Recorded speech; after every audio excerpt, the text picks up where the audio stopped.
Salam alaikum, Mr. Ali Ibrahim. I just want to carry on from where we left off yesterday, which was looking at the 2017 accounts. I just want to look at the reasons you give in your witness statement for why you say you didn't review the notes. Can I ask you to go to bundle B1, page 19, please? And I'm looking at paragraph 43 at the bottom. So what you say is, from my extensive experience, it's commonly and conventionally understood that for financing activities, if there's any past due amounts, the company should create provisions, ECL, for each position. ECL is expected credit loss, yes? Yes. These amounts should be calculated and clearly mentioned in the income statement with a reference to the relevant note number for further details. However, in our case, since the fund's goal is to provide Islamic finance to its clients, and based on the PowerPoint presentation and RFP where no provisions were mentioned, I reviewed the main statements and did not read the notes on page 21 and 25. So there's three reasons really there that are given. And the first reason you say is that in your experience it would have been common for there to have been an expected credit loss provision in the income statement. Yes? Is that yes. the first reason? Now, when performing your due diligence on the fund, would I be right in assuming that you wanted to understand, obviously, the financial activities and the position of the fund as a whole? Yes. And I think you and I would also agree that a provision for an expected credit loss is an element of financial risk management by a company. Yes? By an element by? It's an element of financial risk management by the company. You put in a provision. Yeah. Yeah. And what the ECL is basically the company estimating an amount of a receivable or a debt that it doesn't think is likely to be recovered. Yeah. So when you saw there was no entry in the income statement for an expected credit loss, why would you not review the financial risk management section of the accounts? As I said before, based on my experience, it has to be mentioned in the financial, since there is a delay, since there is a due amount from any client or borrower, it has to be mentioned in the financial statement, in the income statement, at least a provisions, not an ECL, a provisions. The provision is a part of the amount it's expected not to pay. As I said, usually when I review the financial statement, I don't go to the details, since there is no reference to the details. Commonly in the financial statements, since there is something is important, they should mention a reference. For example, number 6, you need to go to number 6 in the financial statement, wherever it's mentioned in the financial risk, wherever it's mentioned, I can go and getting more information about this. But since there is no provision, no any reference in the financial statement about the unpaid amounts, I didn't review the. But the income statement in this particular account is 4 pages out of 35. Yeah. So you didn't think that the other 29 pages may have something that would have been relevant to understanding the financial position of. As I said, it's explaining the way that they are building the financial statement. Everyone can check this fact, and it's a reference to what is referred in the 3 or 4th pages in the financial statement, which is the income statement, balance sheet, cash flow. Since there is no reference in the main financial statements, the 3 as I mentioned before, there is no a necessity to review the comments or the notes mentioned in the last pages. But an expected credit loss provision would only be put in insofar as the company considered the chances of recovering that to be low, right? So if you may have a past due that a company still considers it's going to recover, because there could be any number of reasons why it's past Yeah, due. you know, there is a space they can play around. There is a space between the rules, it's as mentioned, and as the fund manager or investment manager is expected. So the rules, they have to mention. If they have to mention the provision in the first 3 pages. But what is the communication? How did they came up with this financial statement as is, without any mentioning the provision? I don't know. But Well, in my knowledge, they spend a lot of time to disclose this financial statement with the auditor. But Why? I don't know. Well, we're not talking about that. We're talking about why you did review. I told you. I told you. So their delay of filing financial reporting, for whatever reason that may be, doesn't impact why you would have not read the notes, does it? Yeah. Yeah. So let's focus on the actual issue that we're talking about. But again, you accept that provisions for credit loss is an element of financial risk management. I think, again, you and I would agree that in accounts, financial risk management is always included in the notes. It's a fairly standard practice that a company is going to report on financial risk management issues. So again, if you're trying to do due diligence on the financial risk management element, why would you not review that part of the accounts? If you go back at that time, when you are communicating with the representative of Ripple, and they are confirming everything is perfect, and you are dealing with one of the best investment banks in UAE, and many others factors at that time, it wasn't a problem to me, or it's not necessity to me, since there is, as I said, there is no provision mentioned, and this is common. They have to mention, if there is a delay, they have to record this ECL or provisions at least. So at that time, I didn't check the financials But risk management. if that's the case, if you're willing to rely on them telling you we're great, we're the best bank, why do any due diligence at all? I need to do. I didn't say I will not doing due diligence, but as I said, usually I finalized, or I made analysis to thousands of financial statements. I haven't seen such a situation that an amount due since 2016. We are at the mid or beginning of 2019, and nothing mentioned about it in the income statement. And it's right as well, isn't it, that in financial statements there's normally there's events that happened after reporting that normally get put on the end.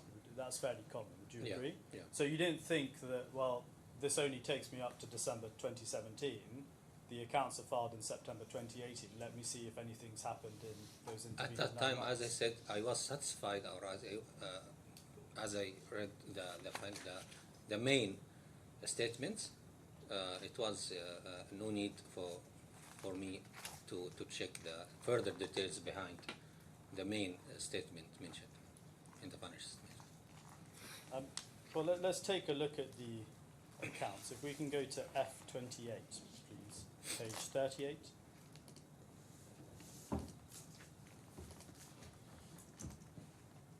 Sorry, just for completeness, F28, page 27 is the beginning of the accounts, just if you want to check that for yourself. So if we start at page 27, and then if we go on to page 38, please.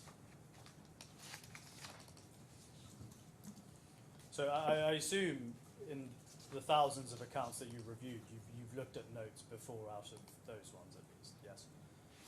So I just want to look at, so the top of this page, summary of significant accounting policies and basis of preparation. Now that's a fairly standard reporting. Where are you? Sorry, page 38. If you look at the top, number 2, it says summary of significant accounting policies. Yeah. and 2 says basis of preparation. Can you see that? That's a Yes. fairly standard reporting in Yeah. all financial statements. Yes. And if we look further down, you'll see C, use of estimates and judgments. And if you look at the final paragraph in that section, Yeah. it says information about assumptions and estimates, uncertainties, as well as critical judgments in applying accounting policies that have significant effect on the amounts recognised in the financial statements are including in Note 3. Now, what that statement is saying, isn't it, Mr. Ali Ibrahim, is that the most important information, as it were, that will affect the amounts stated in the income statement are in Note 3. Do you agree? Yeah. So it's clear from this document, and I understand your case, which is I didn't read it at the time, but it's clear that in the notes it's telling you Note 3 is the most important part of this account, yes? Again. So I know you say you didn't read it at Yeah. the time. I'm not accepting that, but that's what your evidence is. But we can agree that right now, looking at the statement, what it is saying is that Note 3 is the most important part of this statement. Yeah. And if we go back to page 5, if we look at the top, which is the assets, 3 lines down it says financial assets at fair value through profit or loss. We can see note number 3 is referred to there. Sorry, where are you? So page 33. It's internal page 5 of the accounts. I'm sorry, that's my fault. Yeah. We can see the asset statement at the top. 3 lines down, financial assets at fair value through profit or loss, and we can see it refers to note number 3 there, yes? Financial. 3, 7 and 15. Yeah. 3, 7 and 15, yeah. Yes. So we can see that there is a reference to the note in the income statement. You go to note number 3, 7 and 15 to understand There the is- assumptions behind this. This financial statement. Sorry. Financial. Don't worry, we can all read what's there, Mr. Ali Ibrahim. If we can go to page 4. Yeah, but this doesn't mean that there is provisions or reference to GPS signal lost. the. Sorry. It's silent, but I don't know.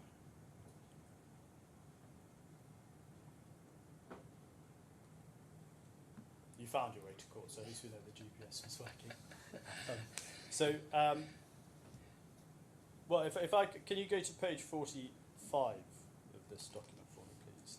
So F2845. And we can see note 3 starts with, again, it's titled Financial Risk Management. You can see that, a fairly Yeah. standard reporting in financial statements, I think you'd agree. And if we go, I mean, look, it's a matter for you. I appreciate your testing him saying he didn't read it, but it seems to me certainly that if you're going to look at note 3, you've got to look at note 2. And at the moment, I frankly have some difficulty in understanding how, if one looks at the stages 2, the events which are described later on in relation to the note don't amount to a significant increase in credit risk since initial recognition. I appreciate it's been said I didn't go on, etc. But it seems to me that your point is, well, if you read the whole of the accounts, you can see that there have been events. yeah. On the other hand, if one looks at what this witness is saying about expected credit loss, speaking for myself, I find it quite difficult to see the basis upon which, in the events described later on in relation to individual companies, Note 2 didn't lead to a need for an expected credit loss in the statements, because it would seem to me that under stage 2, where there's been a significant increase in credit risk since initial recognition, but the financial instruments are not considered credit impaired, an amount equal to the default probability weighted lifetime ECL will be recorded. Anyway, I mean, we haven't got any accountancy evidence here, but Yes. it seems to me that if we're going to look at these accounts, we need to look at Note 2 as well as Note 3. Yes, well, Your Honour, I'm not, for the purposes of what I'm cross-examining this witness on, that may be a point that I think is relevant for submission. Yeah. I'm not sure it's one I need to explore. All right. Well, I in mean, cross-examination. I'm just. But Your Honour's point is I noted. mean, speaking bluntly, me. I don't understand how the directors got away without making a provision given the events which they describe later on in the notes, but there we are. Yes. Well, we'll take a look at that. I think it's probably going to be a submission point. Well, if I probably can it is. go through the rest of the accounts, maybe Yeah. that may bring some, Yeah. some clarity as well. Now, again, if we look at page 49, please. Just tell everybody. I'm sure you're familiar with this. You've looked at this note before, yes? Yes. So we can see here that this is credit risk and concentration risk. There's a, we can see at the top there's a Murabaha balance of 14,372,000. So we know that, and we can see this also says that there's credit insurance which covers part of it, and there are litigation going on in the UAE against a guarantor and litigation in India against a personal guarantor. So I know again you say you didn't see this at the time, but we can agree it's written here.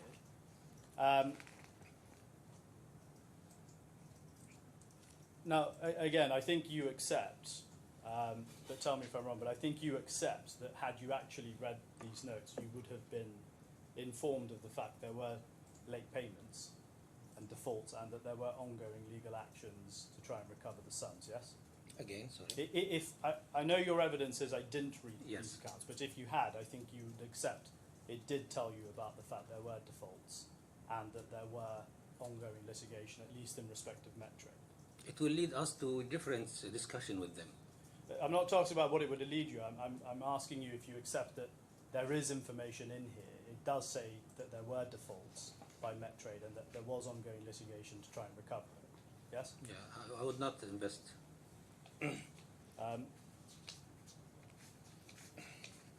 Just to be clear about that, you're saying that if you had read the note which one's looking at page 49, you wouldn't have invested in this fund? Yeah, because it indicates that there is a lack of implementing the risk mitigants and the process before and after, and how do they assess the financial strength of the borrowers. It will lead us to different stories, different discussion. As mentioned in our meetings with Zographos, everything was perfect. It's approved by the 5 years back performance. There is nothing to hesitate about applying their rules mentioned in their presentation and even in the memorandum. Well, memorandum. let me just understand that. What the notes at 3.1b tell you is that Metrade has been late in relation to quite significant sums of money, or more accurately, Metrade hasn't repaid quite the significant sums of money. On the other hand, it's also saying that there's credit insurance against the 14.372 of 10.264, that they've got a claim in the UAE, and they've also got a personal guarantee, and that they're confident that the money is going to be met. So on the face of it, it would look as if there is credit risk impairment in place. It's just that, for whatever reason, Met Finance hasn't paid significant sums of money. Yeah. First of all, if I read this before investing, and after our discussion with Rebel or Zographos, I would realize that they were not accurate when we discussing the performance of the fund and the risk mitigants applied, because they said there is no any defaults in the funds. This is the first thing. Second thing, on what basis they give such amount for borrowers is not meeting the minimum requirements.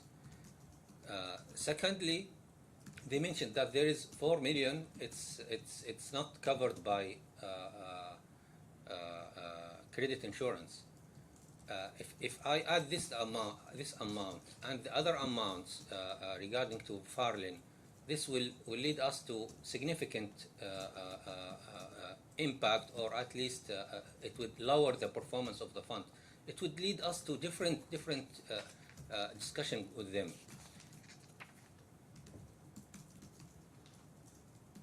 But, Mr. Ali Ibrahim, again... sorry, so to interrupt you. In my position at that time, if I read this, I will ask them, show me the guarantees of this, the personal guarantees. How, give me example of that personal guarantees. Show me how is it efficient? Because when anyone, a borrower, he said, I am wealthy, you need to prepare a wealth assessment, and how this personal guarantee will cover the losses. We need to make a different type of risk assessment and the wealth assessment to make sure that asset he owned at that time will cover your and you have control on it also. It's not just saying I have a wealth. So have you prepared a financial study or risk wealth assessment? This is common in trade finance and in the banking system. It's just not saying I am wealthy. No, I need to make sure you are wealthy and the assets you own, it's can cover and I have control at least on this, in case I need to liquidate it. So different, yeah, it will lead us to different discussion. But again, looking and picking his on, but looking at 3B, at least from this reporting, I think you would accept that there was... Sorry, again, sorry. Looking again at 3.1b, would you accept that at least in respect of Metrate there was credit insurance in place? Yes? Sorry. Looking at this reporting, you would accept there's credit insurance that was in place for this amount? Yeah. You would accept that there was a guarantee that was provided for which they had commenced a claim in the UAE to enforce? Yes? Yeah. And then there's also a personal guarantee in I think it's Mr. Gupta, which they were seeking to enforce in the Delhi High Court. Yes? Yeah. So there's at least 3 layers of risk mitigation that has been applied to this transaction. I think you'd agree with that. As mentioned here. As mentioned here, yes. Now, sorry, this is just for my own purposes. Do we get that it's Mr. Gupta who's the guarantor from anything in this paper, or is that just you saying that from what you know? let me just check.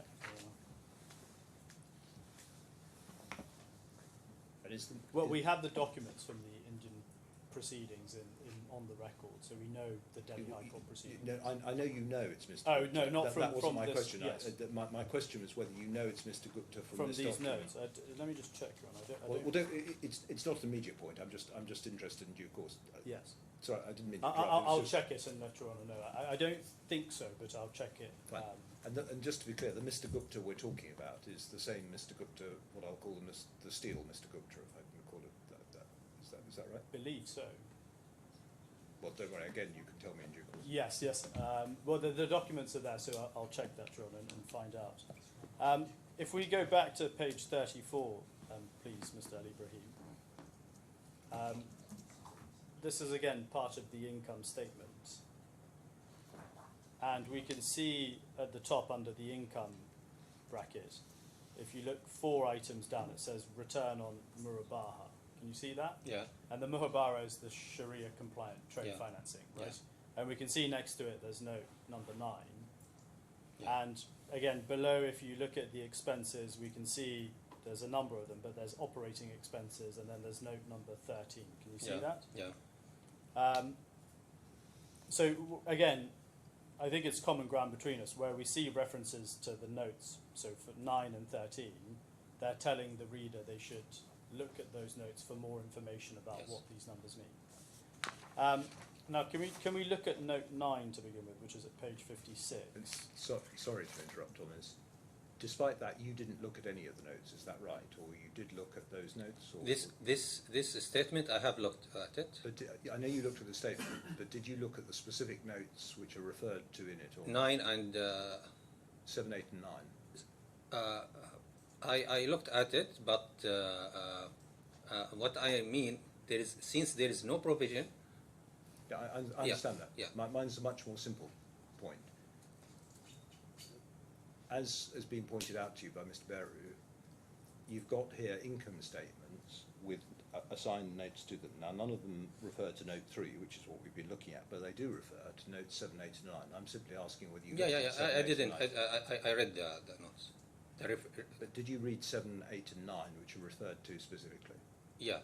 You did? Okay. Yeah. All right. So if we go to page 56, Yeah. and if you look, this is note 9 then, which you looked at. That it's the Murabaha. If we look below, it sets out the numbers, and then the investments in Murabaha is further analysed below. And then on the second row, can you see the accounting entry that's put there? Past due but not impaired. And then we see it's 14,372,000, which is the Metrade amount, isn't it? That we just looked at. How did you say this? Well, look, can you see the number here? Past due but not impaired, second row down, and it says 14,372. Can you see that? Yeah. And if you go back to page 49,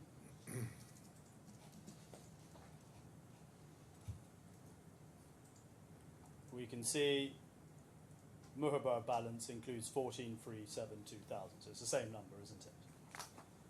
And then Yeah, but I didn't read this to make a link between them. let's go back to page 56, please.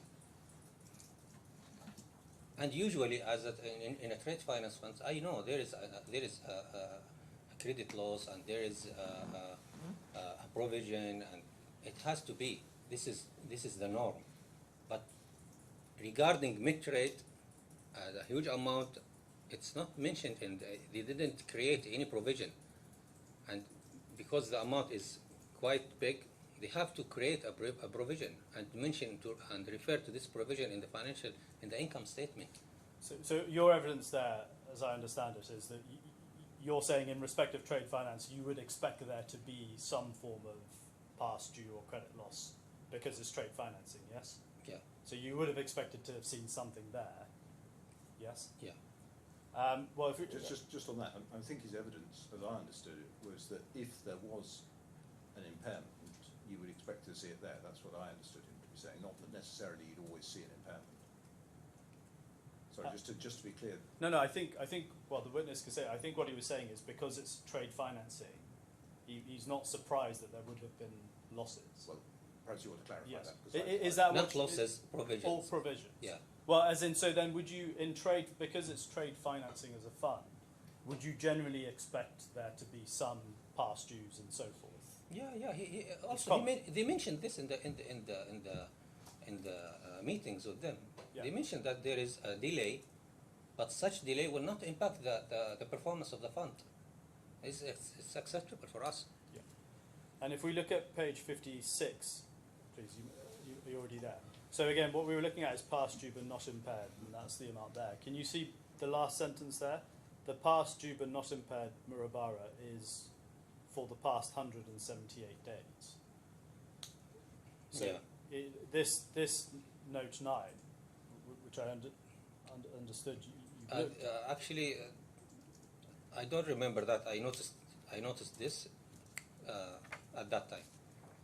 So you looked at it, but you don't remember noticing. Yeah. Okay.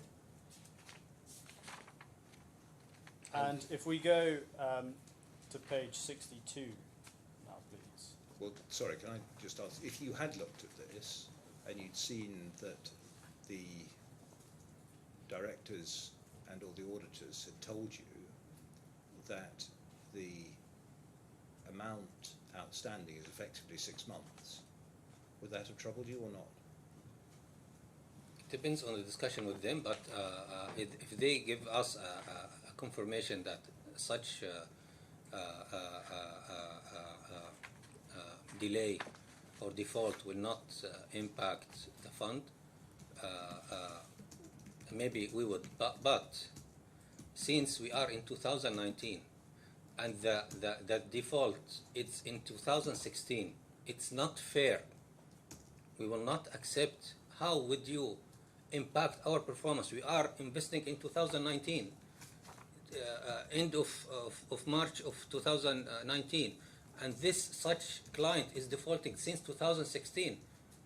What is? It's not related. It's related to clients. They were investing in the fund 2 years ago. Not our money. Our money shouldn't impact by this amount. Yeah. Okay.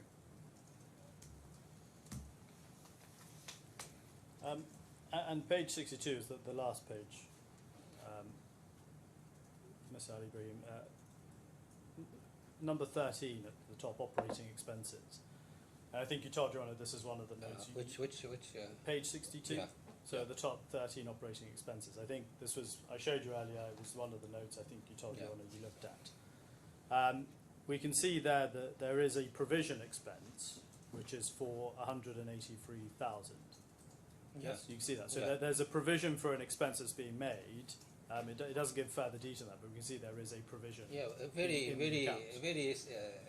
few amounts. It's not 100.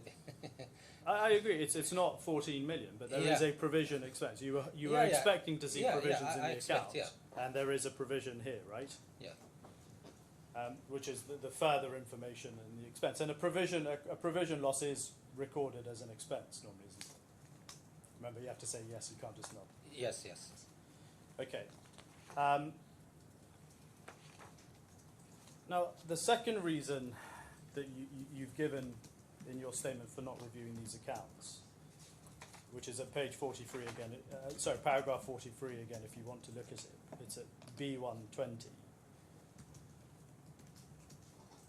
So the first one is you said you would expect to see the provision there. The second, you say that the fund's goal is to provide Islamic finance to its clients. You see, however, in our case, since the fund's goal is to provide Islamic finance to its clients, and then the third reason is based on the PowerPoint presentation in RFP where no provisions were mentioned, I reviewed the main statements. Now, why would the fact that the fund's goal is to provide Islamic finance be relevant to why you would review the notes? Again, sorry. Why is the fund's goal to provide Islamic finance a reason for you not to review the notes in the account? I didn't say not to review. Well, I said I review the balance sheet, income statement, cash flow statement. Well, what you say is, in our case, since the fund's goal is to provide Islamic finance to its clients, and based on the PowerPoint and RFP where no provisions were mentioned, I reviewed the main statements and did not read the notes on pages 21 and 35. So what you're saying in that sentence, at least as I've understood it, is one of the reasons you did not read the notes is because the fund's goal is to provide Islamic finance to its clients. No, I didn't mean that. You didn't mean that, Yeah. okay. The reason is that you say, based on the PowerPoint and the RFP where no provisions were mentioned. Is that correct? Yes. Now, those two documents, which we spent a bit of time on yesterday, I think we agree that they're marketing documents that are put out by the fund. And they're generic documents. They're not prepared for any specific investor. Yes, we agree. In my knowledge, if you are doing marketing, you need to be accurate as much as you can. That's not my question. I think my question is, we agreed yesterday. It's your consideration. Is it marketing or it's based on a client request? It's yours to consider it marketing. You and I agree, and we can go to your evidence yesterday if you want, but we agree that those two documents were not prepared specifically for ALAWWAL. They were general documents that were prepared by the fund to distribute. At least the presentation and the fact sheet, I can say yes. Yeah. But the intention to send it to us, this is different. And the reason why they send it to us, based on what? But the RFP, I believe, they knew at that time that we are doing due diligence and we need single information about single information. I'm not asking any of those questions. You're giving evidence on things we're not discussing right now. What I'm asking for, and it's a simple question. If you don't want to answer it, that's fine. I'll make submissions on it. But those two documents, they were generic documents that were prepared by the fund. Fact sheet and presentation, yes. And the RFP. That wasn't. It may have been. Your evidence, I understand, is it was sent to you on your request, but it's not a document. They didn't go away and prepare that specifically for ALAWWAL. I don't remember. I will justify why I'm saying not. Fine. I don't remember any of investment management, any trade finance managers other that we are in contacting to search.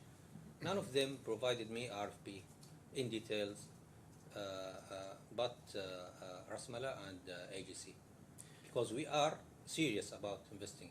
At that time, we were serious, and he knows that. And the financial information about a fund, as included in the accounts, is confidential information, isn't it? Yes. And that's why you had to sign an NDA Yes. to get a hold of it. So it's right, isn't it, that you wouldn't expect confidential financial information about the fund to be included in general presentations like Yes. the PowerPoint. Is that fair? Regarding the financial statement, Yes. yes.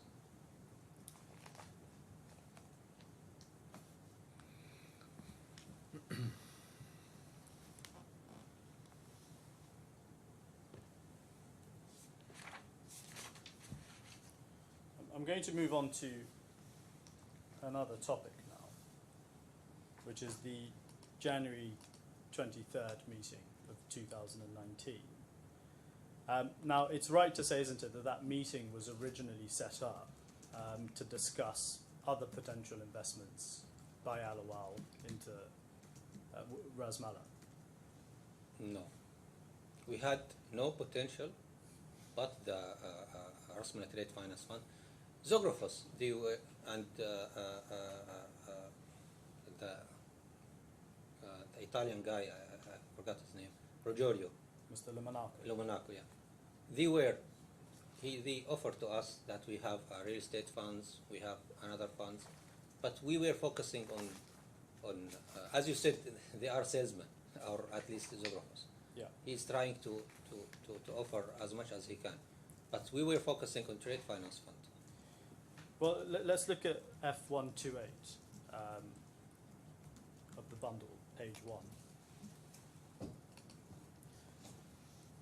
So this is an email you sent. This follows on from your email asking for the documents. You send an email to Haroon and Demetrius. Could you please provide us with the brief information, investment teaser-related fact sheet if available about the following funds? And then you list 3 funds there, which are not the trade finance fund, but 3 separate funds. And then Mr. Zographos replies on the 10th of January, attaching certain documents. He says, please find attached the free documents relating to those funds. And he says, thank you and look forward to discuss these on the 23rd of January. So from this email, it seems like the meeting was set up to at least discuss these other funds. Is that right? Just to explain, as I said, they offered to us different other funds. As a gentle reply, we asked them to provide us any information fact sheet about the funds, but there is no any reply to them about this fund. This was one time communication. Then we continue about the RASMALA Trade Finance Fund, and this email was a gentleman reply to Zographos. Well, there's no email that I've seen that sets up the 23rd of January meeting. So would you have spoken to Mr. Zographos about this? Sorry? Would you have spoken to Mr. Zographos about setting up this 23rd of January meeting? I haven't seen an email where you guys are arranging it. So He was communicating with me sometimes by phone. So it's possible that. Yeah.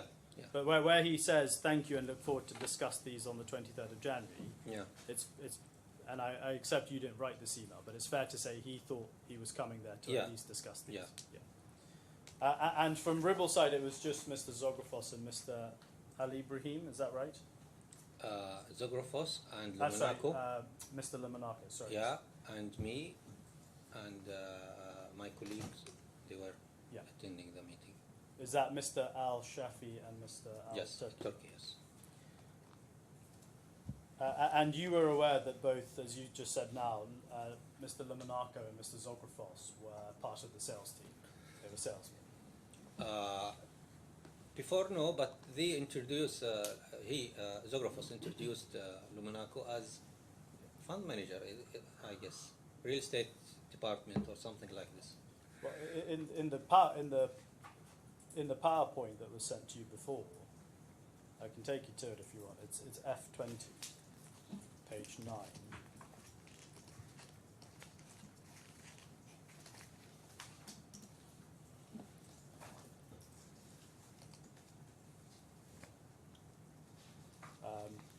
Sorry, this is for the fund. If we look at page 5, so in the PowerPoint you can see on the right-hand column, product sales and marketing team. It's got Mr. Ahmed, who you know, Mr. Zogfos, who you've been dealing with, and Mr. Lumanako, right? So he was part of the sales team as set out in this PowerPoint. But I remember he mentioned he is dedicated to real estate funds, whether in sales or to structuring. I remember he is relating to the real estate.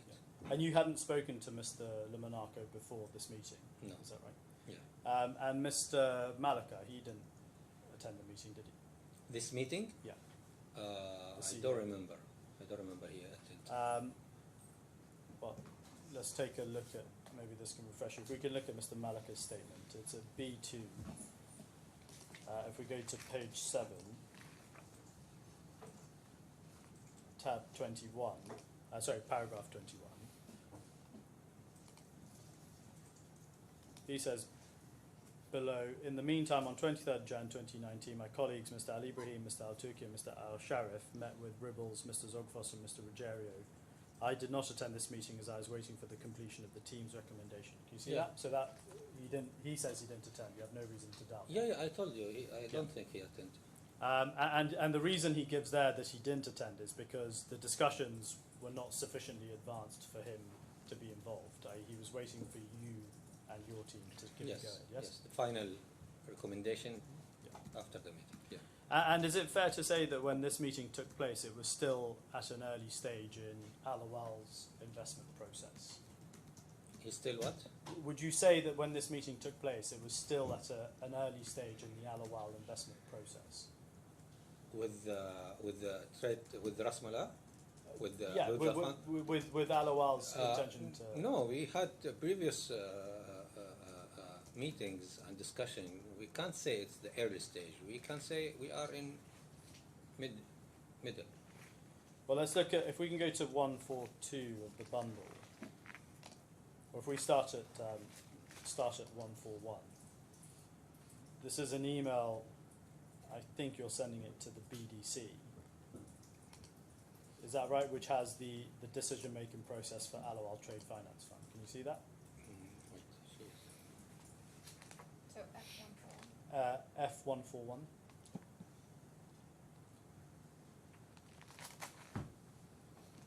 Which email are you referring to? Well, there's one at the bottom, which is the 14th of January, and then there's one at the top where you're forwarding, it looks like to the BDC, or to a number of individuals in ALAWWAL, the Trade Finance Fund decision-making process. Can you see that? I can see the email, but not the attachment. The attachment's on the next, it's the next document at 142. I just wanted to show you the email where you to the BDC. Yeah. Yeah. So if we look at 142, that's the attachment. Okay. And we can see there's 6 stages to the investment process. The first one is managers identified, the second is fund sourcing, and the first due diligence phase, you can see the box. Yeah. It says a site visit of the investment manager to be carried out. Now that was carried out eventually by Mr. Malika. Mr. Faisal Malika. Yeah, so this is you're still at the first due diligence stage when you're having this meeting, because that visit hasn't taken At place yet. the beginning of the middle stage. The beginning of the middle stage.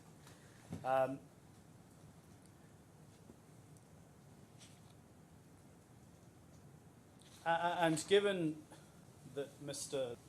Zografos at least seemed to think coming to talk about real estate investments, and you were being introduced to Mr. Lumanako for the first time, would it be right to say that this meeting was, again, another sales pitch for the Ribble funds of the real estate, Of real estate, or whatever the additional funds they were talking about. really, he surprised me with Lumonaco. Hmm. He didn't mention I will come with Lumonaco and we will.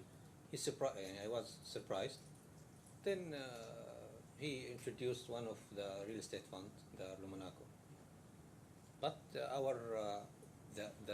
purpose of our meeting was to discuss with them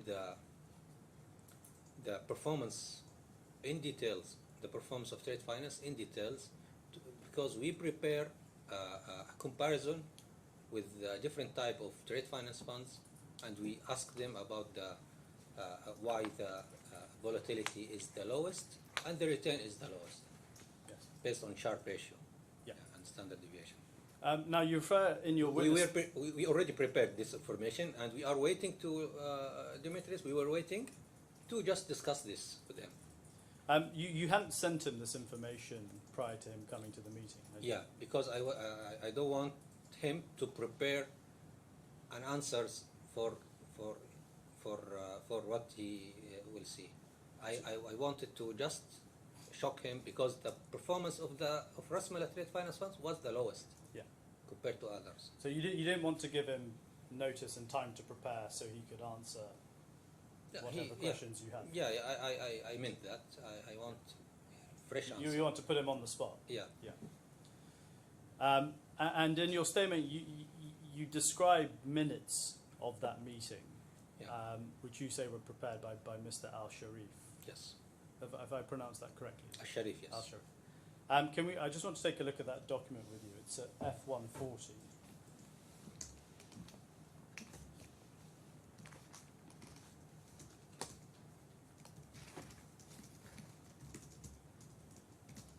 This is a translation of it. I think the Arabic is at 139. The document, at least on this translation, it doesn't describe itself as a minutes of meeting. Is that right? It doesn't describe. It's not titled, for example, as minutes of I meeting. need to see the Arabic version. And this wasn't prepared contemporaneously, was it? It was prepared by Mr. Al-Sharif after Yes. the meeting. Yes. And this document wasn't sent to Mr. Zografos or Mr. Lumonaco after, was it? Which documents? The one we're looking at 140. The minutes of meeting? Yeah. No. The spreadsheet was shared with Lumonaco and At the meeting. at the meeting. Yeah. But the minutes of meeting, no. So I think it is fair that he looks at the Arabic because he asked to do so, and you said this is the English in relation to the question as to whether or not it describes itself as minutes of the meeting. Yeah. I would like to know whether it does say it's minutes of the meeting in the Arabic. yeah, could you look at 139 of the F bundle, please? At the beginning, he mentioned the date of the meeting, Yeah. and the subject of the email was minutes of meetings. I mean, this isn't an email, but at least it doesn't look like an email to me. It's just a. Yeah, he note. shared.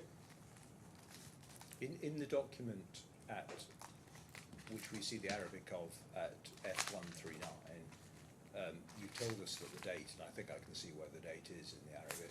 Yeah. But otherwise, does it, on the face of this document, describe itself as minutes of meeting or not? There is no subject. But there is above the table. He mentioned that the meeting was held at the meeting room of So our capital. he identifies where the meeting is, he gives the date of it and so forth, but it doesn't actually have the word minutes. Yeah. Thank you.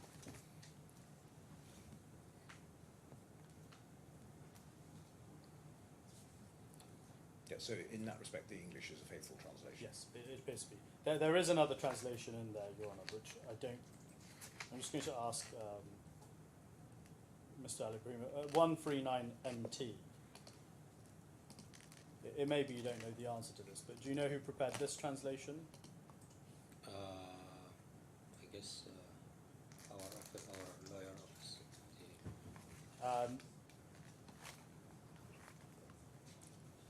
Now, going back to 140, please, and third party translator here in Dubai, but I don't remember the name. Sure, Perhaps that's okay. perhaps I can assist because it was Taylor Wessing who prepared that. Okay. Witness. Well, I mean, it appears to be accurate that the English, which we've got at 140, is accurate. There's some discrepancies between the two. That's why I was Well, just. I'm going to proceed on the basis that 140 is an official certified translation, Yes. unless anyone tells me otherwise, in which case we'll think what we're going to do about it, which first we might do is see whether it matters. But Yes, thank you, Johan. Now,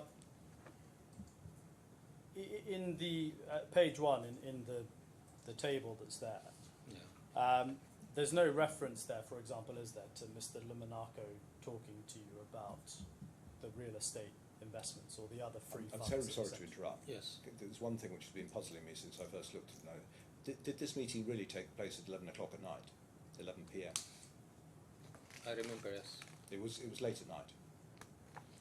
AM, not PM. Yeah, well, that's, The other translation does say that. well, that was why I was thinking 11 p.m. was an odd time for a meeting, but it was 11 o'clock in the morning, not Yeah, 11 in the o'clock at morning. night. All right, so in that respect, it's wrong. In that respect, it's wrong, yes. Okay.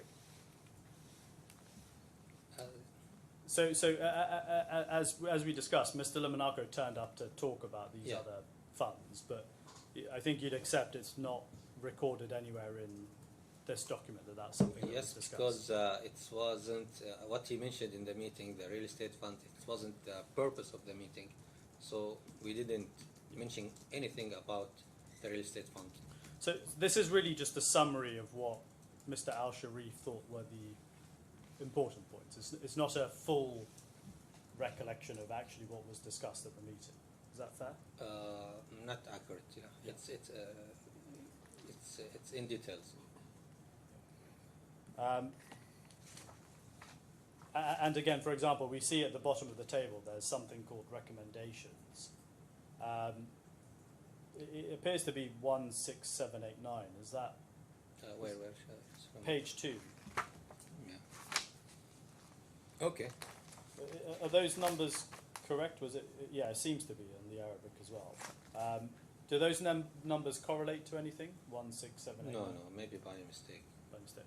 And these recommendations, it's right, isn't it, that this isn't something you would have discussed with Mr. Luminaco or Mr. Zografos. This is apart from your meeting with them. This is the result.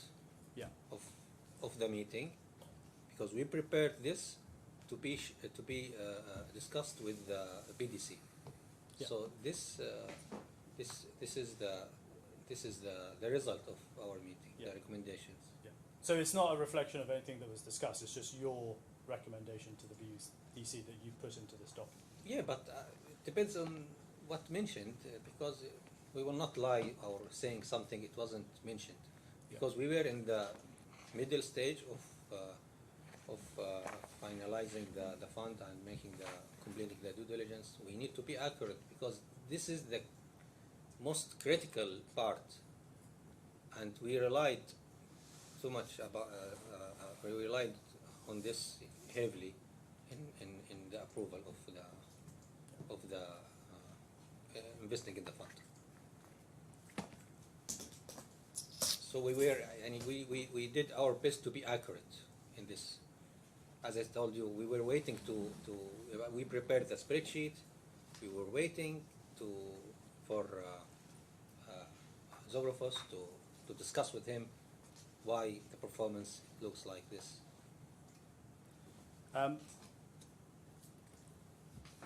Now, well, let's move on to what is said.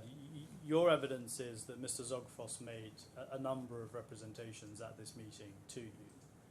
And I think some of the representations you say he made are same as the representations that were made earlier. Is that correct? Before, yeah.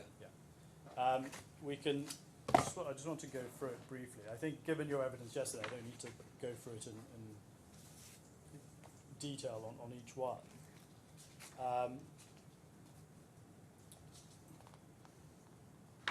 If we look at paragraph 48 of your witness statement, please, it's at B1, page 21.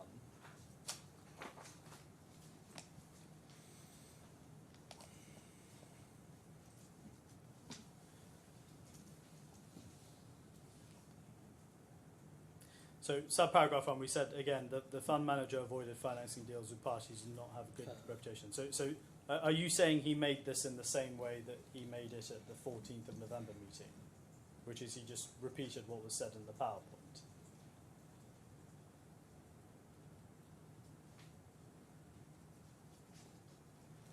Excuse me, I need to.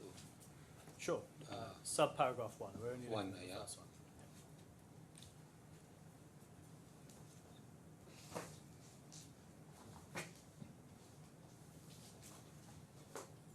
Yeah. Well, what's your question? So are you saying he made that representation in the same way he made the earlier representation, i.e. by reference to what's in the PowerPoint? Yeah, at least there is no inconsistency. Yeah. So he's just saying we lend to reputable clients with long track record. That's the extent of what he said to you. Yeah, in a part of justification why the fund producing low performance to the peers compared to the peers. And as far as you're aware, you don't know whether Mr. Zografos worked with other funds or at this time. Yeah. So he was only RASMALA. Before RASMALA, Yeah. I had no You information. don't know. So you don't know whether he actually would know what's happening at the other funds in terms of Other their funds processes. with RASMALA or in No, other just generally. Like so, AGC, EAA, for example. He's not working with those funds to know exactly what they're doing, is he? Yeah. Now I won't go over we covered yesterday about reputable and creditworthiness and things like that. So I won't go through that again. The second representation that is set out there, which is at subparagraph 2, maybe you want to read it before I ask you some questions on it.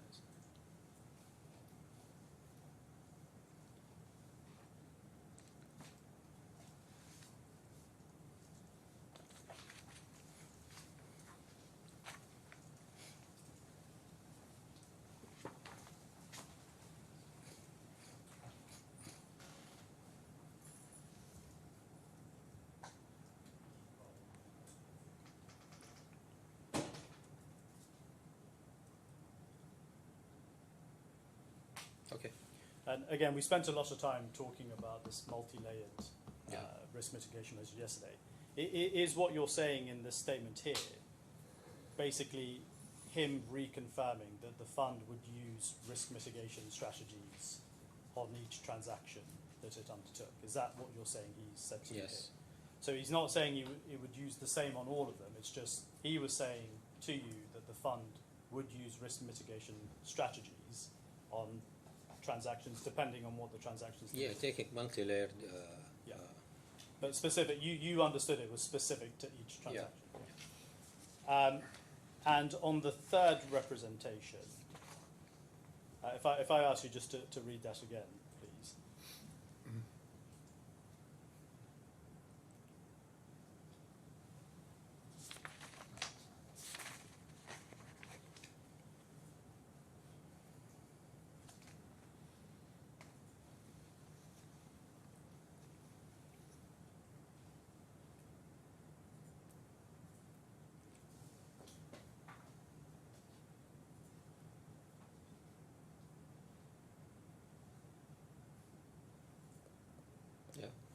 Again, we did cover this ground yesterday, but I just want to confirm what you understood again, which is that he was saying they would appoint independent third-party firms and collateral management agents, but he wasn't saying they would appoint them on every transaction, just where it was suitable as part of risk mitigation. No, as he said, as I understood also, he didn't mention that some of our deals we need to apply. He said since there is clients or borrowers outside in different countries, we need to assign third parties to make the due diligence, to prepare, to assign a collateral manager, to assign a fraud inspectors. He said this would cost us a lot compared to other funds. So definitely, since the cost is higher, the return will be lower. But this is in favor of reducing the risk. So if you are investing with our funds, we will be more safer than if you are investing with, for example, IBDAR or any other trade finance fund that we, as I said, we already prepared a comparison in terms of risk and returns.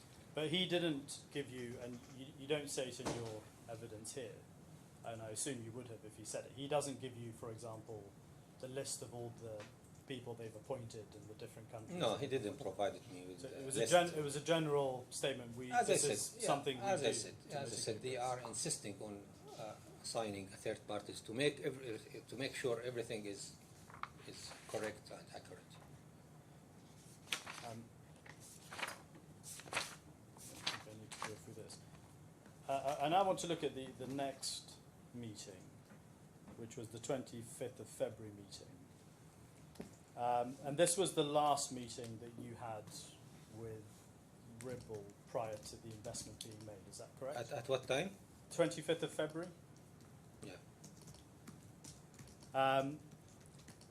And at the time of that meeting, ALAWWAL had already provided all their KYC documents and to Ribble, is that correct? Yes. And it had also already submitted its account opening form, so signed versions of the account opening forms. Yes. And I can take you to the documents if you read, but those documents were submitted on 13th and 18th of February, between those 2 days. Does that sound about right? Again, Between 13th and 18th of February 2019, that's when you submitted those documents. Does that the sound about account right? opening. Yeah. Yeah, I'm The not sure, KYC but as I documents. remember, yeah. And it's correct, isn't it, that by the time you had the meeting on the 25th of February, the BDC had already approved and agreed to start investing in the RASMALA fund. Is that correct? As I remember. Yeah. So, in fact, they had approved and agreed to start investing the day before. Does that sound right? So, given that the approval and agreement to invest has already been made, it's right to say, isn't it, that that meeting was arranged to discuss other potential investments with RASMALA. Is that correct? As I remember, he invited himself. he came without any arrangement with me. Yes. Yeah, and I found him in our company, and I discussed with him what I mentioned. Well, you know, I don't think you're saying he just turned up, as in he said, I'm going to come to... Yeah, I guess he had a discussion with Mr.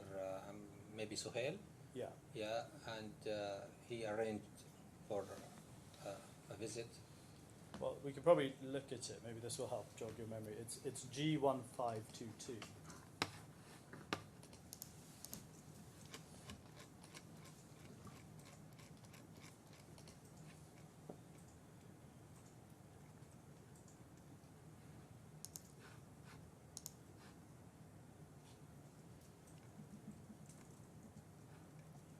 You're not actually copied into this email, Mr.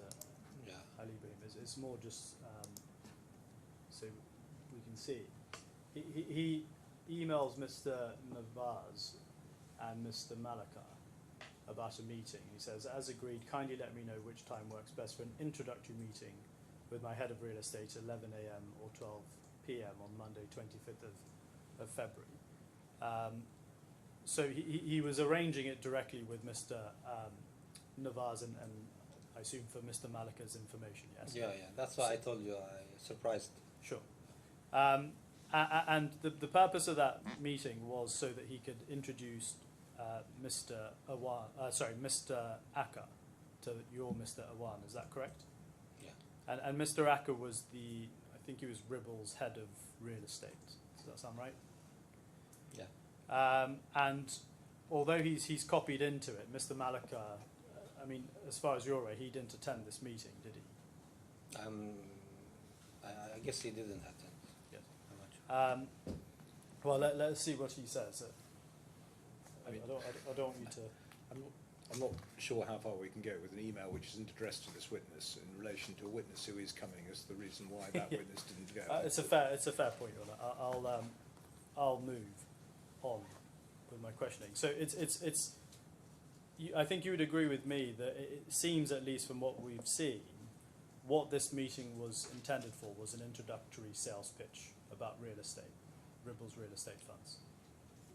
I can't agree because I didn't, you know, I wasn't involved in that. I met Zographos, but I have no details about what is mentioned relating to the real estate funds. That's fair. So you weren't involved in the actual meeting that was set up like this, but I think your evidence is that you met with Mr. Zographos after. Yes. Now, was that just a brief? I assume that was a brief meeting just to say hello to him, or Who say hello to? for you to say hello to Mr. No, Zographos? I met him and he texted me through WhatsApp. Yeah. I'm in ALAWWAL capital like this. Can we meet? So And he got to ALAWWAL because and he texted you on WhatsApp. he was caring at that time to complete the opening account. Yeah. And I remember he, I guess,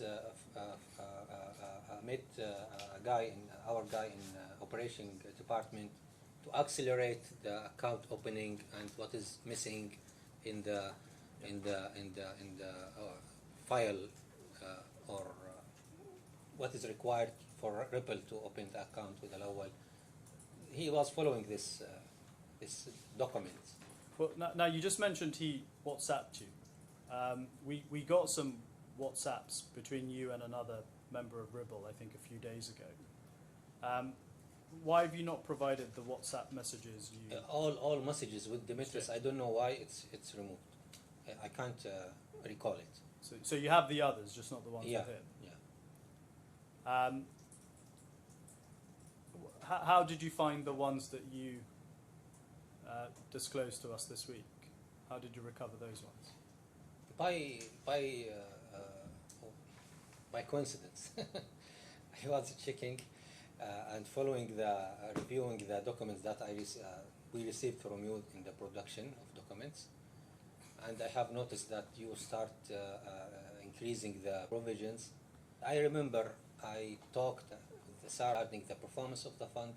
I checked if I have any WhatsApp or any chatting with Sarah from RASMALA, and I found that it's still there. I don't know why, how, it's still there. Did you check to see if you had any with Mr. Zographos? Yeah, I checked before, because our case was about Zographos. I checked before, nothing. And you didn't check again the second time when you were looking? Second time, no. So the meeting, your meeting with Mr. Zographos after the meeting between Mr. Awan and Mr. Akkar, did you just go into the meeting room where he was to meet him? Yes. And was it how long was the meeting? We checked and then I told him to after finishing the meeting we will sit together. Yeah. I didn't spend time in the meeting. No, I'm asking how long was the conversation you had with Mr. Zographos after? Not a long time, maybe 10 minutes. 10 minutes. And you say he made a number of representations to you during that 10-minute conversation. I just want to take a look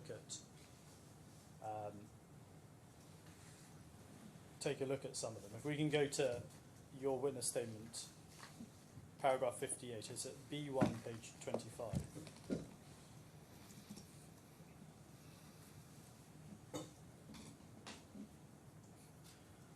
It may be we're covering the same ground here, Mr. Alaboum, so I'll try and take these quickly. So if I can ask you to read your paragraph 58 and your paragraph 59 and your paragraph 60. Okay.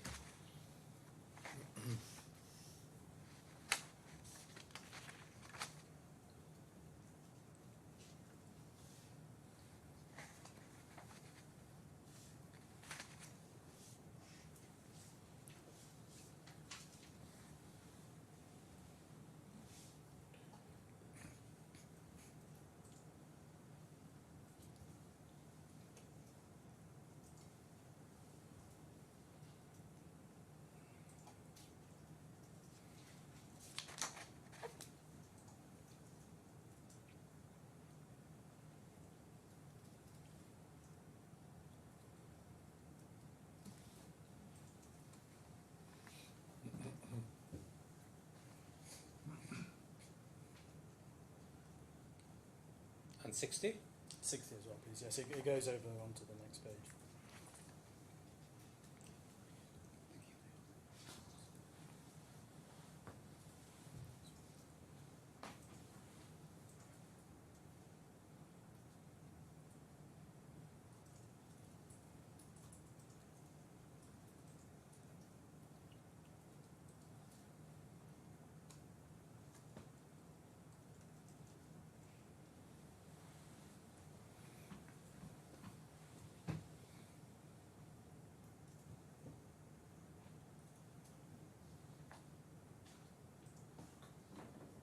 So again, this is what I think we went through yesterday and this morning. Is the multi-layered risk mitigation measures. Is that what you're intending? Yeah. That's what those three relate to. The implementing of them. Yeah.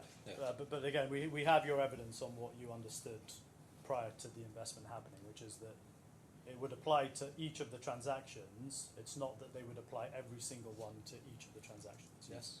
Yes. Now, the fourth representation is, and the last one is at paragraph 61. If I can just invite you to read that before I ask you a question on it. 61. Please.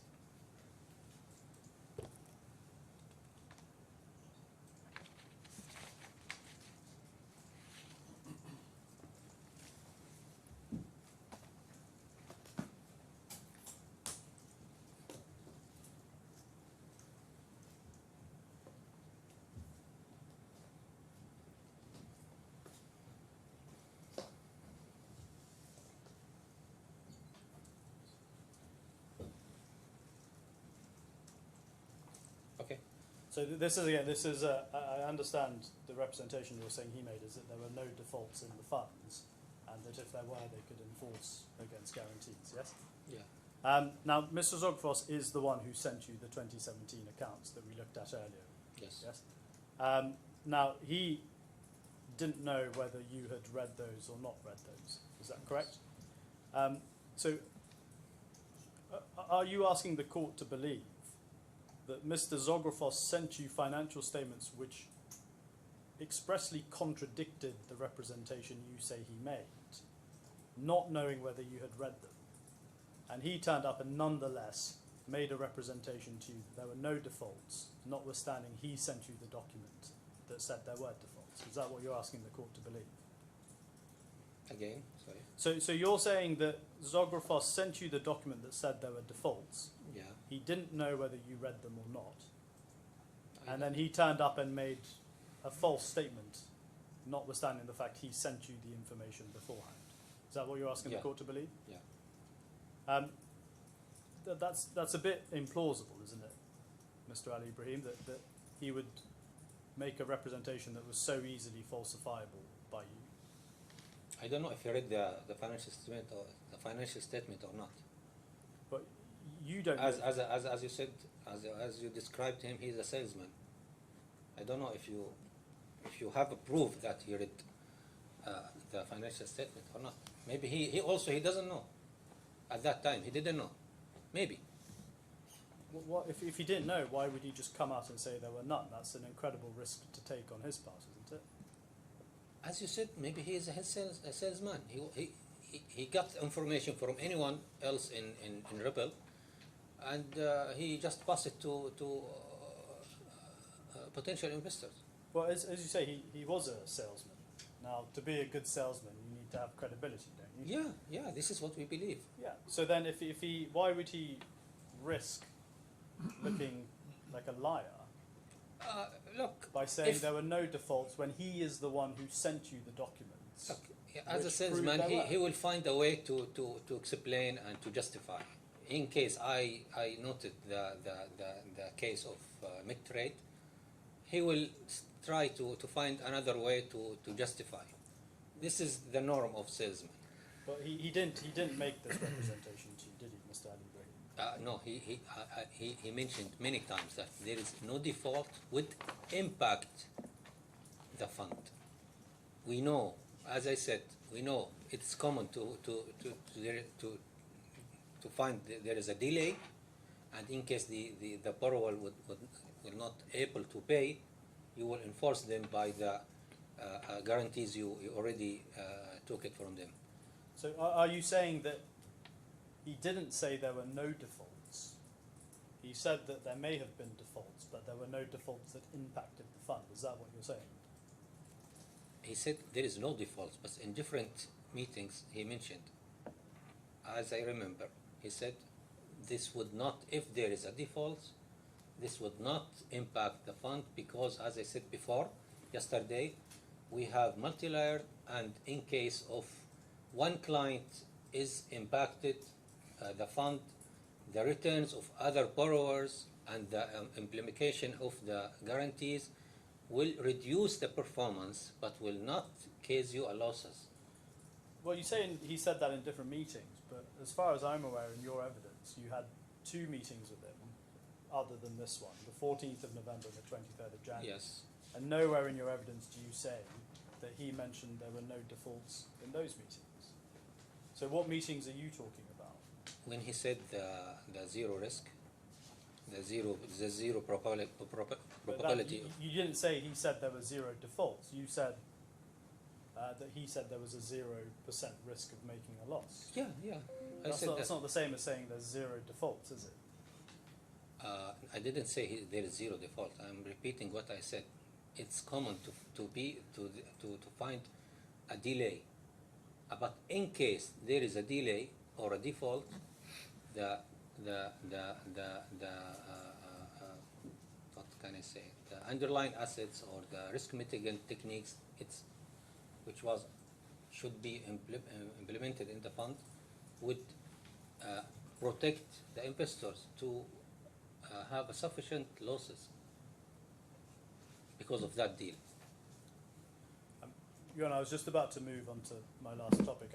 I'm almost towards the end. It's now a convenient moment. How long is it going to take you? A lot of it may depend on the answers, but I would have thought maybe at least another half an hour.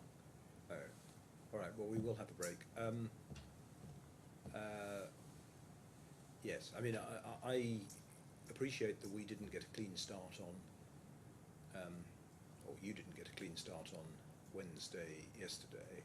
I had understood that, broadly speaking, the time for witnesses was going to be equally divided. So it seems to me that you are under a little bit of pressure in relation to... I am. I mean, in respect of the next witness, I don't envisage I'll be that long. I would hope I can get it done in an hour. Mr. Adair hasn't been making any noises, and it's really for him to make some noises, but it seems to me there isn't unlimited time. But I spoke to my learned friend this morning about it to get an indication, and he said to me that he may just go over past lunch. Okay. Well, let's see. So I'm proceeding on that basis, All right, but if well, that changes, I'm sure let me not waste any more time of everyone's time while that takes place. Very good. Well, it's 20 past now. We'll come back at half past. Okay. half past. All rise.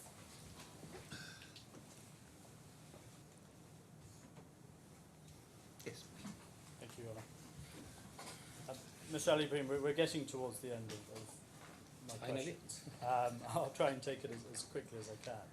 Can I ask you to go to F185MT, please?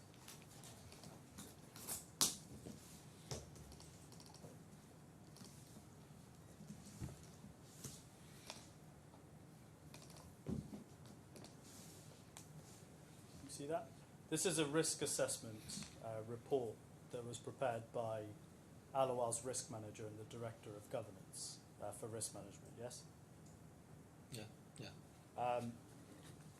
Now, this was signed and finalised on the 25th of March 2019. Yeah. You don't suggest you had any involvement in preparing this report in your witness statement, so do I take it that you weren't involved in preparing this? Again, sorry. You weren't involved in preparing this report. It was done by... I wasn't involved. Yeah. And if we look at... Well, so let's just look at, if you weren't involved in preparing it, I won't ask you questions about what things mean in it. But if we look at page 2, we can see that... Sorry, can you give them the reference to this? sorry, it's F185MT. And it's page 2. We can see there's a note under the table that says there are no provisions for credit losses for the fiscal year as of 31st December 2017 that can negatively affect the profitability of the fund. And then on the next page, we see they say, upon reviewing the fund's financial statements, we noticed that there were no material reservations from the external auditors in the report of the fund. So it appears they've at least reviewed the financial statements. And then if you look at the recommendations below, it says the fund's risk management mechanism described in the terms and conditions leaflet and described in the due diligence questionnaire, which is the DDQ, has been reviewed and found to be appropriate to cover the minimum requirements for investing in the fund. And then recommended that the addition of a manager as an approved investment vehicle in the regulatory framework is approved at the request of the senior Muhabara fund manager, taking into account the following. So the second part is about the ALAWWAL fund, isn't it? Second part, which one? Where it says we recommend that the addition of a manager Yeah. as an approved investment vehicle in the regulatory framework. Is that to do with the RASMALA fund, or is that to do with the setting up the ALAWWAL fund?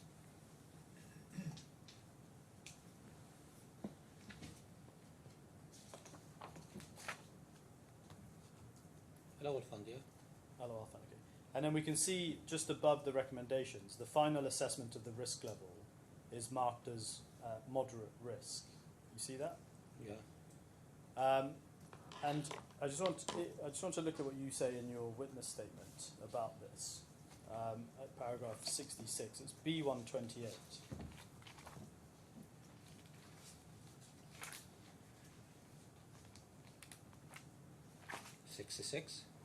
Yes, paragraph 66.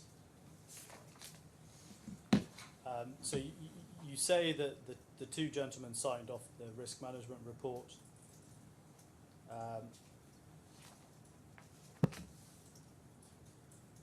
And then you, on the next page, page 28,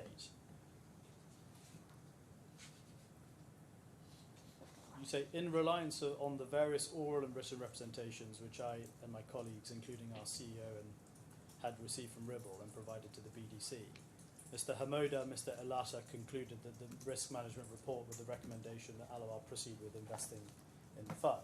So your evidence there, as I understand it, is that the risk team reached their recommendation based on the oral and written representations that were made, as well as whatever else they looked at. Is that correct? Again?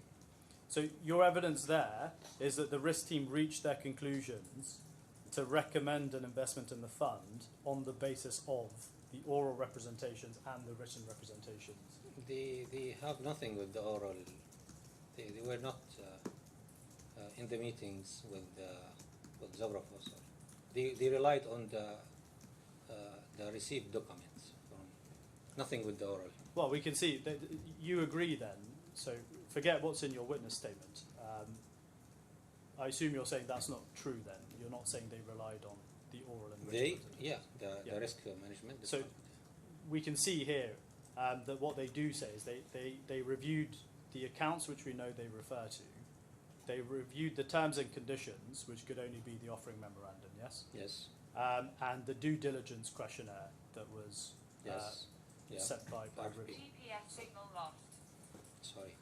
It's silent, but it insists. I think you'll probably have to turn it off. Yeah, You'll see wanting to tell you that they can't find the cord.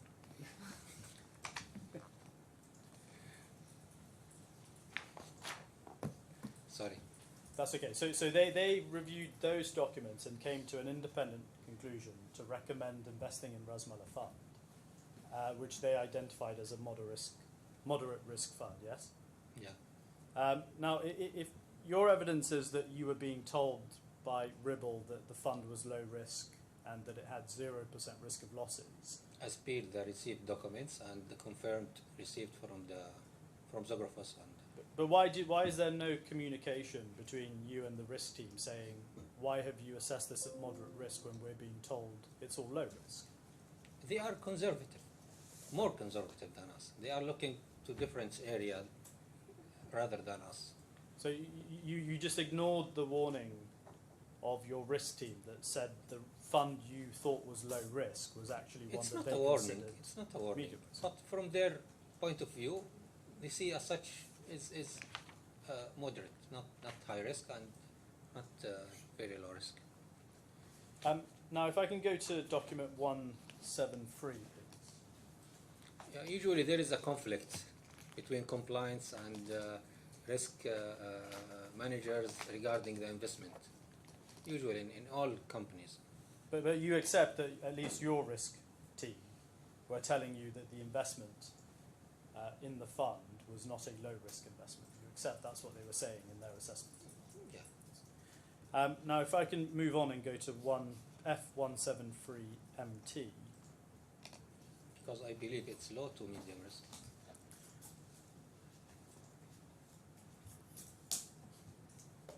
These are the minutes of the meeting of the Business Development Committee on the 24th of April 2019, which is when the decision was made to approve and agree the investment into the RASMALA fund. If we look at point 3, which is about the Trades Fund, it says the performance of the trading funds was reviewed and their returns compared to the risk rate achieved over the past years. The head of the stock markets unit, which is you, Yes. recommended that investment in the lower risk funds be initiated, provided that investments in other trading funds are diversified after completion of a full calendar year. The committee approved and agreed to begin investing in the RASMALA and AGC funds as they are the lowest risk funds.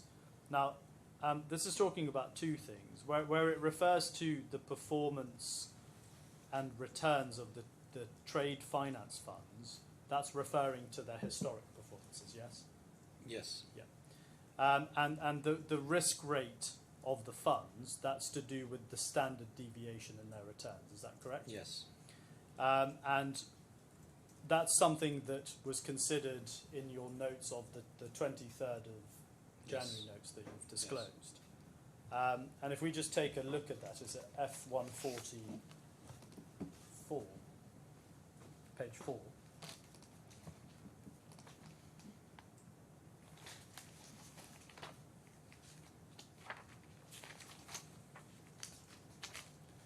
This is the table that was produced, right? There is By no Mr. table here. Which Page one? 4, tab 140, page 4 of that.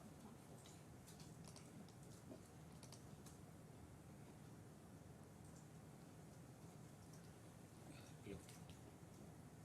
Yeah. The spreadsheet? Yeah, is this the one that Mr. Al-Shafi Yes, prepared.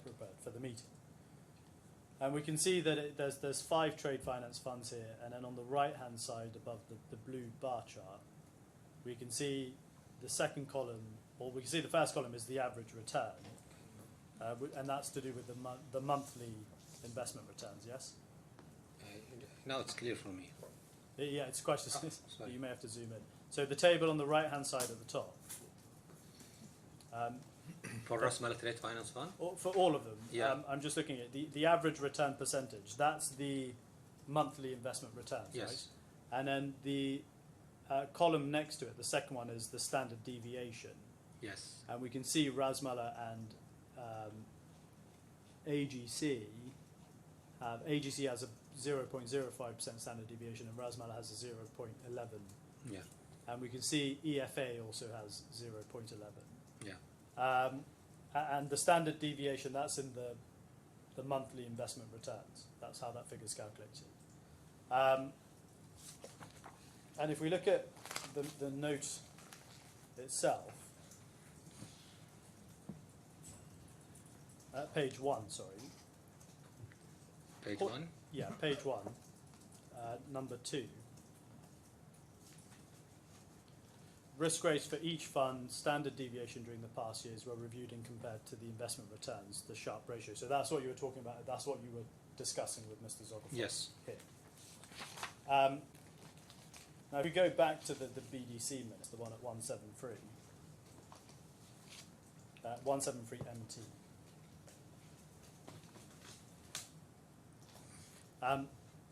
So what the BDC is comparing here is the performance of the funds with the standard deviation, yes? Yes. And that reflects the analysis in the table that Mr. Al-Shafi had prepared that we just looked at, yes? Yes. And where we can see in the minutes that the recommendation is that an investment is in the lower risk funds, that's the two funds that had the lowest standard deviation. Is that right? Yes. And that's what the approval of the investment was on, wasn't it? It was the one that had the lowest standard deviation. That's the Yeah, one. because that's mean it's the lowest risk. It's the lowest risk among those funds that you Yeah, compare. in terms of volatility. Yeah. So then, would you agree with me that the approval of the investment was based on ALAWWAL's internal, what I would call quantitative analysis of the standard deviation, and therefore what was the lower risk between those five funds? Is that fair? Not the only reason. That's the reason stated here, isn't it? Because we already discussed many things, but at this meeting, the final, at this meeting, we provided them with this information. Yeah. But previously, we already discussed the mitigation risk and the presentations and the RFP. But in terms of what's recorded in this minutes as being discussed to approve and begin the investment, it doesn't refer to everything else, does it? Yeah, It yeah. just refers to... Regarding this minutes of meeting, yeah. So the final approval at this meeting was Yes. because of... Yeah, Where because did it come numbers out to it's you? always true. Yeah. Yeah. You can move you away from that. Yes. Just so I understand, this analysis was done on the basis of the published figures. Yes. If those published figures had changed, for example, if there had been a risk impairment taken which would have affected the profits and loss, that would actually have had the effect, amongst other things, of causing the volatility of the funds to increase. Yeah. And therefore, aside from anything else, would have affected the risk factors in this. Yeah, will increase the risk for. Sorry? Will increase the volatility, so the risk level will be higher. And that would have had a direct effect in relation to the Sharpe ratios. It will affect the Sharpe ratio, because in the Yes, calculation. not a direct effect, it would affect it. What effect? Yes. What effect? Yeah. Okay. I just want to understand. Yes. I mean, your point is that it's internal analysis, but it's internal analysis necessarily done on the basis of published figures. Well, it's done on the monthly figures. I assume it's published in the fact sheets. Yeah, because the net asset value, you disclose it every month. Yeah. So we have the Yeah. month. So it's the figures published on the returns on the fact sheet. Yeah. In the interest of time, I'm going to move on. You'll be pleased to know, Mr. Ali Ibrahim, to my last topic that I want You to said this is the last. I'm sorry if I said that. No I'm problem. almost there, I promise. No problem. No problem. I'm hoping another, if you can just bear with me for another 15 minutes or so. No problem. I hope It's to not be like back. children asking when we're almost there. Come on. So I want to move on to this 2020 meeting that happened with, that you said happened with Mr. Bitcon. It's a meeting on the 6th of February, as I understand. Is that correct? Yes. And it was a meeting you attended with Mr. Bitcon and I think it's Miss Abu Kadra. Is that right? Sorry. Miss Abu Kadra, the other person from Ribble. Sarah Abu Qadr. Sarah, Yeah. yeah. Sorry, I apologise there for mispronouncing her name. Now that meeting, would you agree, was arranged to discuss a potential trade finance transaction by the fund with a sister company of ALAWWAL? Is that correct? Yeah. So the predominant purpose was not to discuss the performance of the RASMALA fund. It was to discuss a lending arrangement with the sister Yes. company. Now, as I understand your evidence, you say at this meeting that you asked Mr. Bitcon if COVID-19 had any adverse impact on the fund at that time. Is that your evidence? Yes. Now, I think you would accept that there's no email or documents that you have produced or that ALAWWAL has produced that records that statement was made by Mr. Bitcon. Would you agree with that? Yes. And there's even in the follow-up emails between you and Ribble, there's no mention of that. Would you agree? Yes. Now, I just want to look at the communications that were being sent out at the time. If we can go to Bundle I, tab 142, please.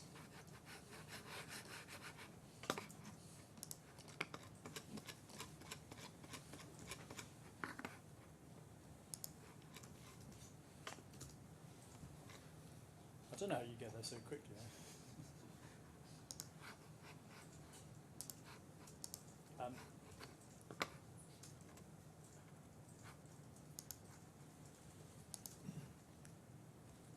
Now, this is a letter to the shareholders, which was sent out 2 days before your meeting. Would you have received a letter like this? Yes. You would have. Do you recall if you received this letter? I'm not sure. I received a letter, many letters. Yeah. I need to make sure. But if you were receiving letters like this, it's likely you would have received this, even if you don't remember reading it. Yeah. Is that right? And we can see this letter announces that there's going to be a quarterly dividend. The dividends will be paid to the participating shareholders. There's some figures in there. There's no mention of any COVID-19 impact to the fund here. Would you agree? Yeah. So it doesn't appear, at least from the communications going out to the shareholders a couple of days before your meeting, that COVID-19 was something that was being considered.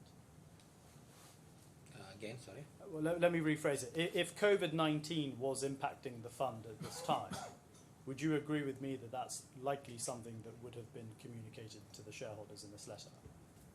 They have to communicate, Yeah. to inform us. Yeah. Yeah. Now, at the time of your meeting, the pandemic hadn't really, I mean, we all remember the effects of it, but there was no lockdown, for example, at that time, was there? Yes. So business was operating as usual in this jurisdiction? Yes. As I know.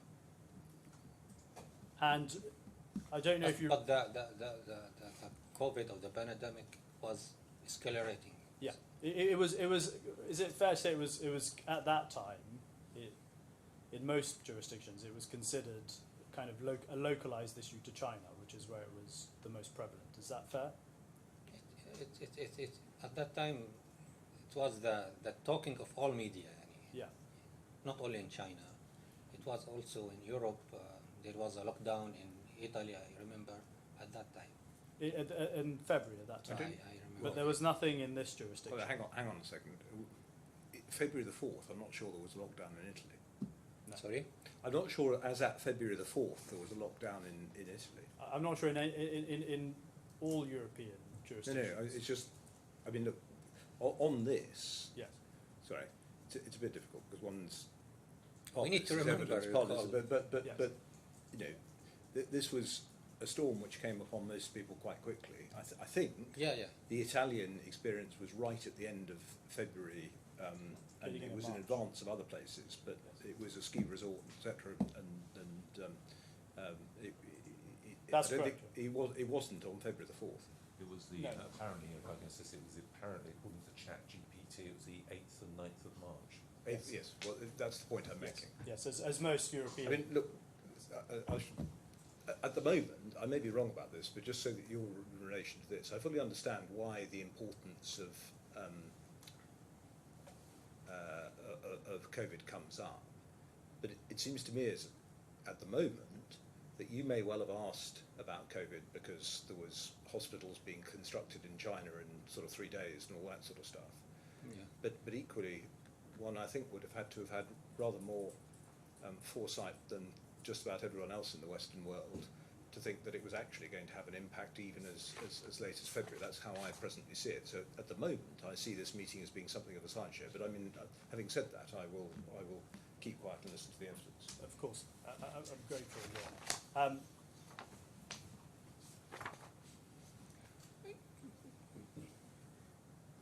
What is the date of this? I mean, if the meeting was in April, it would have been a very different matter. Yes. The meeting was in February, right? Yeah. 6th of February. is 6th of relevant, yes. Yes.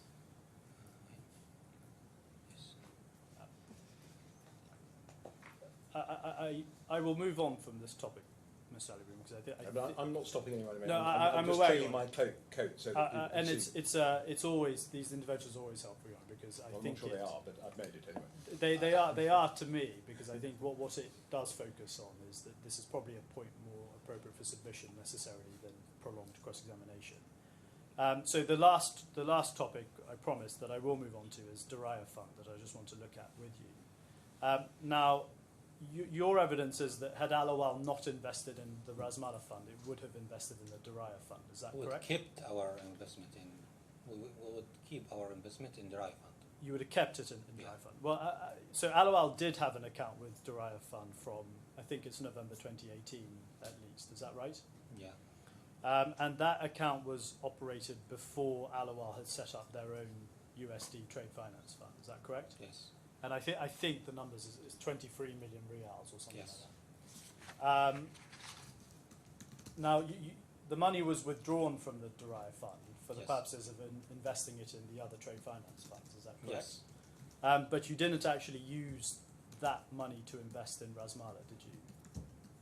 Sorry. You didn't use the Diraya fund, the money you took Diraya fund. You didn't actually into the RASMALA fund, did you? Yeah, we put it in RASMALA fund. Well, you say that, but let's look at paragraph 75 of your witness statement. B1 tab 30, please.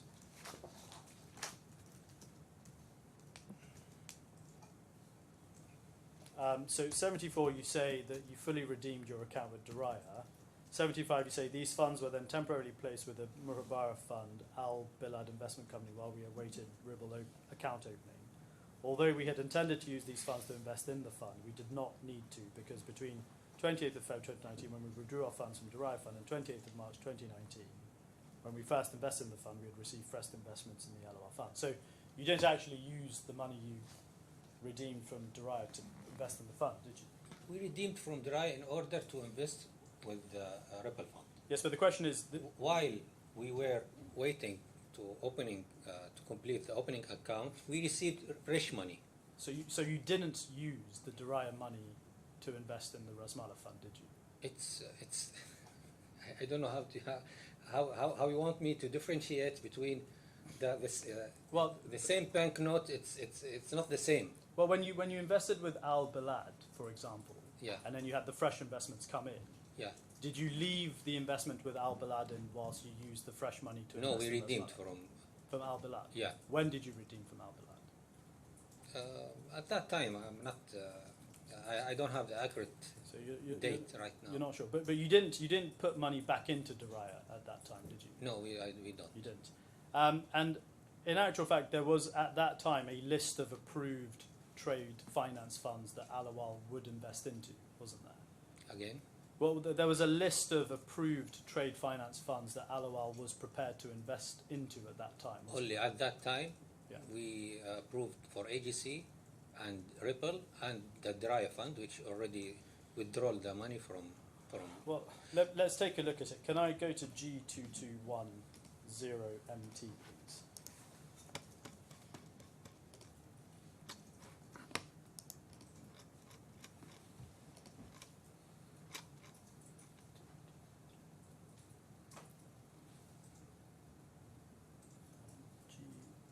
G2210 as well. Yeah, so G2210MT. Can you see this? 18th of June 2019. It's an email to you from Mr. Hamuda, is that correct? Yeah. And he says, Dear Allah, attached to you as paragraph 7 after amending the regulatory framework of the trade fund. And if we look at the regulatory framework at 2211MT,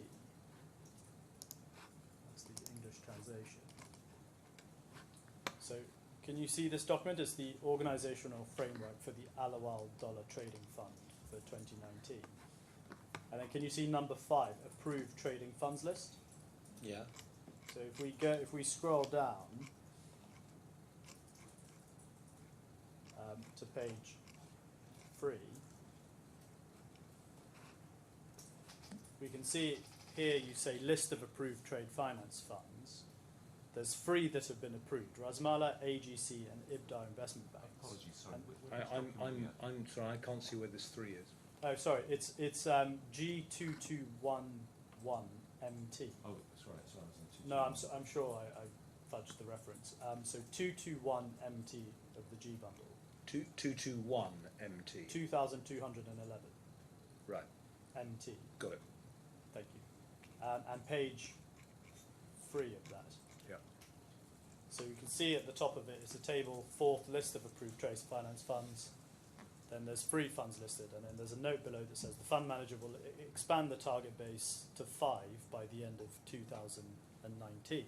So at least as at this time, which is June 2019, Deraya Fund was not one of the approved trade finance funds. Okay, let was me it? explain to you.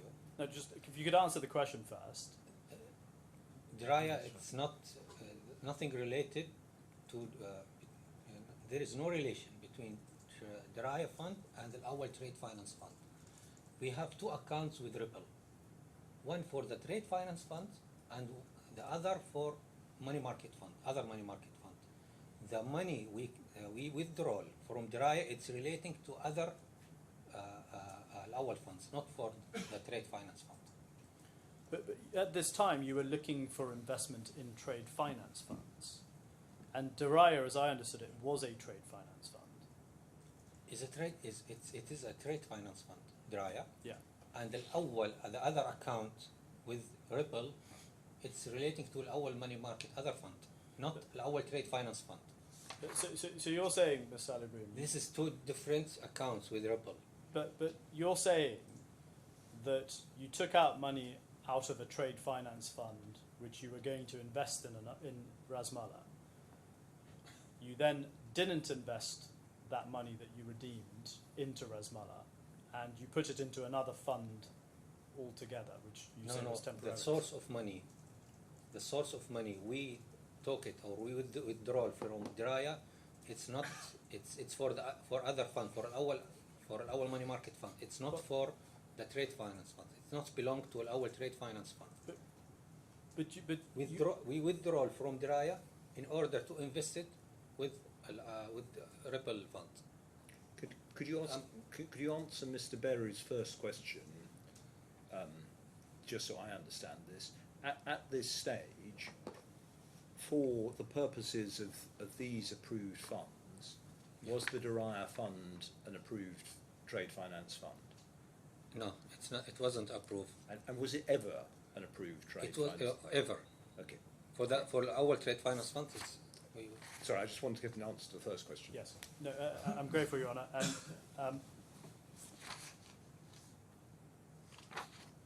And for your information, Ibdar Investment Bank, we included here, but we did not get the final approval.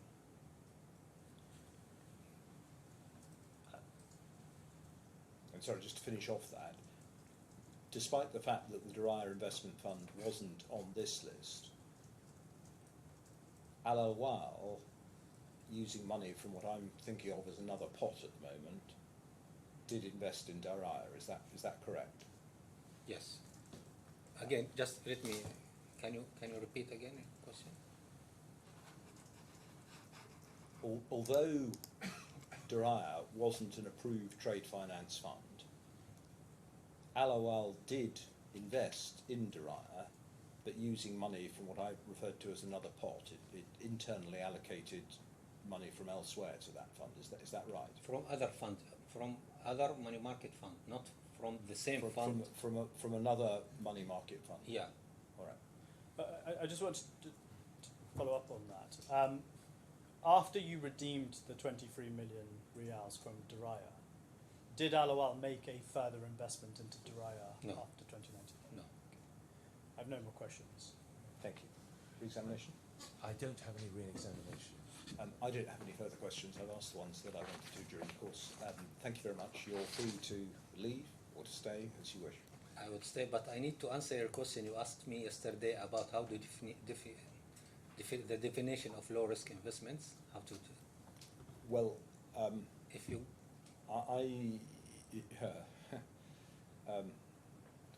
I think the way I'll deal with that is, Mr. Adair, do you want this evidence to come out, in which case it can come out really by way of re-examination? The witness is saying that he wants to give some evidence about low-risk investment. Yes, I was aware. Mr. Alibrim, yesterday you had an exchange with His Honour the Judge regarding the categorisation, if I can put it that, of Yes. risk of different investments. How are you able to explain that categorisation? Yes. It's common in the investment banking or in the asset management. If you want to differentiate or to differentiate the different types of investment in terms of risk, you need to, this is common and everyone can Google it. It's based on the volatility of the returns of that assets or of that fund. So the best measurement of the volatility is by using or applying the standard deviation or the Sharpe ratio to reach standard deviation. Mainly it will give you clear information about the volatility. Sharpe ratio would give you the clear picture of the risk inherited to achieve that return. I think I know what both standard deviations and Sharpe ratios. Yes. I've been reading the Investors Chronicle for long enough to Good. I've read their noddy guides to those in due course. So I know what those are. All right. So looking at standard deviations and Sharpe ratios, go from there and assume I understand that. This is what I wanted to just to clarify, because you asked me how to differentiate or to how to do it. So, well, just following up on my question, where, given the pretty well infinite range of either of those two, do you put the barriers between low on the one hand and medium and high? In other words, where are the boundaries on those? The lowest, as I said yesterday, in terms you can compare the volatility between the volatility of labor 3 months, Right. the benchmark. This is the lowest. This is the Right, interbank. So you're saying that you look at LIBOR 3 months, Yeah. and that for practical purposes is as low as you go. and This that's is the lowest in the world. Yeah. So where above that does low ratio, does low risk come? Is it only LIBOR 3 months, or is it something else? There is no exact. Okay. And medium, what are you looking at? You're obviously not looking at, you're obviously not looking at futures which are out of the money in relation to low risk. So where does medium come in? Generally speaking, medium, when you are talking about real estate, REIT funds, which is real estate traded funds, this is considered medium. On the basis that there's asset-backed security. Yes, asset-backed and low volatility also. Right. So and high risk then would include what I would call ordinary share trading. Yes, exactly. Including ordinary share trading in, in I was going to say FTSE 100, but that's probably not appropriate. In main board Wall Street stocks. Any stock market, it's considered high risk. Right. Okay. Well, seeing as that wasn't really re-examination, anything arising out of that? No, Your Honour. Thank you, Raj. Thank That's you. actually very helpful. Thank you.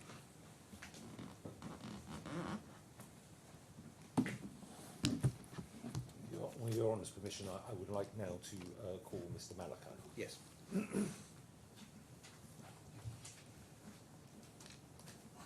Sorry, Malaka. I mispronounced that. Apologies. Same box? Same box, different water glass.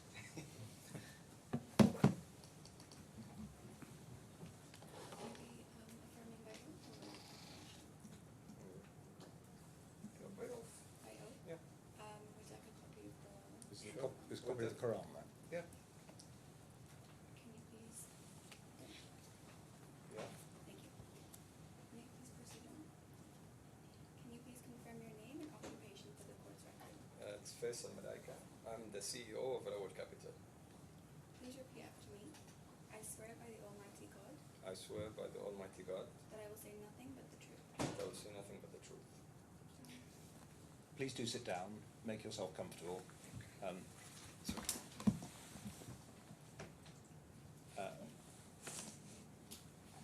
The lady to your left will get the documents up on screen, and as someone has already observed, she's doing Sure. so rather more quickly, certainly, than I'm managing it up here. and you'll be asked some questions first by Mr. Adair. Yes, Mr. Adair. Mr. Malaika, I saw you had a bundle of witness statements. Correct. with you. If you open that at the second tab, the second divider, Sure. Yes, and you should see a witness statement there. Yes. Do you recognise that? absolutely. Is that your witness statement? Yes, Would you go to the last page of that, which is page 22? sure. Yes, Is that your signature? yes. Have you read this witness statement before coming into court recently? Yes, Is it true and correct, or is there anything in there that you It's- would wish to change? true and correct. So you're happy to leave it as it is? Yes. I don't have any questions for you at the moment. Mr. Biru does, Okay. and he will start asking questions. Ms. Root. I'll go for you now. Good morning, Mr. Malaika. Good morning. I just want to start by asking you some general questions about your professional experience, which seems to be extensive. But do I understand correctly that you've been working in investment banking and corporate finance for about 15 years? Investment banking. Investment banking. Yes. What about corporate finance? Nope. Okay, good. Your witness statement. It's tab 2 of bundle B, Yes. paragraph 4. Yeah. You say I have over 15 Yes. years experience in corporate finance Yes. and investment banking. I haven't worked in a bank. Only investment banking. So when you say you have experience in corporate finance, that's Corporate not correct. finance, as in, like, I'm exposed to it. Yes.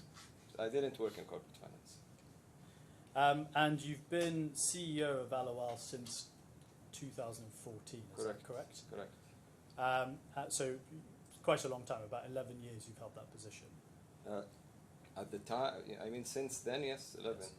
Yes. And were you working in ALAWWAL in a different position before you were Yeah, appointed I CEO? graduated from. So I started my career. Second year of my career was with ALAWWAL. So almost all my career was with ALAWWAL. And what year was that? 2009. Yeah, so 1 year after its inception. So I worked 2 years in a bank, Yes. in a regular bank. It's the biggest bank in Saudi, NCB. And then from there I went to ALAWWAL. So Yes. that's where my so 15 years of investment banking, maybe I should correct, and I do have experience in corporate bank and corporate finance, but not 15 years of that. Sure. Yeah. And now in your position as the CEO, I think you and I would agree that that's the most senior position you could occupy, right? Yes. And in your role as CEO, would I be correct in saying you've got the overall responsibility for the running of everything in ALAWWAL, the operations? I would say so. And ALAWWAL is a fairly substantial investment bank now, isn't it, in Saudi? I know it's a boutique investment bank. A boutique investment Yeah, bank, but not substantial as you addressed it. I'm sure, but it's a it's what you would consider as a kind of a leading provider of financial services. I mean, that word is very flexible, but I answered you very clearly. We're a boutique investment bank. Yeah. Now it's launched a number of funds since its inception in 2008. Is that correct? Correct. And I think that's more than 43 funds. Yes, we're quite. I don't know up to date. Maybe today it's a little bit more or less, but something around that. How many would you, as of let's say 2019? How many would you estimate? I if would you could? in the tens. In the tens. Yeah. And how Sorry, many? I didn't hear you. Did you say about 10 or in No, the in tens? the tens. In the tens. So it could be 20, 30, Yeah, I'm 40. sorry. I'm not sure. I just wanted to check what I heard you. Yes. And how many, if you can estimate, or if you can, to the best of your estimation, how many of those funds were launched under your leadership as CEO? I would guess 10 or 15, maybe. Yeah. 10, 15. Yeah. So quite a few. Quite a few. Yeah. And how many funds does ALAWWAL currently manage, approximately?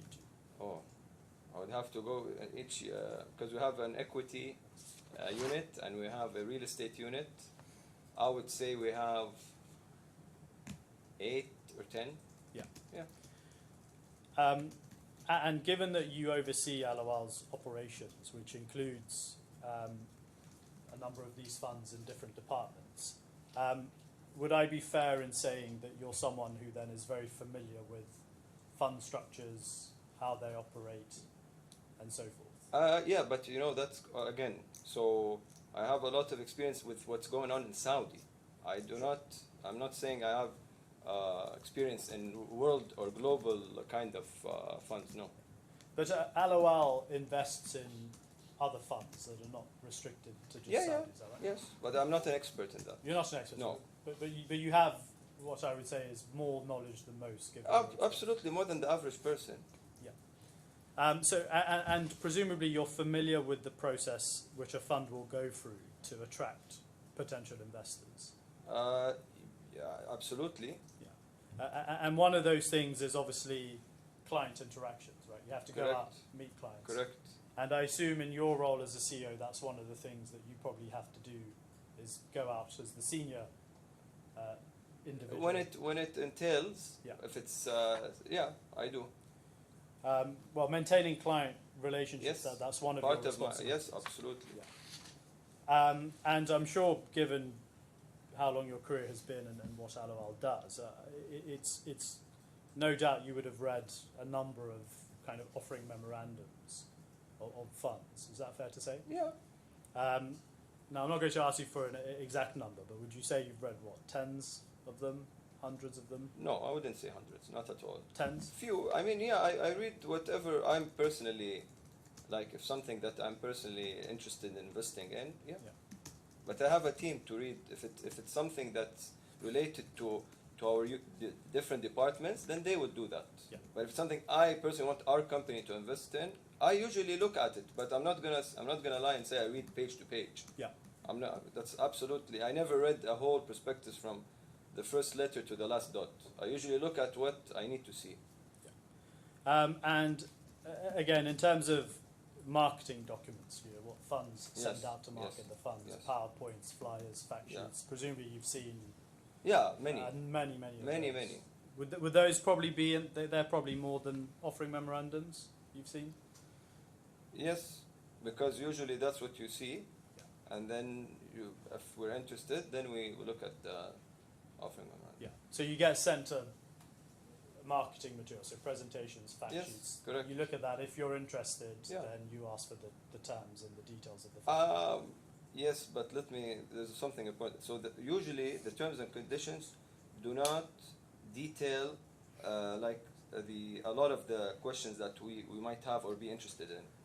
So the investment strategy, the risk mitigants, and all of that usually aren't listed they're not usually in the terms and conditions. Now, in terms of the marketing documents that you see, again, you will be familiar with the type of information they'll contain. They won't all contain the same, but generally speaking, they tend to cover Same sections. same sections. Yeah. So then, in terms of your professional experience, how long you've worked in the industry and ALAWWAL, my assessment and my characterization of you as someone who is, has significant financial expertise and experience. Is that a fair characterization? I mean, there's people that I look up to in the industry. Of course. So what would you consider those? If you look at me that way, then what do we talk about the other people? Well, so I mean, I'm gonna be honest. I think I studied finance and I worked in the finance. And this is what I have to say. I'm not gonna say I'm an expert or. Well, I'm not asking you to say you're an Yeah. expert. I'm saying what you have is expertise. You have experience Yes, in this of industry. course, You of course. are very well versed with what it requires. Yeah, but the finance world is quite diversified. So I'm not gonna claim that I know everything in finance. And we heard from Mr. Alabrim on this yesterday, but would you agree that in your capacity as the CEO, you ultimately will have a final say over important business decisions? Yes, of ALAWWAL? along with my committees. Yeah. Because we do have like governance structure, so that it's not a one-man show. Of course. Yes. But for example, if you were not keen for something to happen or for ALAWWAL to take a decision that the committee thought ALAWWAL I should? know we actually it's common for us to have like a, what do you call it? Like we weigh things. I don't know how you say it, but basically we all have like a vote or something. Yeah. Consider it a vote. Consider it what you like. And as Can I just ask about that? I Yes. mean, often in that sort of situation, just because you were in favour of something wouldn't mean that it would go No. ahead. If all of your colleagues Absolutely. were saying, on the other hand, if you as the CEO were saying we shouldn't touch this at all because I Yeah, think it's highly yeah. risky, Yeah, then yeah. it's very unlikely Yes, to correct. go ahead. In other Yes, words, yes, it's one of those of structures course. where it's easier to say no than it is to say yes. Definitely, because the consequences Quite. is quite clear. I don't have to explain. Yeah. yeah, thank you. Your Honour took the questions from me. I'm sorry, I wasn't Um, intended to. I thought you. No, no, it's a good question. I can. I, There's no need to flatter me. so, I assume as CEO, this may be a somewhat obvious statement, but as the CEO of this company, you're probably, like many CEOs, quite a busy person. You've got lots of things you have to deal with on a day-to-day basis. You have to say yes. You can't just nod. I'm busy for sure. Yeah. And like all good CEOs, it's probably not really possible for you to be involved in ALAWWAL's business at a detailed level, at every level. It depends, because if it's going to be like a significant investment comparatively to us, so everything is relative in the world. Yeah. If we're going to invest a few $1,000s, a few $100,000, maybe I would agree with you. If we're talking in the millions, I usually like to myself be involved. But you also delegate tasks and responsibilities to others in ALAWWAL, right? Correct. Again, relative to what the subject in hand Yeah. requires. Sure. Well, let's take an example. So when ALAWWAL is considering making a new investment or setting up a fund, you wouldn't necessarily be involved in the day-to-day research and structuring and progressing of the investment and doing the due diligence. You'd have teams of people that would do that part. They would do that, but they would update me regularly. Yeah. So they would do what I would call the legwork Yeah. and the detailed work, and then they'd Yes. update you as to what their Yes. findings were. Correct. And in terms of your involvement in what we consider let's say, a serious proposal or one that's going to be Yeah. for a lot of money, you would only become kind of more involved as that proposal becomes a serious one. Is that fair? Yeah, but yeah, I mean, you could say so. Yeah. Yeah. So when it's to be considered as a recommendation from the team, or when a decision needs to be made, that's when you. So would be involved. the part about what you're referring to about the consideration, I mean, in certain cases, I have to be involved to read personally to take that to become a consideration. Yes. Because again, it's not a one-man show. Of course, but you're not going to, for example, you're not going to be going to introductory meetings with No, I do. funds. I You do. Absolutely. They come to pitch to me many things. Yeah. Lots of, yeah, and it depends on if I have enough time. If I want to actually, if I'm interested, then yeah, I would make time to also find out what's going on in the market, to compare how we're doing with others. So I wouldn't agree. Well, if we take, for example, the meeting, the first meeting with Ribble on the Yeah. 14th of November, you wouldn't have, and you didn't attend that because it was just an initial introductory meeting, right? I can't recollect why I didn't attend, but if I didn't attend, I didn't attend. For what reason, I cannot tell you. Um, You have to go. If I attended, I attended. If I didn't, then I might have had something else to do. well, if we look at, let's go to paragraph 12 of your witness statement. It's at page 5 of bundle B, tab 2.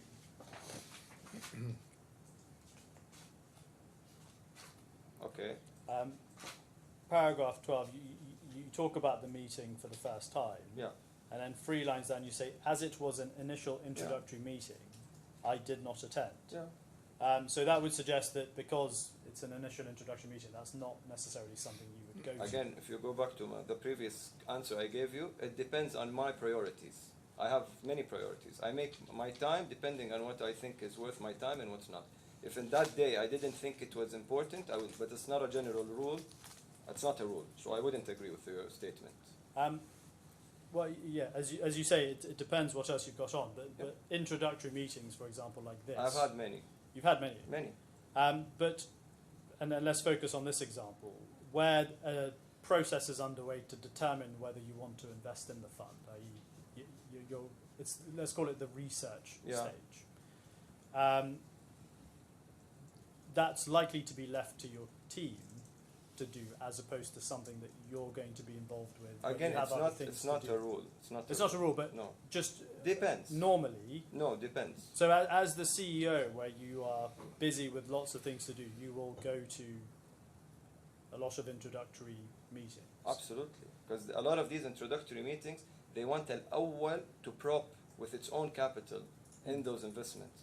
Yeah. So if it's something that we're considering for our, because you know, this is, we're not a huge, we don't have a big capital. So I have to be careful where our money goes, and I like to filter things out. So I do attend some, and some I don't. And if we go to page 7 of your witness statement, Yeah, paragraph 21. yeah, This is about the 23rd of January meeting, which was the second meeting yeah, between ALAWWAL and Ribble. You say on 23rd of January, my colleagues met Yeah. Mr. Zogfos, Mr. Ruggiero. I did not attend this meeting as I was waiting for the completion of the team's recommendation. Again, is that seems to be the normal process, which is until it's more advanced. Depends. There's really. no reason for you I to go. can't. No, I don't agree with that statement.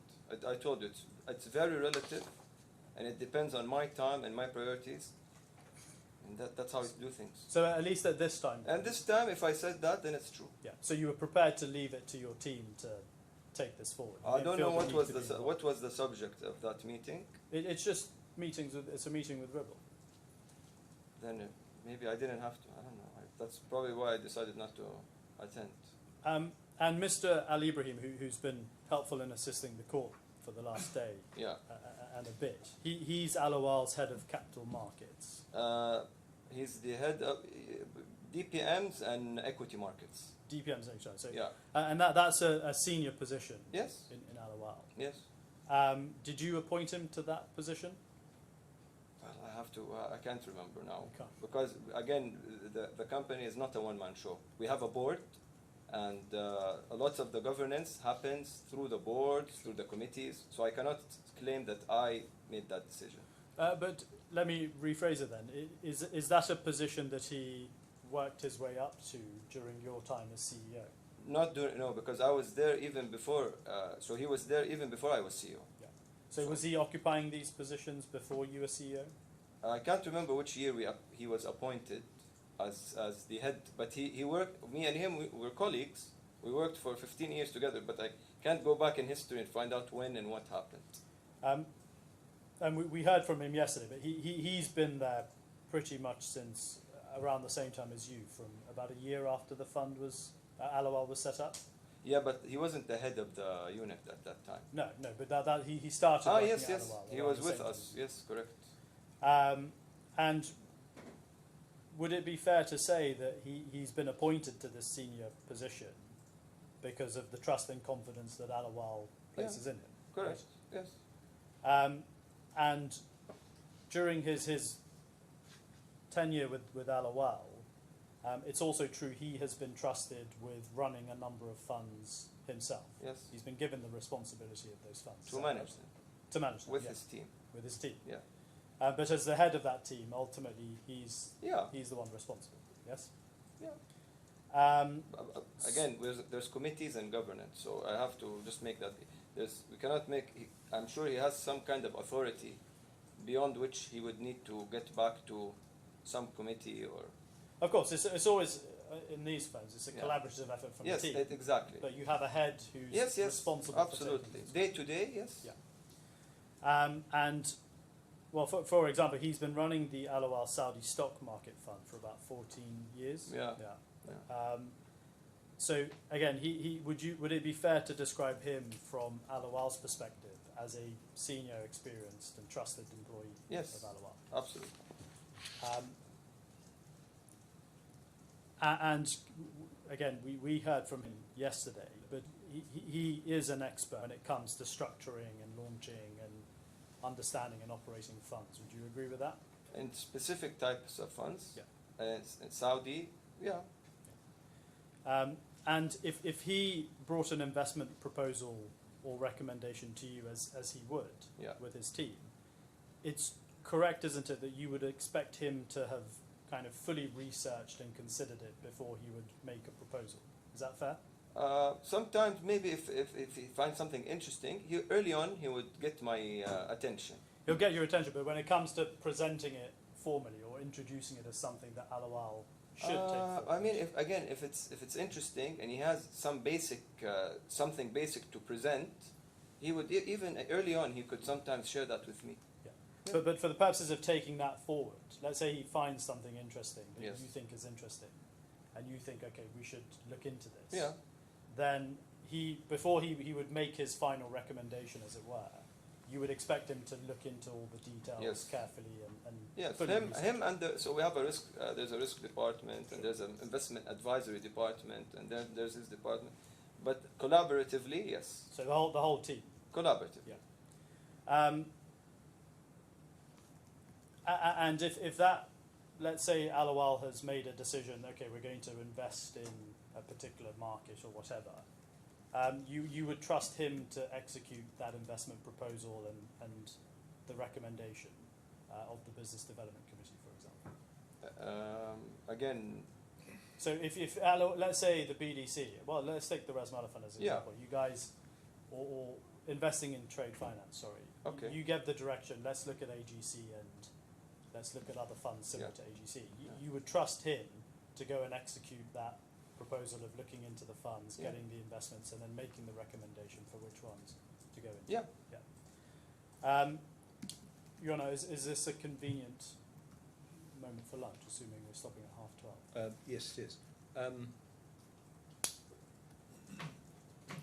Just a matter of interest, is there a copy of ALAWWAL's, I suppose, 2019 accounts anywhere in the bundle? Not to the best of my knowledge. Is that right, Stewart? I don't believe there is. No. And just ALAWWAL, as I understand it, it's a joint stock company, which is a public company. It's not public. It's not a public closed company. joint stock. It's a private company. Correct. It's not a bank. It's I mean, you know that word in Saudi they used to call these companies. So our authority used to call our type of companies financial services companies. Right. I mean, the reason I ask is, I mean, in England, like in Saudi, you have a bank on the one hand, and you have financial services companies which do some things which are like what banks Correct. do, but they're, I mean, Correct. for example, I dare say you don't provide accounts for individuals by way of, if I wanted to open an account with you. You mean I like a could- retail? Yeah, I wouldn't be able to open an account. I was going to say An investment account, yes. Yeah, well, but I wouldn't be able. I was going to say a checkbook. No one has No, checkbooks. we but don't. you- We're a non-deposit taking That's financial firm. Okay. Yes. So to be specific, non-deposit taking. Yes, correct. Okay. I You're don't think right. I need to know more than that. I just wanted to understand. And your capital. You said you had limited capital. Presumably it's in millions of reals. We're 50 million, So your capital. which is the minimum. Right. So our CMA, Capital Market Authority, put a threshold of 50 million as a minimum to be able to have the licenses that we have. Right. So you have the minimum amount Yes, of capital for exactly. the sort of license you Correct. Absolutely. have. I just wanted to understand what we were dealing with. If there's Yes. anything arising, you can ask some questions Of out course. afterwards. Thank you. Yes, 1:30. Thank you. Oh, sorry. Well, now you've started giving evidence. Please don't speak to Okay. anyone about. Sure. the case. Okay. All rise.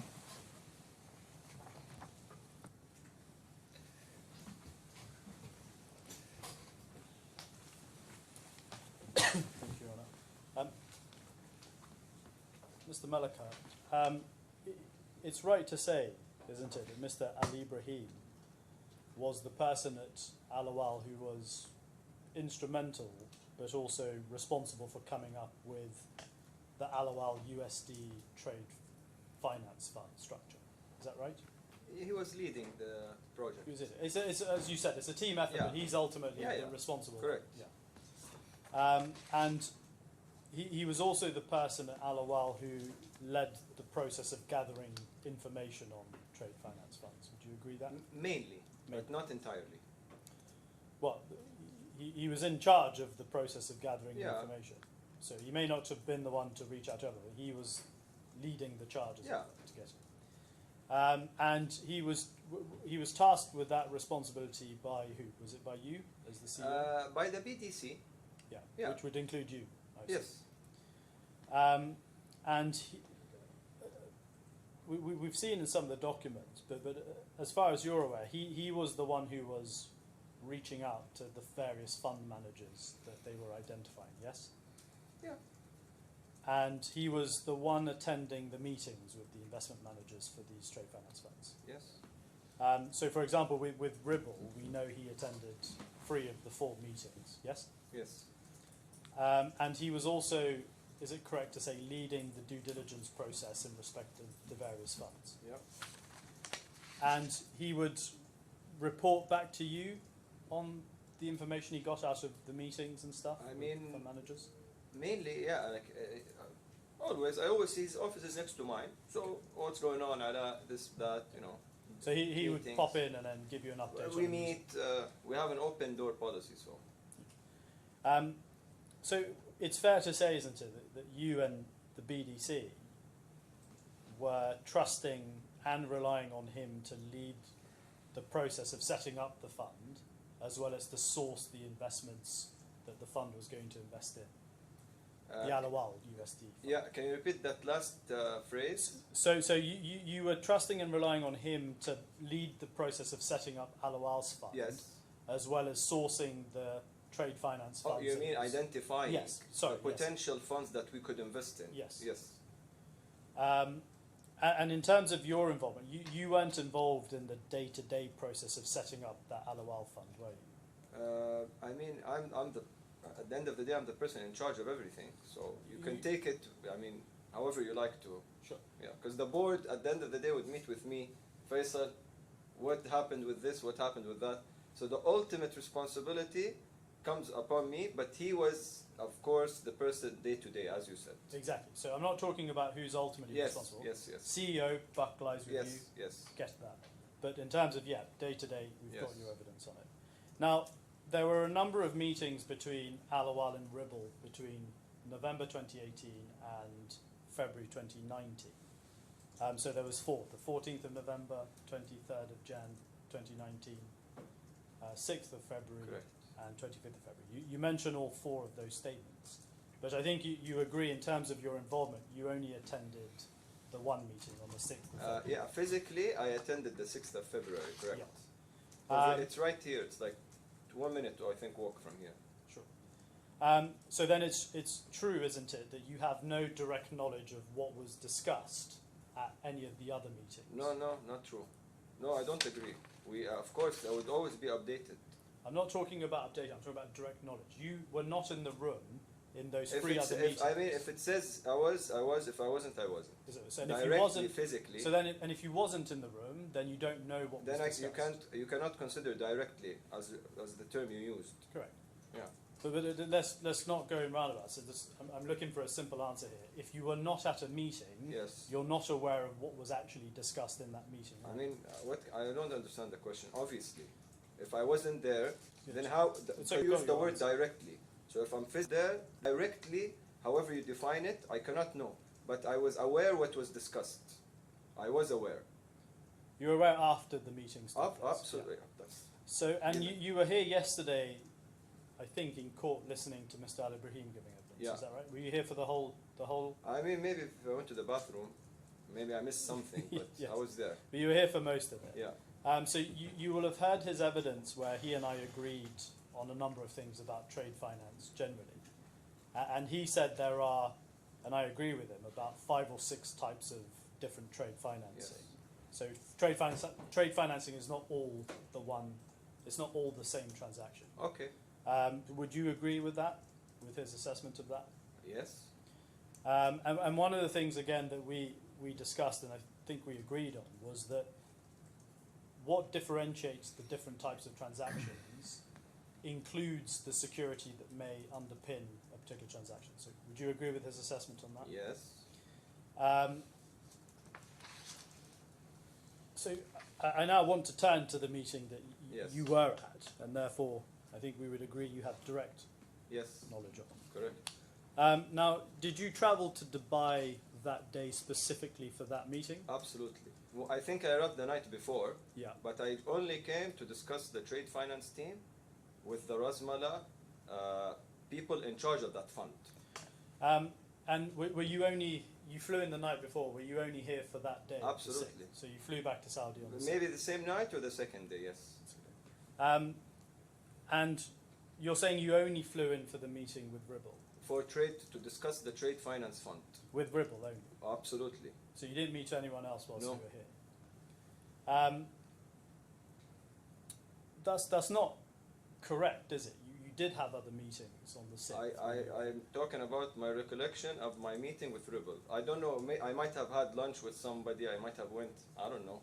I can't remember what I did that day, but I do remember that I flew in for Ribble's to discuss this trade finance fund. Well, you met with AGC as well. Okay, maybe I Haven't have. you? Maybe I have, yeah. Well, let's not say maybe. Let's look at. I can't remember, honestly. Actually, I might have. Well, let's look at I-42, please.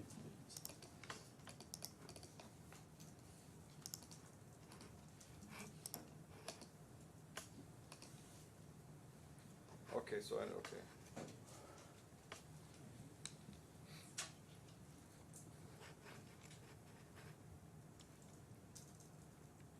If you scroll down to page 1, Okay, so I might have, yeah. right, we can see it's an email from. Okay, yes, yes. Can you see it was a great pleasure meeting you yesterday yes, after a long correct, time. Thank you for correct. the visit. So Okay, I got you. So maybe to just explain what I meant. So I came specifically for Ribble, but since I was here, I might as well meet, I guess I met AGC to discuss. I mean, I wouldn't come 2 times for the same topic. well, at this time, you were still considering a number of funds, right? Correct. There were 5. Correct. Can we look at another document? It's F132. I just want your help with this.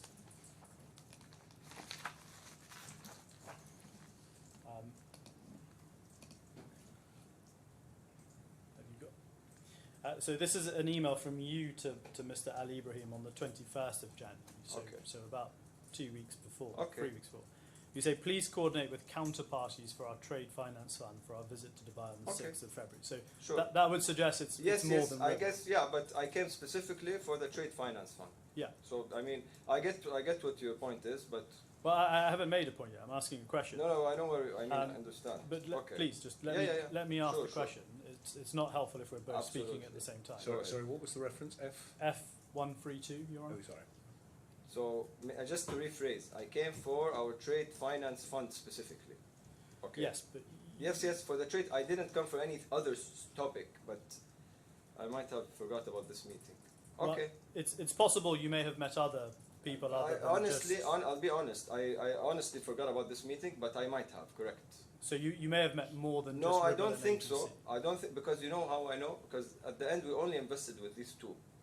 But you were considering 5 at the time. Yeah, I don't know where they were. So one is in South Africa, I guess, and one is, they were not all here in Dubai. Who was in South Africa? I think Ibdar or one of those.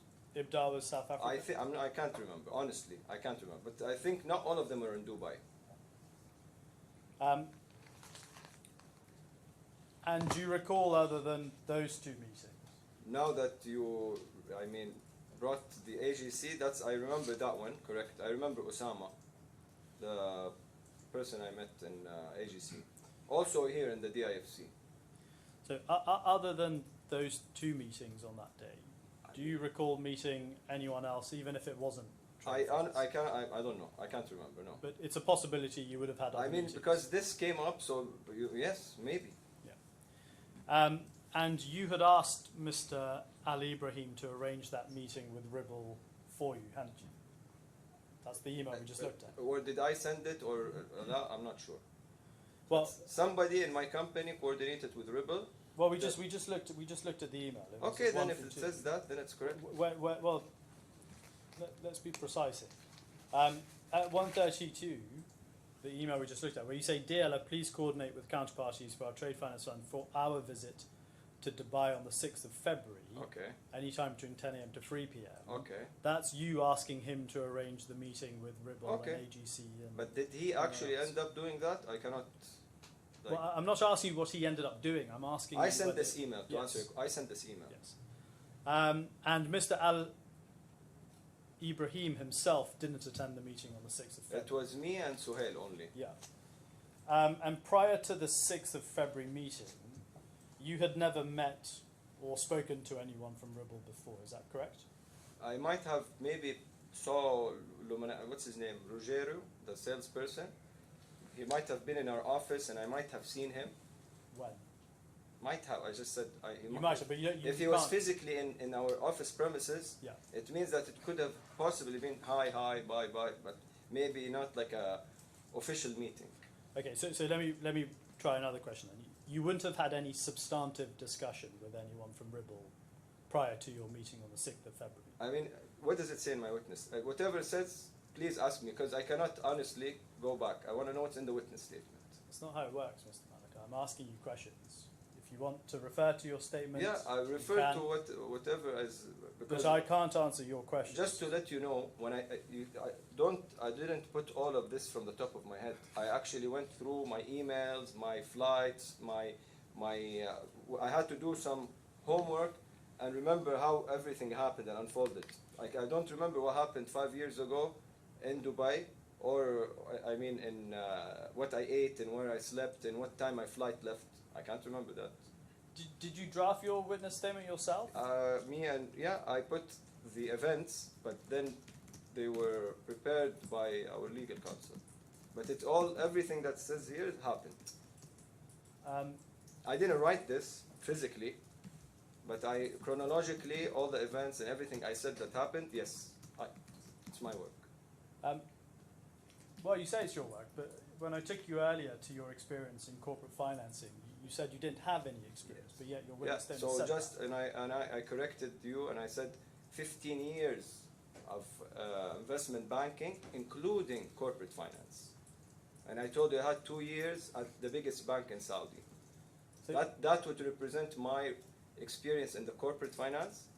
But up today, I've been working now, so 18 years in total.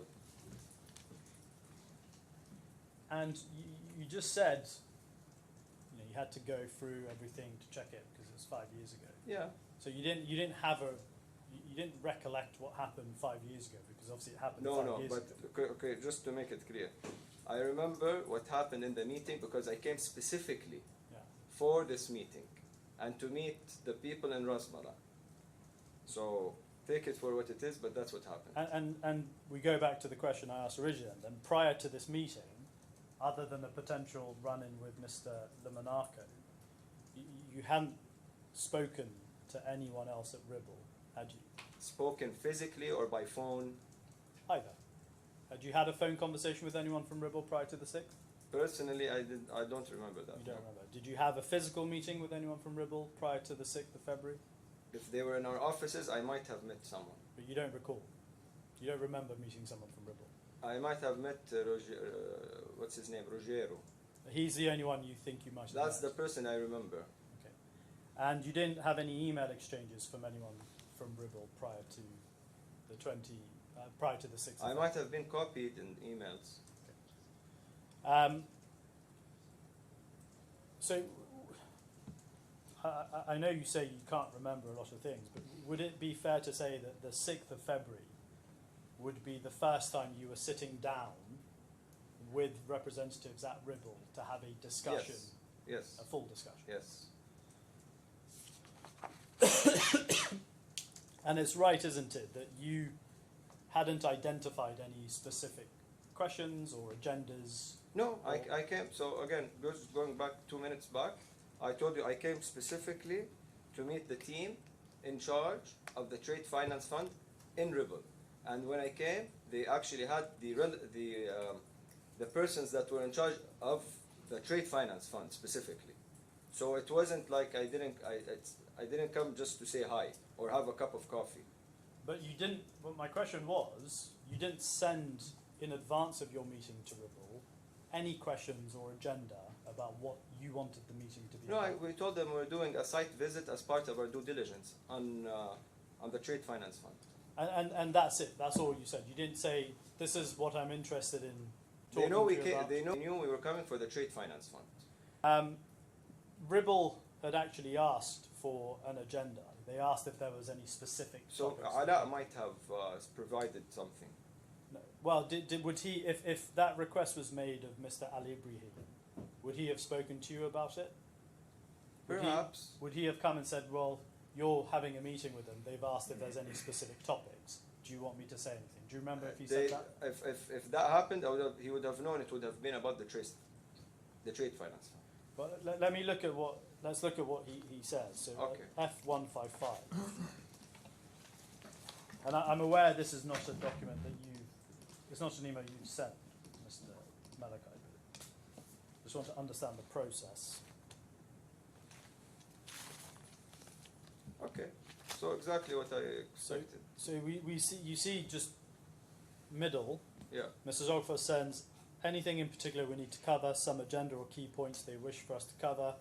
And then Mr. Ali Ibrahim says, regarding the agenda, kindly notice that the visit is part of our regular due diligence about RASMALA and its trade finance fund, and definitely we'll be happy to discuss any chances where we can improve our partnership with RASMALA. So do you recall if he would have asked you, when he received the email from Mrs. Ogafos, whether you want to identify... If it's there, then probably he probably told. I mean, it's kind of like, what's the word? Common sense. He knew why I was going, so he told them exactly what. Why would he tell me something or come back to me for something that he knew? He wasn't going to the meeting, was he? But he knew why I was going. No, but answer the question. He was not going to the meeting. was he? Physically, no, but he was responsible for coordinating the meeting for me to visit them to discuss the trade finance fund. And he knew that you and Mr. Awan were going to the meeting. Correct. So it's natural, isn't it, that if someone's asking, is there anything specific you want us to cover, that he would ask the individuals attending the meeting. Unless he knew. How did he know? Why would I tell him, please did he make the meeting request out of his head, or did he get instructions from me? So No, answer, can you answer no, that question? I'm not here to answer your Okay, question. then, That's not how it works. I mean, it's common sense. You say it's common sense, but again, I'm looking at the document and I'm I asking told him, specific questions. please- Just let me finish. Yeah, Let okay, me go finish. ahead, go ahead. Let's not talk over each other. Okay. That's not helpful to anyone. He's getting an email request that comes in saying, is there anything the people attending the meeting, which is you and Mr. Owen, want to discuss? He replies saying, there's no specific agenda, we just want to talk about the trade finance fund. All I'm asking you, I'm not asking for any explanation or Can you anything say else. that again? No specific, but talking about the trade finance fund is the agenda. That's on the agenda. Do you accept that you may have specific questions about the trade finance fund? Absolutely. You may want to ask about any kinds of things about the trade Yes. finance funds. So did he come and check with you whether you had any specific questions you wanted to ask? I'm sure we spoke about it. I mean, probably. And if he sent that, if you're sure you spoke about it and he sent that email, that means, doesn't it, that you didn't identify that there were specific questions you wanted to discuss with him? You know why it's not specific? Because if it's about the whole fund in general. So everything that had to do with the fund, I had the right to ask them physically in their offices about it. So would you then agree that Ribble knew you were coming to talk about the fund, but they didn't know what exactly you wanted to talk about the fund? Is that fair? No, because when I went there, they had all the presentations ready on a screen. They had the PowerPoint presentation. Everything. Yes. Yes. The PowerPoint presentation. Yes, Yes. correct. That's the only presentation they had ready. That's Yeah. yeah.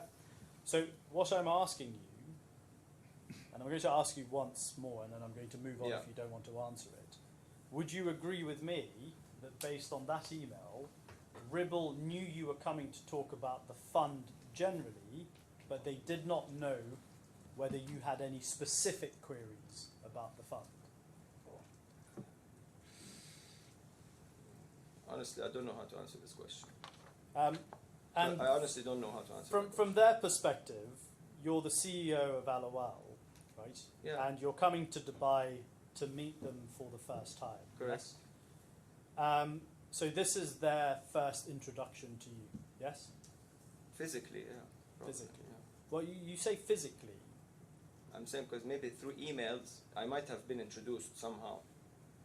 Do you recall having email exchanges with Mr. Again, Swartz or anyone else? It was all. If I was, it would have been. I would have been copied, but Okay. not directly. Now, I know it's a long time ago, and you've already said you've had to go and check various things Yeah. and everything else, but the meeting was a relatively brief meeting. Nope. So how long would you say the meeting was? An hour and a half to 2 hours. I just want to take you to Mr. Schwartz's evidence, who was also at this meeting. Okay. If we can go to B3, page 6, please. Oh, sorry, that's the wrong reference.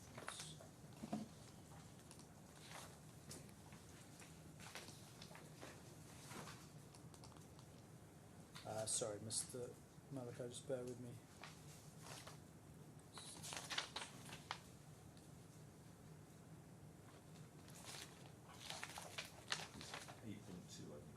Yeah, I think that is, yeah. 8.2 at page 8. Thank you, Mr. 8.2, what Mr. Schwartz says is, he says he recalls the meeting being attended by you and Mr. Nawazan. Okay. And then he says the meeting was cordial but brief, lasting around an hour, Okay. which is typical situation. Now, are you disagreeing with his statement there? Remember? Are you saying it was longer than I an said hour? it might have been an hour and a half to 2. So the difference between me and him is 30 to 60 minutes. Now, I think you just alluded to it. During the meeting, the representatives who attended from Ribble, they gave you a presentation using the PowerPoint, yes? Yeah. Now, the PowerPoint, is that a document that you had seen prior to this meeting? It might have been in my email, but I only paid a lot of attention, obviously, and had to go one-on-one when I was there with the team. But do you recall reading the PowerPoint before going to this meeting? I don't recall. You don't recall. So it's possible you went there without having read the PowerPoint. Maybe yes, maybe no.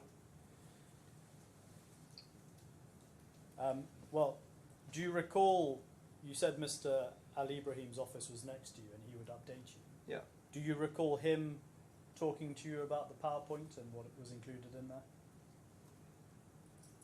I mean, I remember I told you earlier that I get to see a lot of teasers and presentations, and so maybe yes, maybe no. I mean, could be not.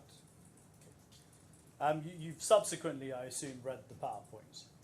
Right there with them and asked them specific questions. That was the whole point. And have you read it since then? Yeah? Have you read it for the purposes of preparing to come to court? No? So you haven't read it before? Recently, no. Recently, no. Yeah. But you knew, didn't you, that PowerPoint was a general presentation about the kind of the highlights and the benefits of trade finance and the fund? Would you agree? No, we wanted to know the methodology of the fund, its investment methodology, as well as how they manage the risk. And literally, we wanted to know everything there is to know about this fund. So are you saying that the PowerPoint that you were shown at the meeting was one that was specifically prepared for ALAWWAL? I have no idea if they prepared it a day before or 2 years before. I wouldn't know. So you accept it could just be a general presentation to show any potential investor? When you say general about what? Well, it's just a presentation. They made the one you saw is one they may have shared with every other investor. Yeah, but well, it's a very well laid out presentation with many sections, with many answers. So I wouldn't say it's general because it specifically answered the questions that any investor, sophisticated or not, would have about the fund. Because again, how would I know how they manage the fund internally if they did not present something and tell me how they did it? You seem to be wanting to give evidence about a lot of things that I'm not asking you about. You're not here to argue the case. I'm trying to understand your question. Well, my questions, I'm going to give myself credit. I don't think my questions are that complicated to follow, Mr. Malachi. So if you could listen to them. Just on this, the question was whether or not you think, from what you saw of the document, that it was prepared specifically for you, or it might have been prepared for lots of other people as well? I would say it was prepared for potential investors. Thank you,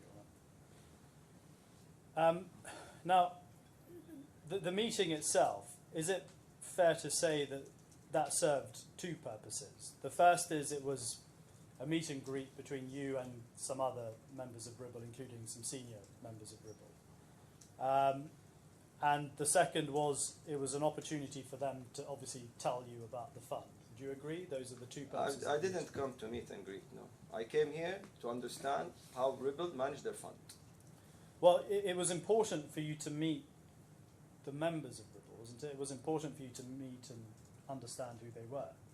I mean, I have to know if they exist physically and their offices, part of the due diligence, yes. Well, no, you wanted to get a sense of their caliber, right? Yes, and if they were correct. good, that was That's important. true, that's true. So for you, it was a meet and greet with some senior members of Ribble and some other members of Ribble to understand who you're dealing with effectively. Yeah, but just to answer your question, yes, the people in charge in any way, shape, or form of the trade finance fund. So I wouldn't expect to meet the real estate, for example, or public equity people. No, I wouldn't expect that. And given that meeting was, well, at least now, about 6 years ago, would I be right in assuming you've probably had many, many meetings since then? Yes, Thousands of meetings? Hundreds of meetings? maybe tens. I'm not going to say hundreds and thousands. No, Really? tens. CEO of ALAWWAL, in the last 6 years, you've only had tens of meetings? For products Just generally, meetings that can be about anything. with employees and everything. Everything. Oh yeah, Thousands. hundreds. Now, in respect of the 6th of February meeting, you didn't take any notes of that, did you? Physical notes. Probably Suhail Nawaz did.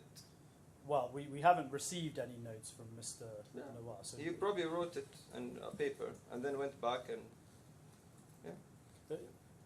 am I right in assuming if there were notes of this meeting, that you would have been willing to provide them for this hearing? We have, okay, now we go to your questions about the thousands. So we have thousands and thousands of documents. So maybe it's in part of those thousands of documents. Oh, so you may have minutes of that meeting or notes of that meeting. Document production was requested, we did it to the T. We got everything out of our servers and systems and everything in our archives to you. So. Okay, so if there are no notes of that meeting, that means you don't have any notes of it. Is that fair? No, I wouldn't say that, because no matter what you do, you cannot. But probably yes, maybe no. And let's move on to the representations. You say that a number of representations were made to you during this meeting. Correct. Now, I just want to. We can deal with some of them together. If Sure. we look at your witness statement, it's at B2, Okay. and I'll start at page 15, please.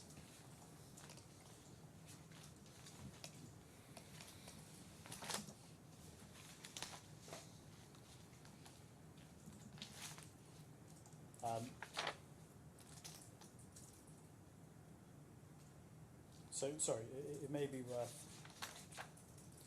starting on the page 14 at paragraph 26. So you say all the representatives of Ribble participated in the discussions at the meeting, which were focused on the risk mitigation measures used by the fund and whether it would meet ALAWWAL's investment objectives and provide a return on the investment. And then you go on to the next page, or the next few pages, to set out a number of representations that you say were made orally. Yeah. The first two representations I want to look at relate to the defaults. Okay. Now that's at 26.1 on page 15. You can see it says, in answer to my question as to whether there were legal issues or defaults that could affect the performance of the fund, Mr. Stewart stated that as at the date of that meeting, there were no legal issues or defaults that could affect the performance of the fund. And if we go on to page 17, you can see the sub-paragraph 9 above. Mr. Bitcoin represented that due to the fund's strict investment strategy, there were no recorded defaults in the fund. There had been some delays in payment, but these were usually paid in the end to avoid enforcement of the guarantee. So you say there were 2 representations made to you that Yeah. there were no defaults. Yeah.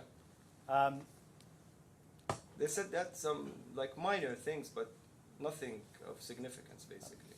and you were aware, weren't you, that as at this date, that Ribble had sent its financial statements to ALAWWAL, yes? Yeah. Now, did you review the 2017 financial statements when they were sent to ALAWWAL? I looked at them, but I'm not gonna say that I went through 50 or 60 pages.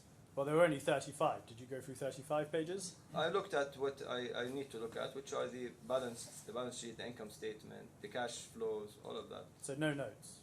I did not look at the notes. Is there a culture of not looking at notes in ALAWWAL? I mean, if there's nothing that would require or grab our attention, And when did you review these accounts? Did you review it before this meeting?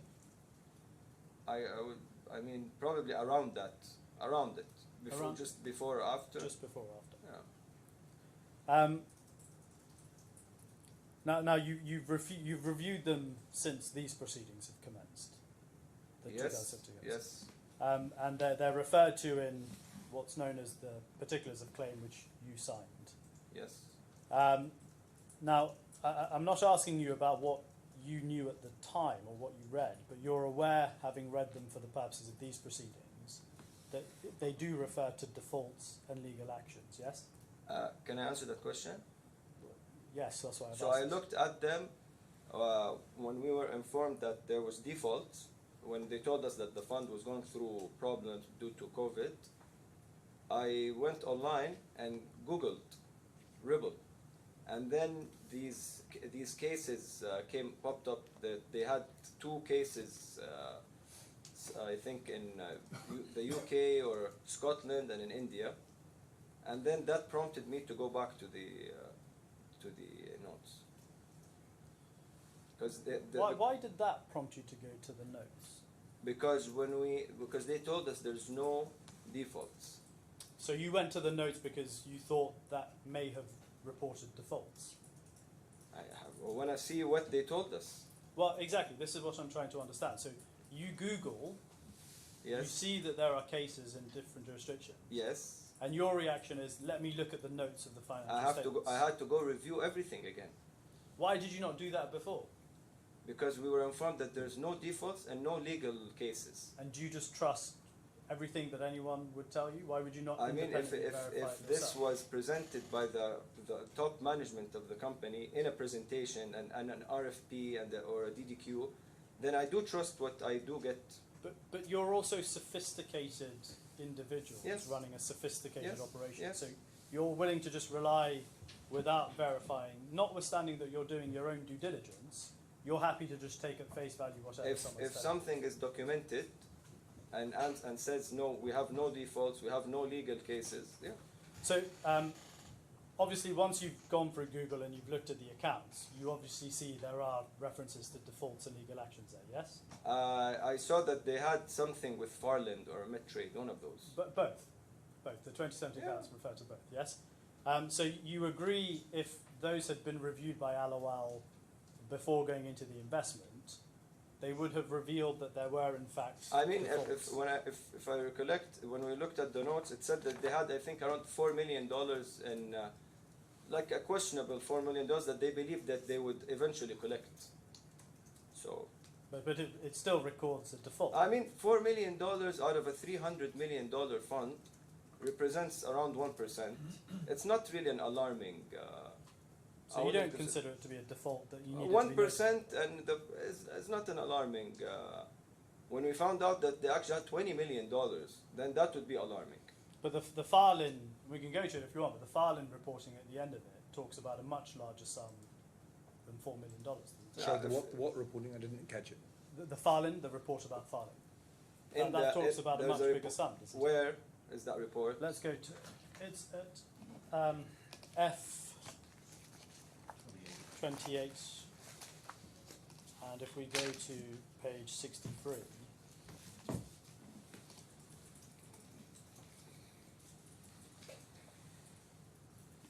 Page? sorry, 63, I thought you said it's only 35 pages. No, it's the this is 63 is the- this document is it's in a much bigger file. So he's giving you the bundle reference, which is a different sorry. page of the accounts. Okay, so So the second one, it says the fund had 4 Murabaha contracts totaling 18.6 million from File and Energy and Commodities as at 31st December 2018, which were due for repayment between January 18 and March 2018.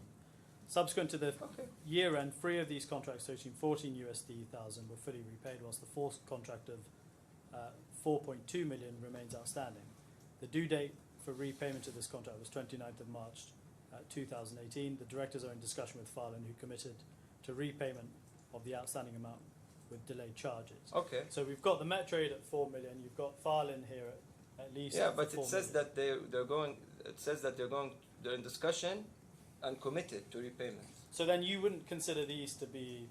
If the fund, if they're telling us they're committed, So if you'd seen this at the time, you wouldn't have been concerned. You would have still invested. in this language, I would have asked them more questions, but But it wouldn't be a basis to. You wouldn't say no just because of this. was committed to repayment of the sum subject to them reaching agreement with the fund. Yeah, the language here seems like they have things covered. But just so I'm not being unfair to you, I just want to show you the Metrade language as well. So if you go back a few pages, sorry, just bear with me. Page 49. Okay.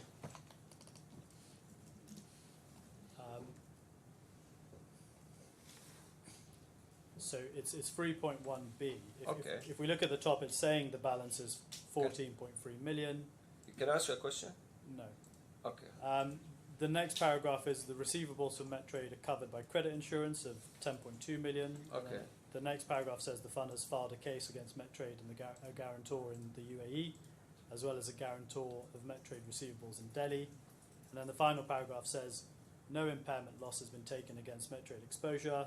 The directors of the fund believe the guarantor has sufficient financial resources to meet his obligations to the fund. Directors also believe they have a valid claim against this receivables from the insurance company, and thus the at-risk exposure for Metrade Murabaha is limited to the non-insured amount of 4.1 million, and its recoverability is dependent on the outcome of the final court cases. So, again, you've looked at the filing language and you've looked at this one. Are you saying this wouldn't have caused you to say no immediately? So okay, so this is a physical. This is like a document, but I met with the team in Dubai to verify. So I mean, this has an explanation. So this was never explained to us and never mentioned. When we asked them, do you have any defaults or legal issues? They said no.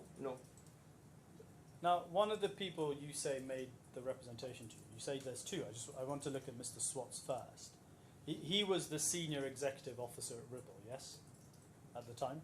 I think he's also the director of the fund. He's also director of the fund, but he's Yeah. also the senior executive. But I talked to him in his as the director of the fund. Okay, so, but he was the director of the fund. But do you accept at the same time he was the? I talked to him as a director of the I'm fund. not asking what you talked to him about. I Mr. don't. Swartz. Then I don't have an If answer. you can listen to the question, were you aware at that time he was also the senior executive officer of Ribble? I don't know what's his title, CEO or senior. I knew he was that like the main man in the main man. The main man. Yeah. You're the main man of ALAWWAL, aren't you? Yeah. So senior executive, CEO, SEO. Okay. Now let's look at F20, page 6 of the presentation you say you were shown at this meeting. Okay. You can see a smiling picture of Mr. Swatch there, and it says senior executive officer. Yes. So are you satisfied now that he was also acting Yeah. as the senior executive Yes. officer? Yes. Good. So it's fair to say if he's occupying that position, he's a senior and experienced financial professional, isn't he? Yes. And he's heading up a sophisticated commercial entity in Ribble. Wouldn't you agree? It would seem so. And would you also agree with me that CEOs like yourself, like Mr. Swartz, you get to the positions you do obviously by hard work, but you also need to have credibility, yes? Yes. And would you also agree credibility is actually key in your line of work? Absolutely. And did you know that Mr. Swartz is the one who signed the 2017 accounts when they were filed? I didn't look at the signature. Well, I can show it to you if you want, unless you're happy to take my word for it. If you say so and it's there, then okay. Okay. So are you really telling this court that an experienced financial professional, Yeah. like Mr. Swartz, who was the senior executive officer of Ribble, would have told you that there were no defaults Yeah. in the fund Yes. when he himself signed the financial statements that confirmed there Yeah. were defaults? I would say so because they told us many things that turned to be untrue. Well, So this wouldn't be surprising. Mr. Malika, I'm suggesting to you that that's just not true, is it? Mr. Swartz made no such representation to you. I don't agree with you.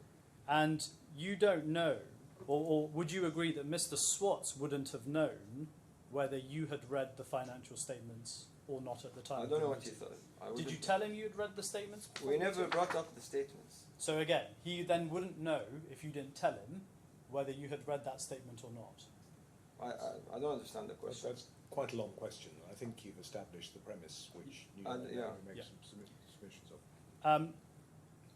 So if he had made this representation to you, Yes. he would be taking an enormous gamble, wouldn't he? Yeah. By making the statement that you could have easily falsified. It's very. I mean, you got your answers in relation to the point. It seems Yes. to me that you're now, as it were, attacking it again. No doubt, in due course, you're going to be making these points to me. I'm not sure. Saying to the witness, you must be wrong because of all of this. But I mean, it's up to you.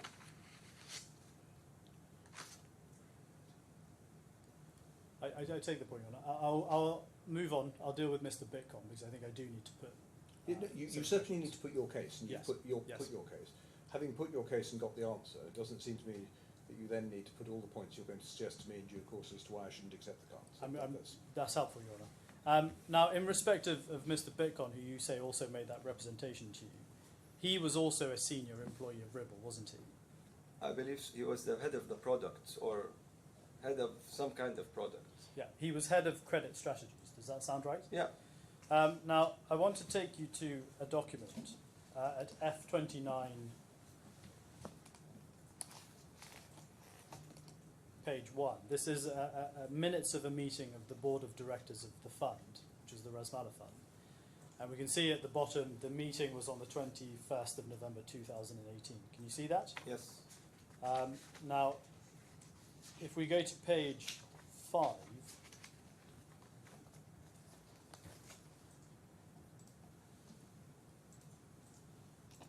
and just so I'm clear, I'm not suggesting this is something you would have seen at the time, but I'm just taking you to this document.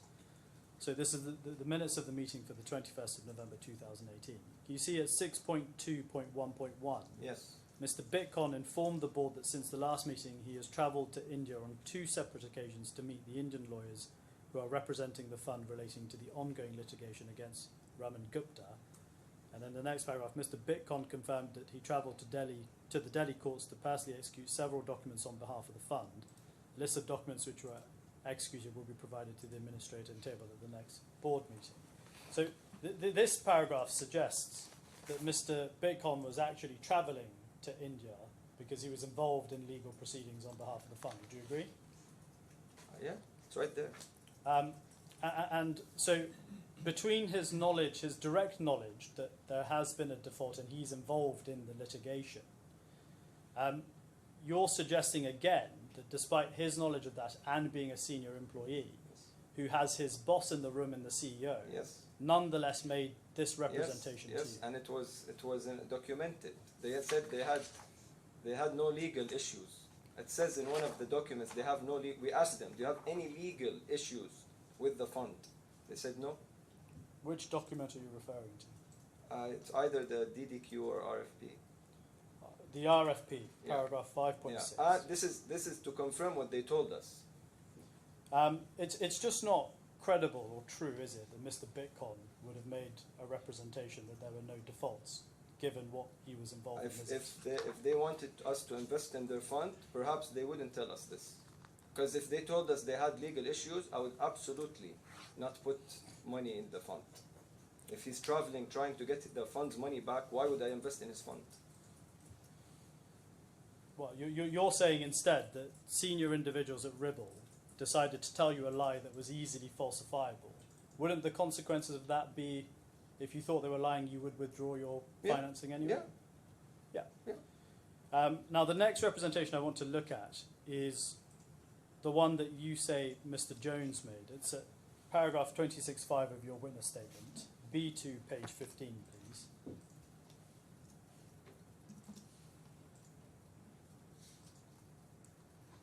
And I'm looking at sub-paragraph 5. Mr. Jones represented that there were only a few scattered cases of default involving small counterparties. These cases were all settled satisfactorily due to robust multi-layered security mechanisms put in place by the fund. Isn't that statement inconsistent with a statement you say was made that there were no defaults? I mean, few scattered cases of default, and they already took care of it. That's what they thought. They said we took care of it. So it means that there's nothing. We asked them, my question was, are there any defaults now, as of now, today? They said, no, we had a few and we took care of them. Did you ask them what those few default cases were? These few scattered ones that they already took care Did of? you ask them about specifics? No. You didn't ask them why there were defaults? I mean, if they're dealing with many counterparties, I would expect sometimes somebody would get in an issue or problem, but the application of the risk mitigation and the insurance and the assignments and all of those mitigants would get the money back, which they actually said worked. So they made it seem like what they're doing is working. Well, Mr. Malaika, I'm going to suggest to you that no one at Ribble made any representation that there were no defaults. Yeah. Or that there were only But a few defaults that were all But settled. this is my word, so it's not like I said both of the statements I made are there. So I don't know what's the point that you're trying to make. A few scattered defaults that were taken care of doesn't mean that they do not have a default at the time that I asked them. Now, the next representation that is part of your claim that we want to look at is the ones that relate to risk mitigation measures. And there's quite a few of these. So if we go back to page 15 of your witness statement at bundle B2,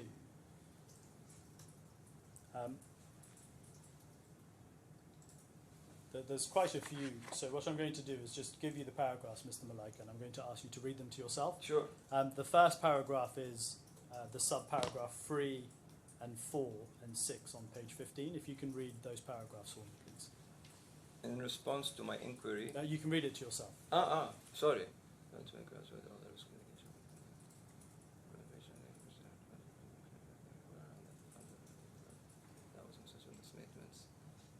Okay. 3 to 5. No, number 3, number 3, number 4, and number 6. Okay. Okay. And if you turn over to page 17, can I ask you to read number 8 and number 10 to yourself?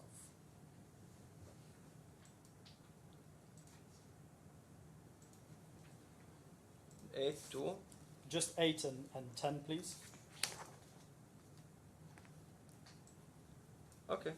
Now, as I understand ALAWWAL's case, those 5 representations you say were made, Yeah. that's part of an overall representation, which is that the fund, or Ribble had said to you that the fund uses risk mitigation measures, multi-layered risk mitigation correct. measures in respect of each transaction. Correct. Is that correct? But you didn't understand that to mean, did you, that they would apply the same risk mitigation measures in respect of all of the transactions? Multi-layered. But they could be different. It means that I think they put 8 or 10 mitigants A multi-layered means that they would use multiple of those. But not, they didn't have to use every single one. I mean, if they don't use one or two, I mean, one or two of them is fine. I mean, I wouldn't really, it's not something that would impact. If they said we use 6 out of 10 on average, I'm fine with that. So, and that's what you understood Yes. at the time. You understood that they may not use all 10, but they may use 6 out of 10. But those 6 or 3 or 4 or 9 would be adequate to protect against the forex, because they made it very clear that the 20% down payment would always make sure that there's a margin for any currency fluctuation, and that the assets, so like what do you call them, like the physical assets, would always be assigned to them and stored somewhere under their custody, and that they would not release the goods until they were paid fully by the counterparty. But they may have trade financing transactions that don't have underlying goods. Well, they made it very clear that there was always something tangible.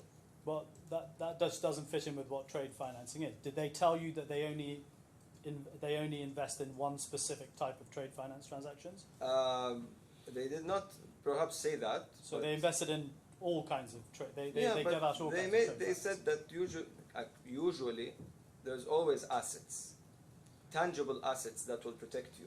Why is that not? Why don't you say that in your witness statement? That's not one of the representations you say they made. That they tell Well, you there's always or usually a tangible asset. I mean, if it doesn't say that, I'm telling you, they made it clear that there's always an asset that is tangible to protect our money. In case of like a downturn, the counterparty goes bankrupt, they can go ahead and liquidate those assets and pay us back. But again, I'm going back to my original point. I think you and I are in agreement that what they didn't tell you at the meeting is that when you looked at the list of 10 or however many it was, that they would use those on every single one of the transactions. And I answered you. I told you, if they said it, what I understood it to be is that they would use multiple layers of those mitigants, whereby in any event they can always redeem the goods that were financed. And those goods, if there was a problem with so there's 2 types of risks. One is the defaulting risk, and the other one is a downturn in the commodity pricing. And they gave me they covered both parts with the 20% margin, and with the other risk mitigants they applied. I just want to understand how you say this representation was made. Is it something they made reading out the contents of the PowerPoint, or is it something they said independently? Okay, so how does this meeting go? They present it, and I would ask them specific questions about what they presented, and obviously there would be like side questions that would pop up. You cannot not everything was in the presentation. There's stuff in the presentation and others around the presentation.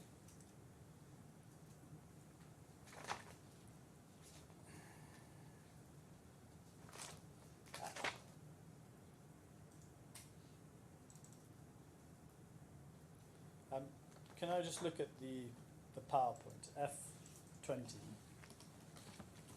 page, sorry, 1 second.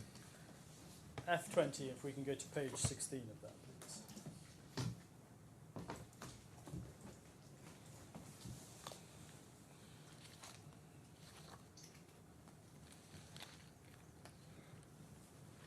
So page 16. 16, did you say? 16, 1-6, yeah.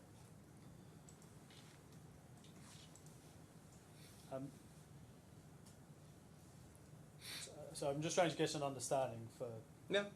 how the meeting went ahead. So in this one, let's say under core beliefs, you can see it says management of risk specific to each underlying transaction using multi-layered credit risk mitigants. Mm-hmm. Now, what the meaning of that is something we will explore with His Honour in due course. But are you saying that, for example, Mr. Jones or whoever it may have been would have read that out as it was stated there? I mean, you know how these. I'm not sitting in a classroom with a teacher going through everything. He would present. I would read it. He would explain parts. There were like 7 or 6 people from their side. Everybody would pitch in, but everything was there. And if we go to page 20,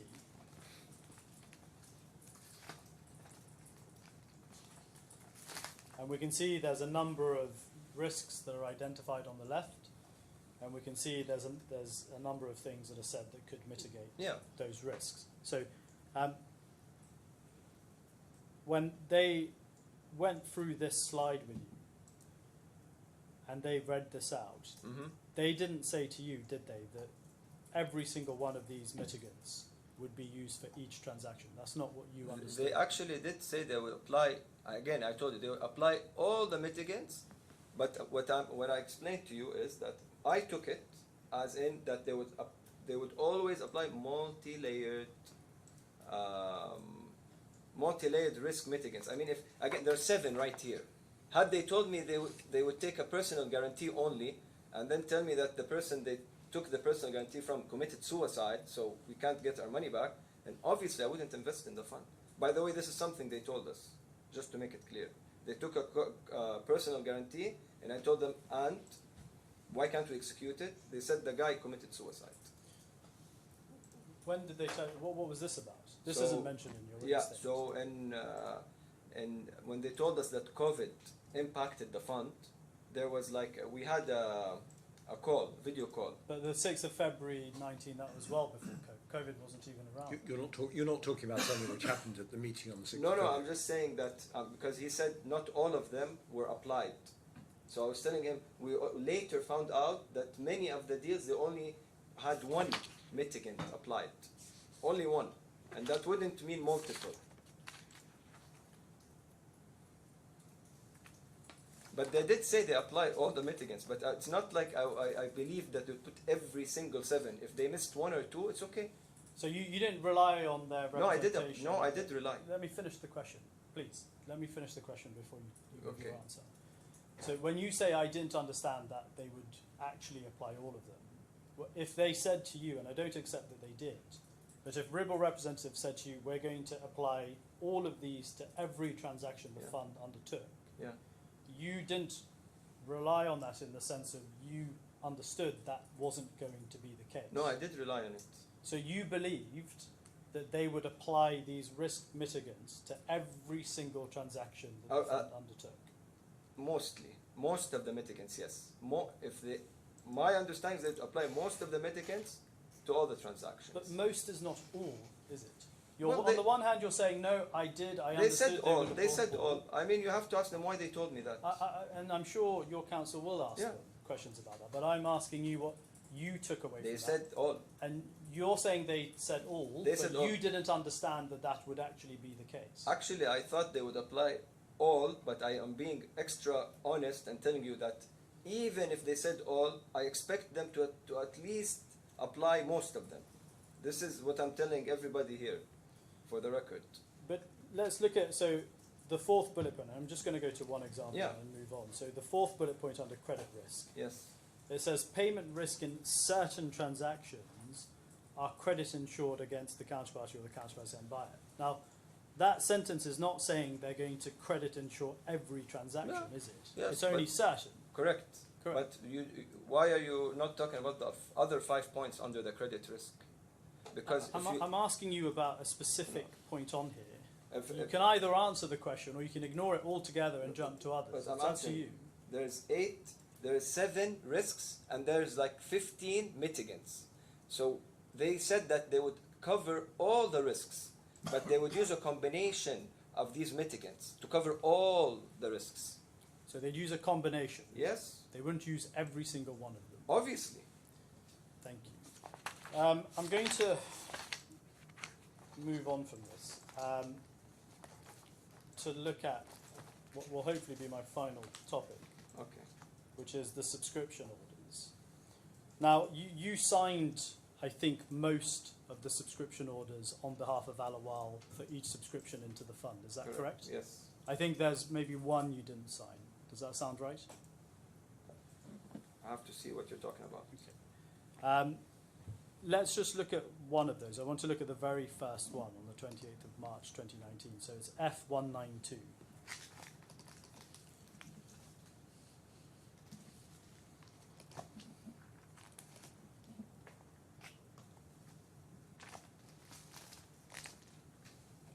And you can see this is the subscription order for the very first investment, yes? Okay. It's quite a short document. It's only one page. Can you see it? Yeah. And can you see at the top the sum being invested is $5.5 million? That's quite a substantial sum. Would you agree? Yes. And given you were committing to invest such a substantial sum, fair to say, isn't it, that you would have read this document? Yeah. And you would have read it carefully. Yes. And can you see that the acknowledgement below, which says, by signing below, I confirm. So can I just ask you to read that to yourself? Yeah, I can. I read it. Now, the prospectus there, that's a reference to the fund's offering memorandum, isn't it? Yeah. And you had read the fund's offering memorandum, hadn't you? I went through it. And therefore, by signing this, you were aware of what you were signing. Is that fair? Yes.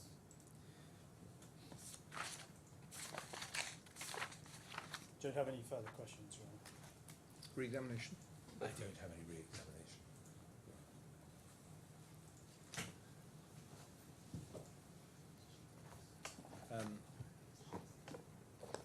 No, I don't have any further questions. Thank you very much Thank indeed you. for. I think this would be a convenient point at which to take the break, as we're going to be. Sorry, that's your case, I think. It is. Yes. Yeah. Sorry, I forgot. I'm doing this the wrong way around. That's your case. Yes. And you're now going to report it. That's what I meant to say. Yeah. Yes. So that's the end of my evidence. Yes. Those are my witnesses. Yes. And yes, Your Honour, it would be a very convenient moment to take a 10-minute break or so. Very good. We'll come back at 1:45.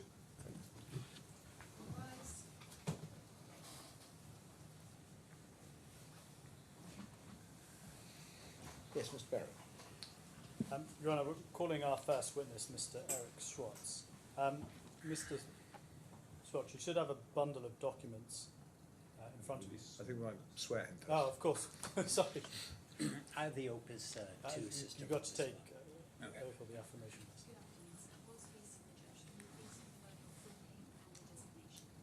Eric Swats, Vice Chair. And can you please repeat after me? I affirm that the evidence I shall give shall be the truth, the whole truth, and nothing but the truth. Mr. Schwartz, you should have a bundle of documents in front of you, one of which will be bundle B. Can I ask you to take that out, please? Can we do it on the opus too? Sure. If you can go to bundle B, tab 3. Is that your witness statement? Yes, it is. And if I ask you to go to the final page at 14, Yes. is that your signature at the bottom?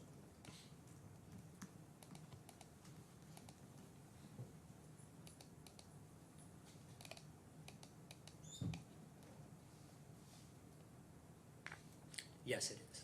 And are there any corrections you wish to make to this witness statement? And no, they're not. And to the best of your knowledge and belief, are the facts stated in this witness statement true? Yes. Thank you. Yes, Mr. Adair. Good afternoon, Mr. Swats. Good afternoon. Could you go to paragraph 3.3 of your witness statement? And if you could just read that briefly to yourself. It's quite short.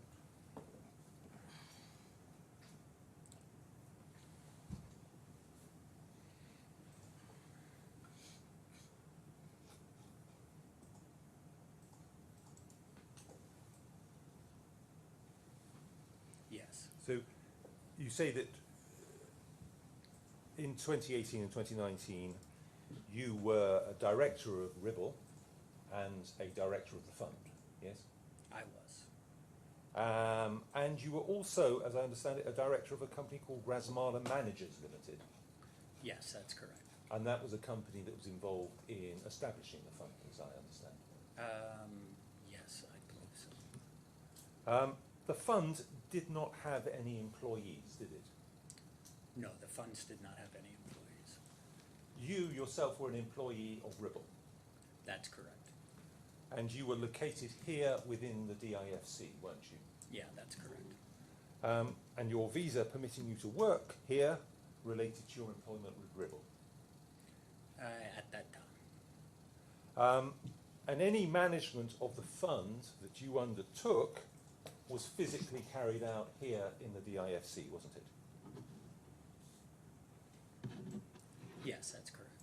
And the fund did not have any offices or any physical presence in Cayman, did it? Could you please repeat the question? The fund didn't have any offices or physical presence or employees in Cayman Islands. We did not have any employees in Cayman. You didn't have any offices, did you? We had a registered office, I believe it Yes. would be called. So you had corporate service providers in Cayman who were your registered office effectively. We had a registered office in the Cayman Islands, correct. And that was effectively a brass plate, was your sole physical presence in the Cayman Islands. It was our registered office, Could you, Well, just on that, yes. was there a desk you could go and sit at if you wanted to? I never went to a desk. can you go to paragraph 4.2 of your witness statement, please? Top of page 4 of your...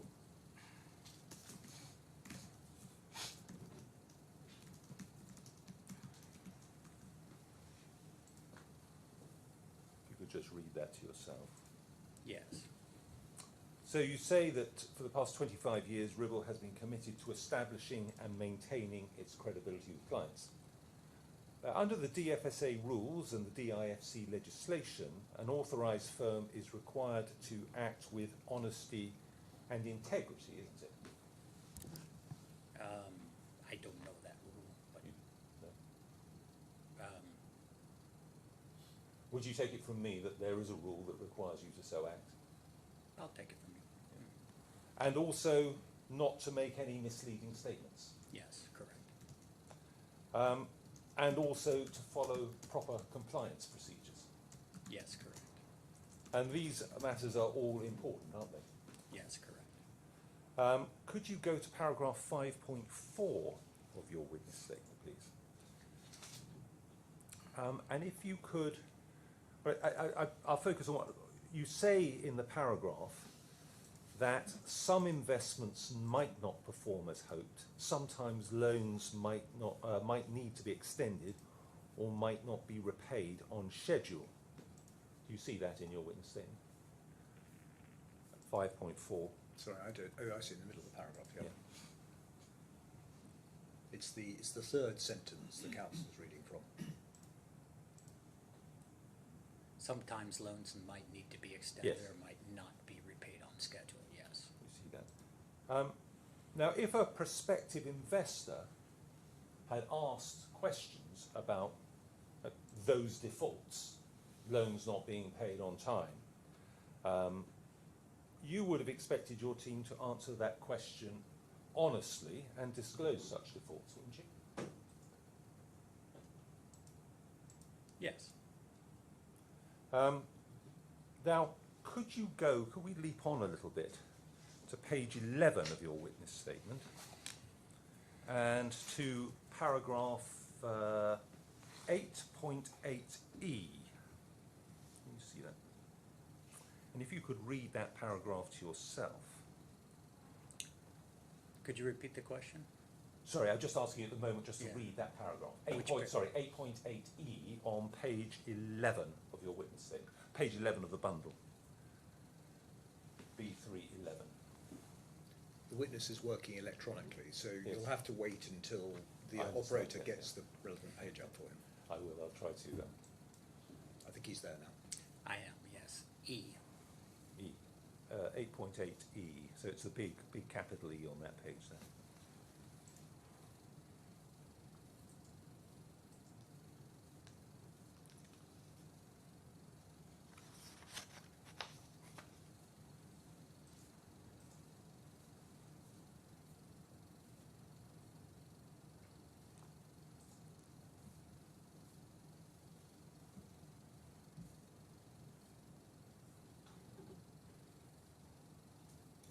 Sorry. Okay. He's ready. We're waiting for you.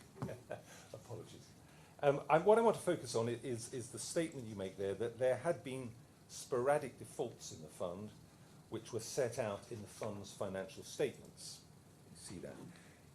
With that in mind, could we go to the 2017 accounts and you'll find those in bundle F28, page 27.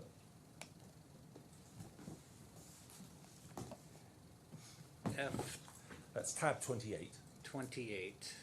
And then I'd like you, if you could, to go to page 27 within that tab.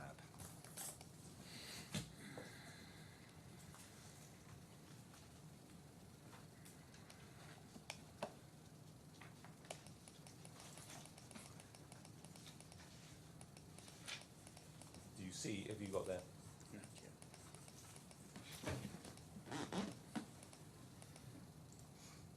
Page 27, yes. Yes, please.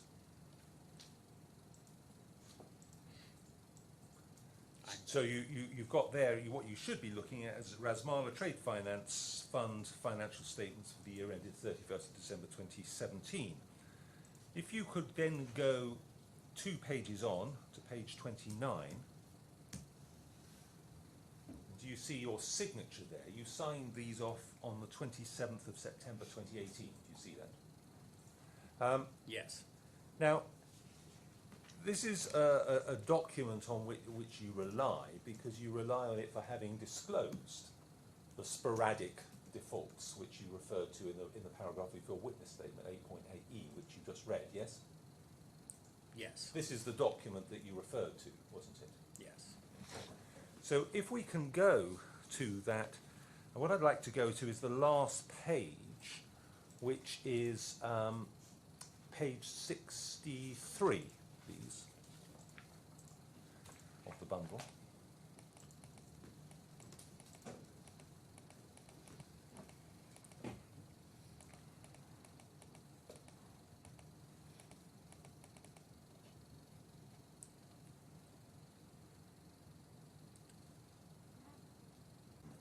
My document page 50.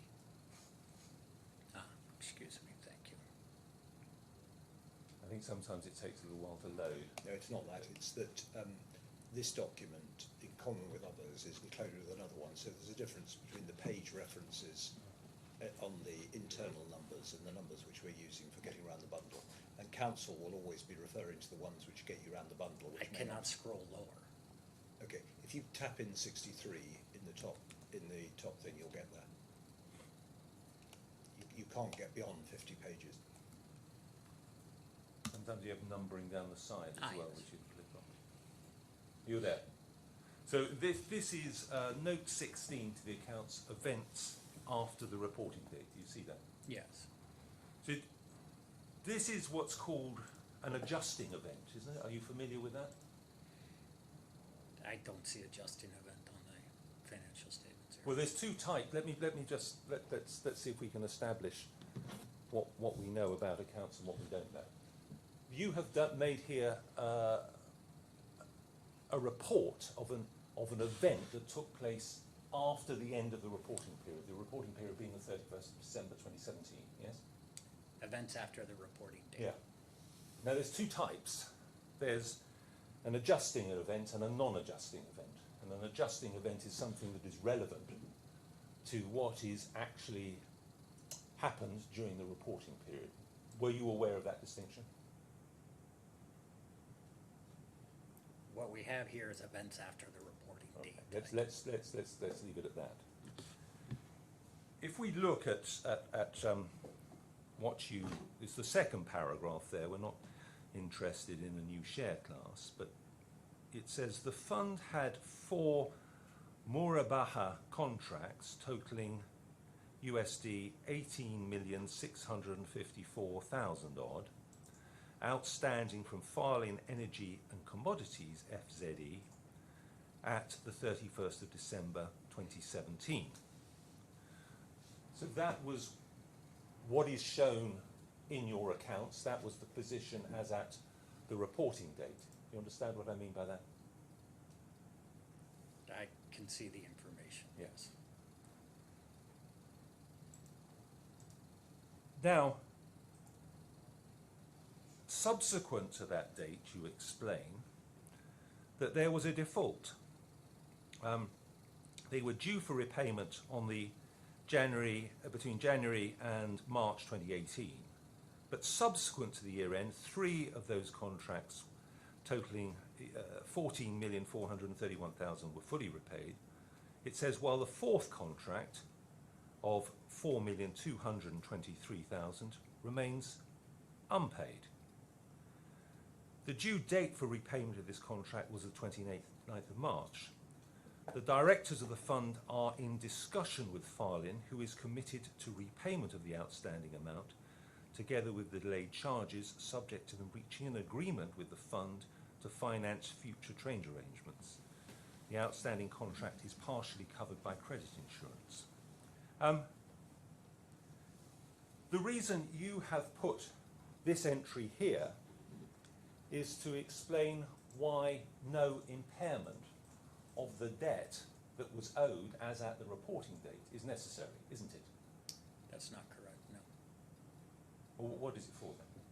It's to report on events after the reporting date. Yes, but you have to have a purpose in that. And as I said to you, there are 2 types of report. So the non-adjusting event might be if your offices had burned down or after the event, and you're explaining that that had happened, but it has nothing to do with the reporting period. This event relates to the debts under the Murabaha contracts that were owed as at the 31st of December 2017, doesn't it? No. Well, it does, doesn't it? That's the first lines you say. The fund had 4 Murabaha contracts outstanding from Farlin Energy as at the 31st of December. That's the first line you say. That is correct. And that's what this all relates to, isn't it? It relates to the 4,223,000 that was unpaid post the 31st of December 2017. And that's why it's termed events after the reporting date. Yes, but you only make it if it is relevant to something that happened before, and that is the outstanding balance of 18 million odd, isn't it?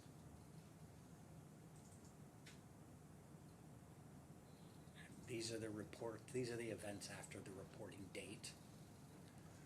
There was Okay. 18,654,000 outstanding at the reporting date of 31st of December 2017. And the period of time that is being assessed or considered is between the 31st of December 2017 and the date for which these financial statements are signed. Exactly. Yeah, This so is the period as defined events after the reporting date, between December 31st, 2017 and the date of the signature of when the financial statements were completed. So you accept that that note there should be accurate as at the date that you signed these documents, that signed off these accounts, which was the 27th of September 2018. Yes. Yes. Okay. With that in mind, can you go to page 120 in this same tab?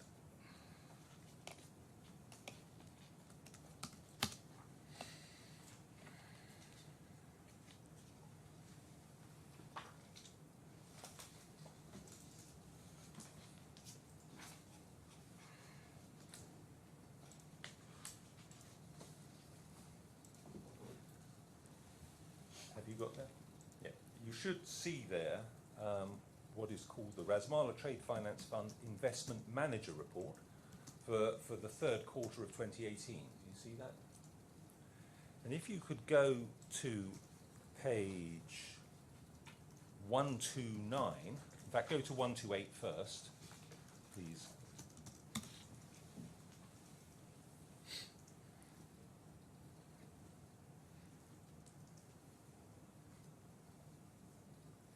Now, this is where the part of the investment management report that deals with defaults, isn't it? And we have on page 128, we have a variety. There's Tilia, Bonaire, Bounty, Harvest, etc., with relatively modest amounts. And then we get to the quite substantial Met Trade defaults that we'll deal with shortly. And then if you could go over the page to 129.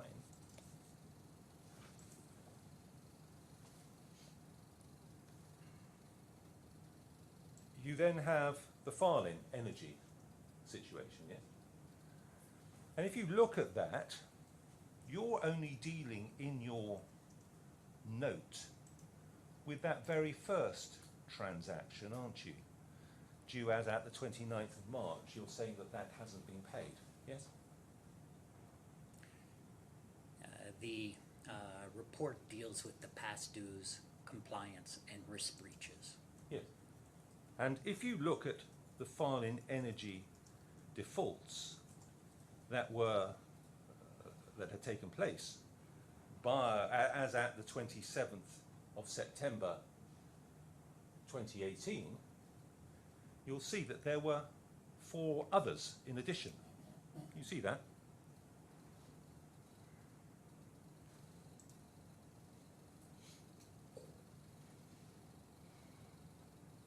Yes. So you've got due as at the 4th of July, 2,788,000, as at the 1st of August, 4,245,000 odd. You see those, and we go on to the 15th of August. So the total sums, I mean, I don't expect you to do the sums in your head, but if you add all of those up, the total sum in default, as at the 27th of September, when you signed off those accounts, was actually $19,850,390, wasn't it?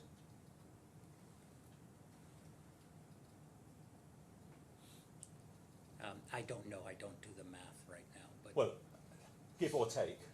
give or take, Yeah. It's a substantial sum. it's the sum that you mentioned. Yeah. 19 million. So it's that note should have said 19,850,000 odd, not 4,223,000, shouldn't it? I don't know. What do you mean you don't know? You just said, Citizana, that note had to be accurate as at the 27th of September when you signed off the accounts. This is your own investment management report for quarter 3, and it shows there was an outstanding debt of 19,850,390 on that relationship with Farlin. So it should have set out the position as at that date, shouldn't it?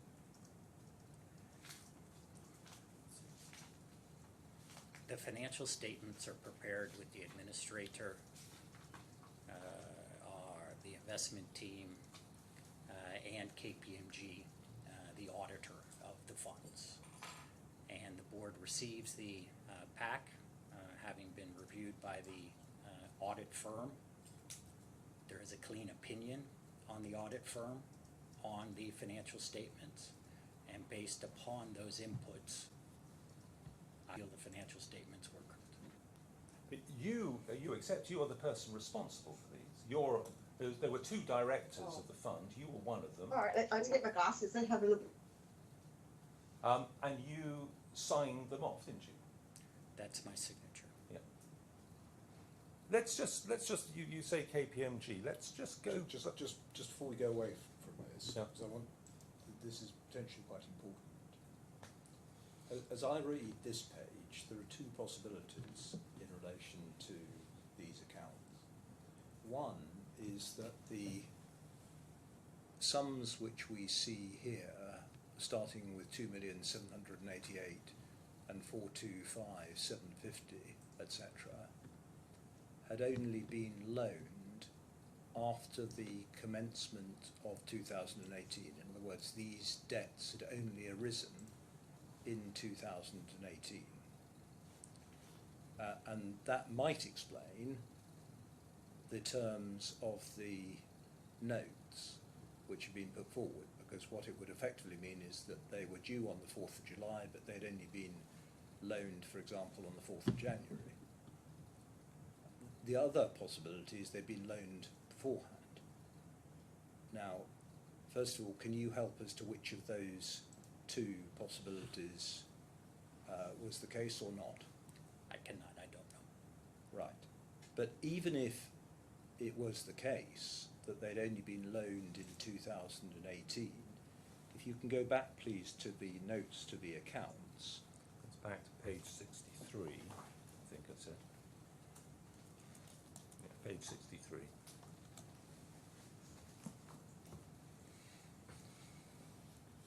Even if those monies had only been loaned in 2018, which at the moment seems to me to be the only possible explanation for the terms of this note, if one looks at what is said, the fund had 4 moreover contracts totaling 18.65 odd million, which were repayment between January and March 2018. Subsequent to the year end, 3 of these contracts, etc., were fully repaid. Actually, looking at that, they'd have had to have been due for Oh yes, no, that's right. The directors' funds, which subject to them reaching agreement with the fund to finance future trade payments, the outstanding contract is partially covered by credit insurance. It would seem to me that on the face of those documents, what this should say is that 3 of them have been rolled over, they haven't been repaid, and they're only subject to partial credit insurance. And at the moment, it seems to me those are the 2 possibilities. But in either event, it doesn't seem to me that the note is accurate. The financial statements are prepared with KPMG as their auditor, and it's a clean opinion. I don't recollect specifically the circumstances around these payments and their payment dates. However, the audit report, the financials are prepared by a third-party administrative firm, Apex Financial Services, regulated by the DFSA themselves. I understand that. Yeah. In due course, I have no doubt at all Mr. Adair is going to be saying to me, that's all very well, but you're the person who's primarily responsible for these and you signed them. Mm-hmm. Yes, and at the time that I signed them, I believe them to be accurate. Okay. Sorry, I interrupted you. No, that's all right. Just going to, whilst we're here at this note, I'm going to go back to the investment management report in a moment, but just as we come back to this, what it says there is the directors of the fund, i.e. you, are in discussion with Farlin, who is committed to repayment of the outstanding amount, together with delayed charges subject to them reaching agreement with the fund to finance future arrangements. The outstanding contract is partially covered by credit insurance. What I'm focusing on here is the directors of the fund are in discussion with Farlin. So that is, you are saying that that was happening as at the 27th of September 2018, yes? You were in discussion with Farlin. The investment manager was in discussion with Farlin. Okay. So Ribble was in discussion with Farlin, and you're a director of Ribble, so you have double hat, you know everything that's going on. So you're saying that Ribble, as at the 27th of September, was in discussion with Farlin, yes? Is that what you're saying? About the repayment of this $4 million, yes? The investment team. Investment team what? The investment team as outlined in our presentations. Was what, sorry? The investment team. Was what? What were they doing? We were, or the investment team was looking to regularize the payments with Farland. Regularize, sorry, I didn't hear that. Okay. Let's go back to the investment management report at page 129.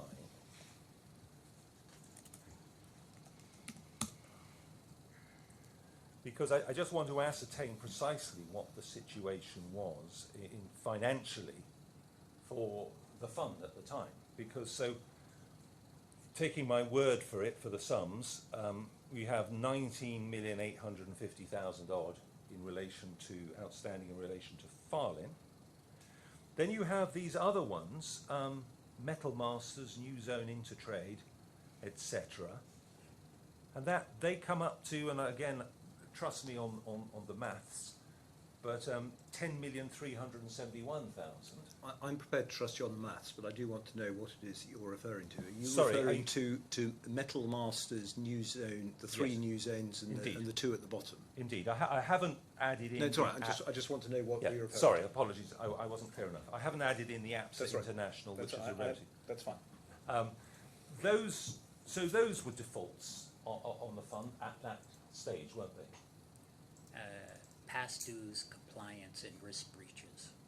They were past dues. Yeah, they were past dues, they were defaults. You see the maturity dates, and as at the 27th of September, if you like, none of those have been paid, had they? They were past dues. Sorry, the past. I didn't hear what you said. Past dues, as Thank you. mentioned on the title of the slide. thank you. Yeah. And so that means defaults, doesn't it? Well, you have a Not contract.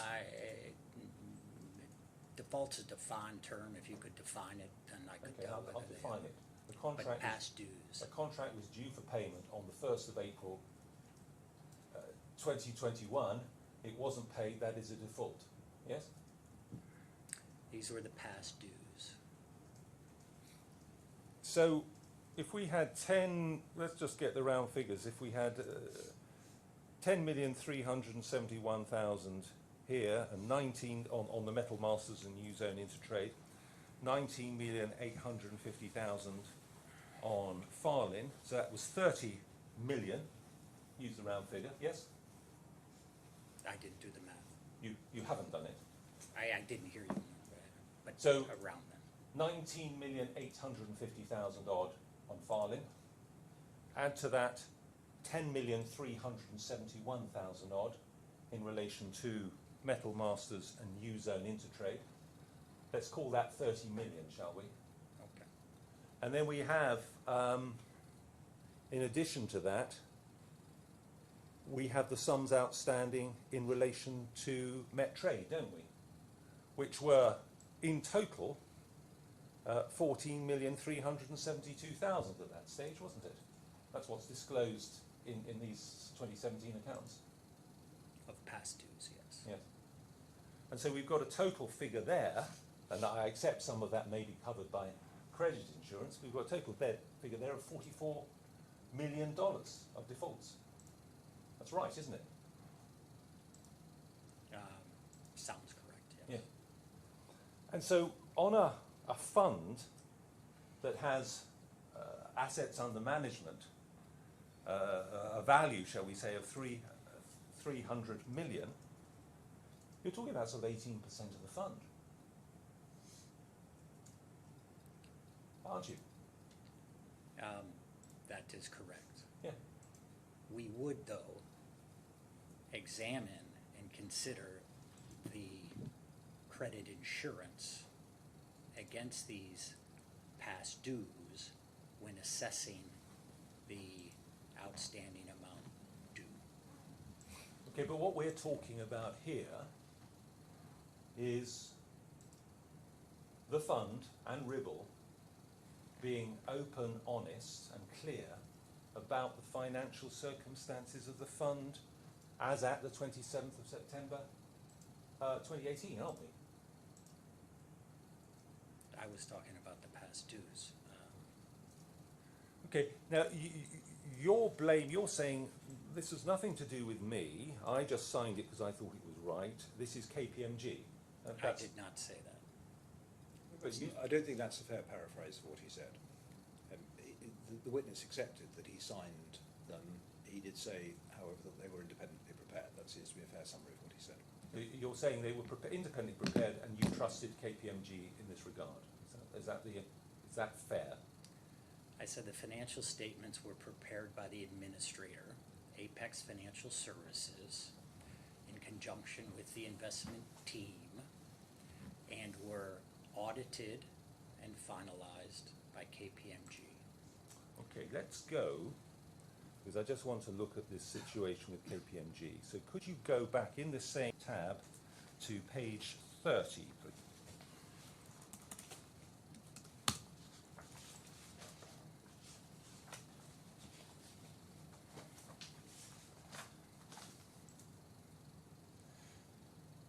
And I'm just looking under other matter. It's page 30, you've got a letter, I should say, sorry, from KPMG. Do you see that? Yes. Yes. And towards the bottom of the page, there is a subheading, Other Matter, yes? And it says, the financial statements of the fund as at and for the year ended the 31st of December 2016 were audited by another auditor who expressed an unmodified audit opinion on those statements on the 9th of November 2017. Were those previous statements only filed on the 9th of November 2017? I can't remember. You don't remember? Because that seems a strange date. The Cayman Islands Monetary Authority would have required them to be filed much earlier, wouldn't they, than that in the year? The filing date is June 30th, and they have Yeah. allowances for extensions. Right. So can you explain why the 2016 accounts were not filed? Or maybe there's something else. Why they expressed an opinion on the 9th of November 2017? Do you know why? I do not know why. Who were the previous auditors? PwC, I believe. And you parted company with them? We did, yes. Yeah. Did you have a dispute with them over the recognition of impairments? No. No? Would you please go to page 15 in this same bundle, the same tab, please?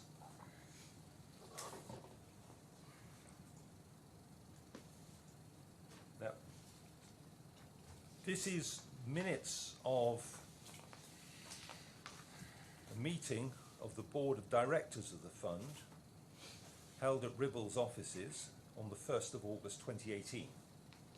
Yep, does that make sense? I mean, if you want to see that, it's at page 11, if that helps you just to ground yourself before you answer questions.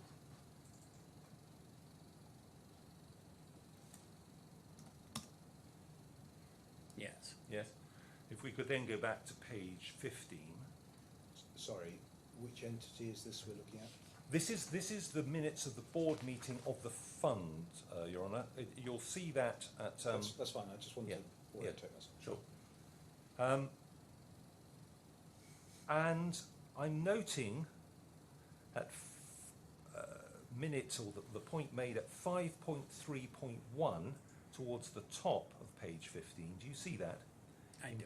Engagement of KPMG. Yes?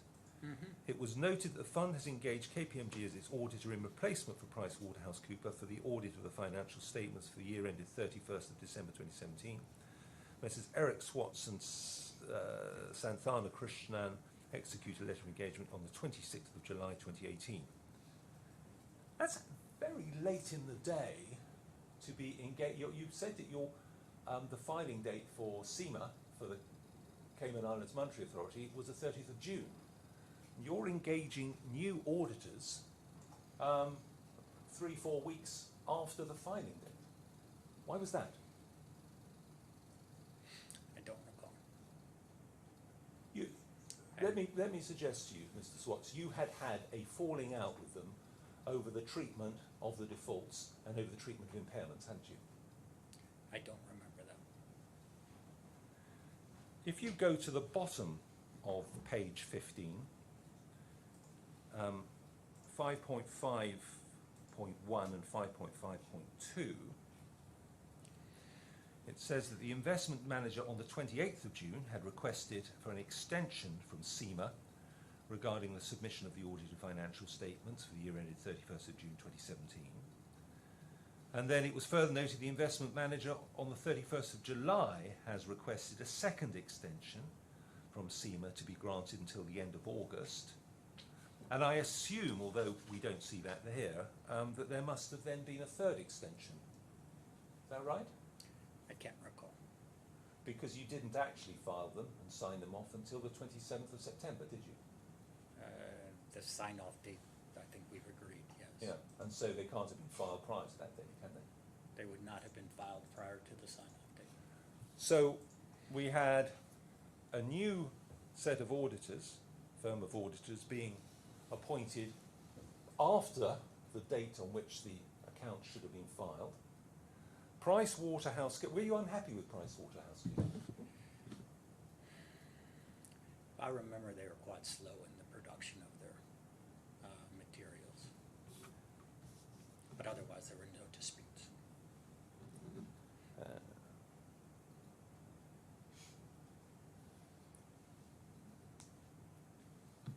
Now,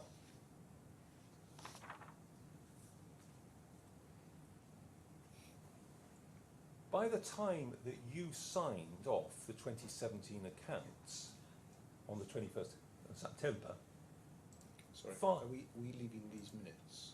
I'm probably going to,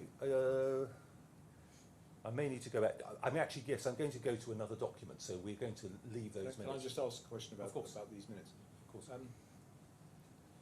I think that you initialed each page of these minutes. Is that right? Is that your Those are initials? my in the bottom? initials, yes. Did this meeting take place physically, or were a set of minutes provided and you then signed them?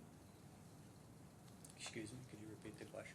If you look at the first page, which is page 12 of the bundle, it refers to board members present, Eric Swats and Samantha Krishnan. Yes. And then it says in attendance with a number of people. Was there a physical meeting at which these people attended or not? Yes, I believe so. And where would that have been? Would have been in our offices in the DIFC. The offices would have been in the DIFC. Actually, on the first page, sorry, Your Honour, it's got the address of the Oh, meeting. I'm grateful. Page 11, I think it is. I see. And so, right.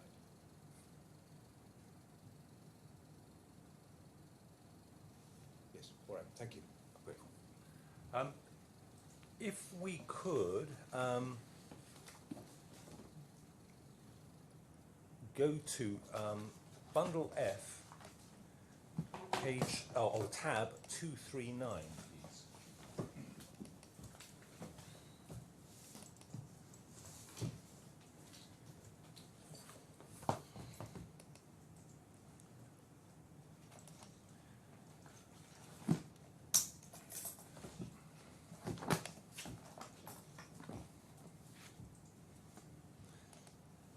Now, by the 27th of September, sorry, are you there?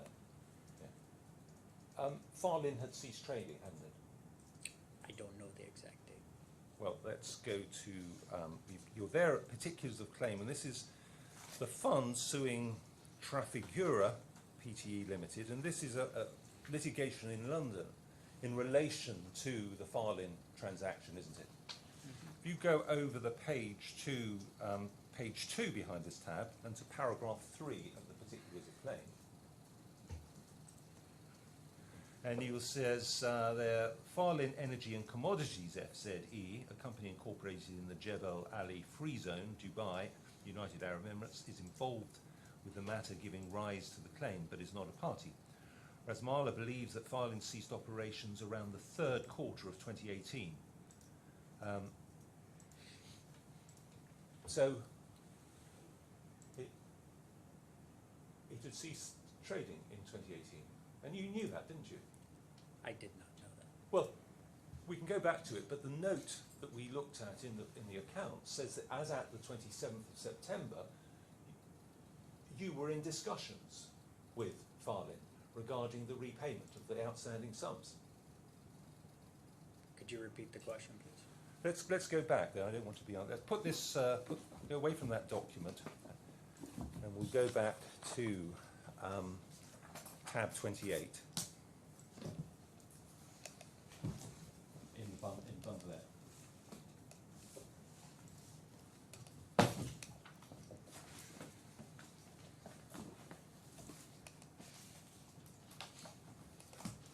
To page 63. Could you repeat the location, please? Yeah, page, it's bundle F, tab 28, page 63.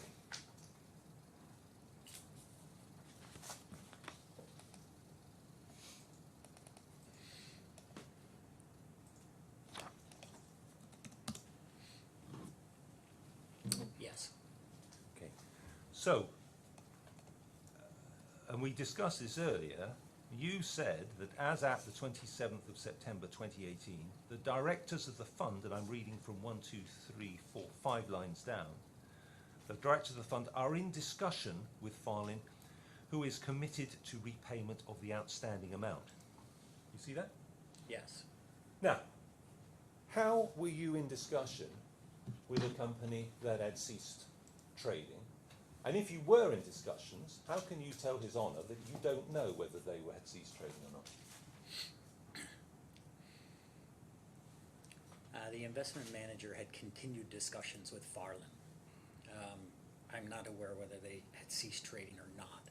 I think in the minutes of the meeting it explains, and maybe not that one but further on, that one of the investment team had gone and visited Farlin in India as well as in Thailand, as in the beginning of 2019 we were looking at ways which we could reestablish the trading relationship with them and work with them to work down the balance owed to the fund.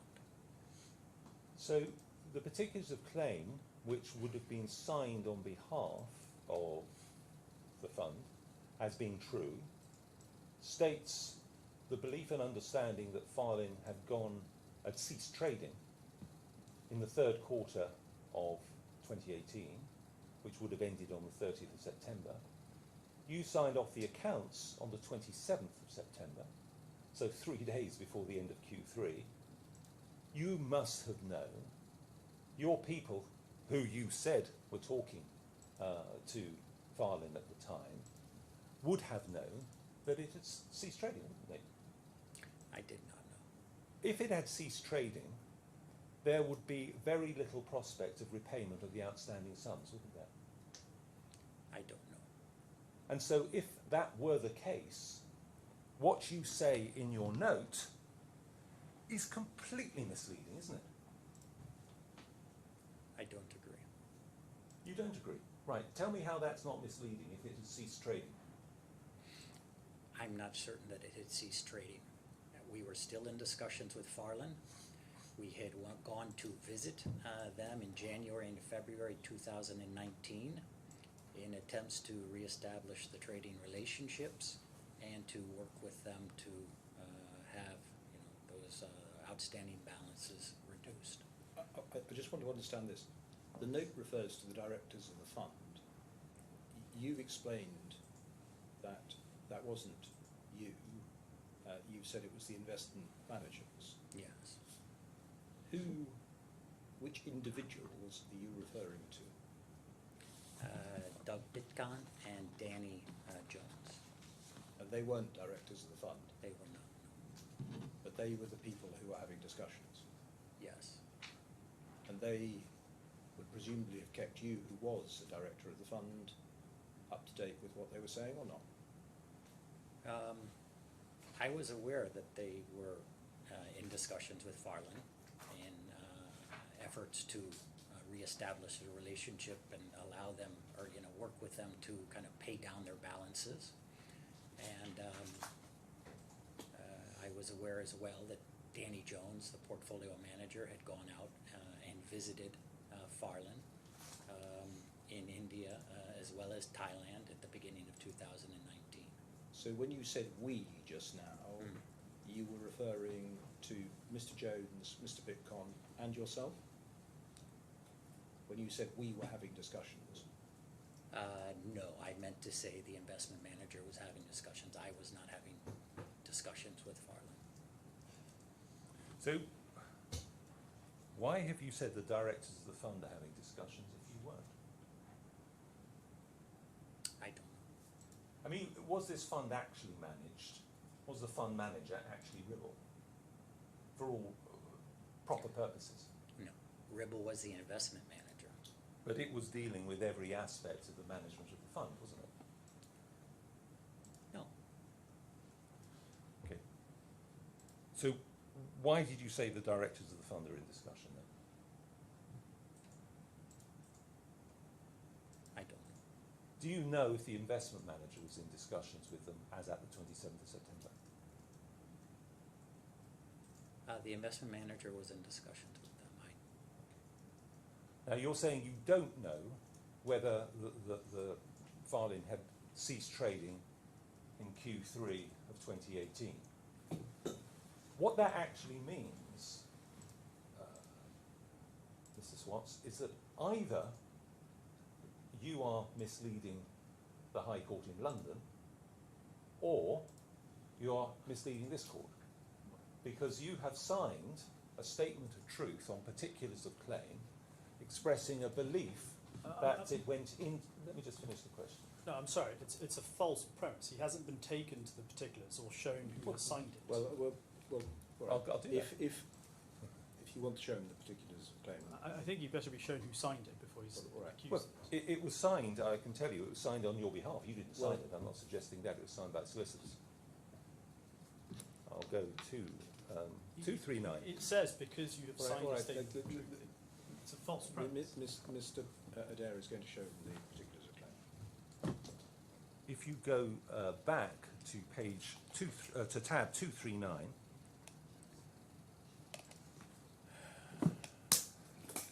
or bundle F,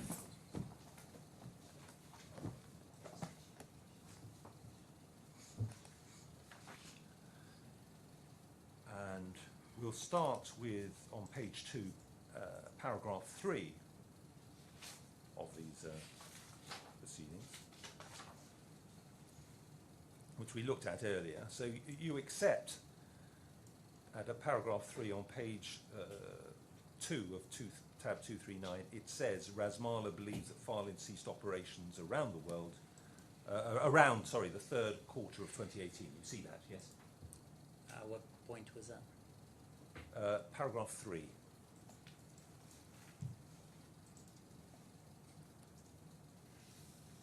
Yes, correct.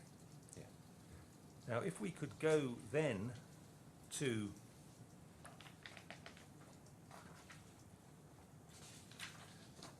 page 31 of this tab, in this tab.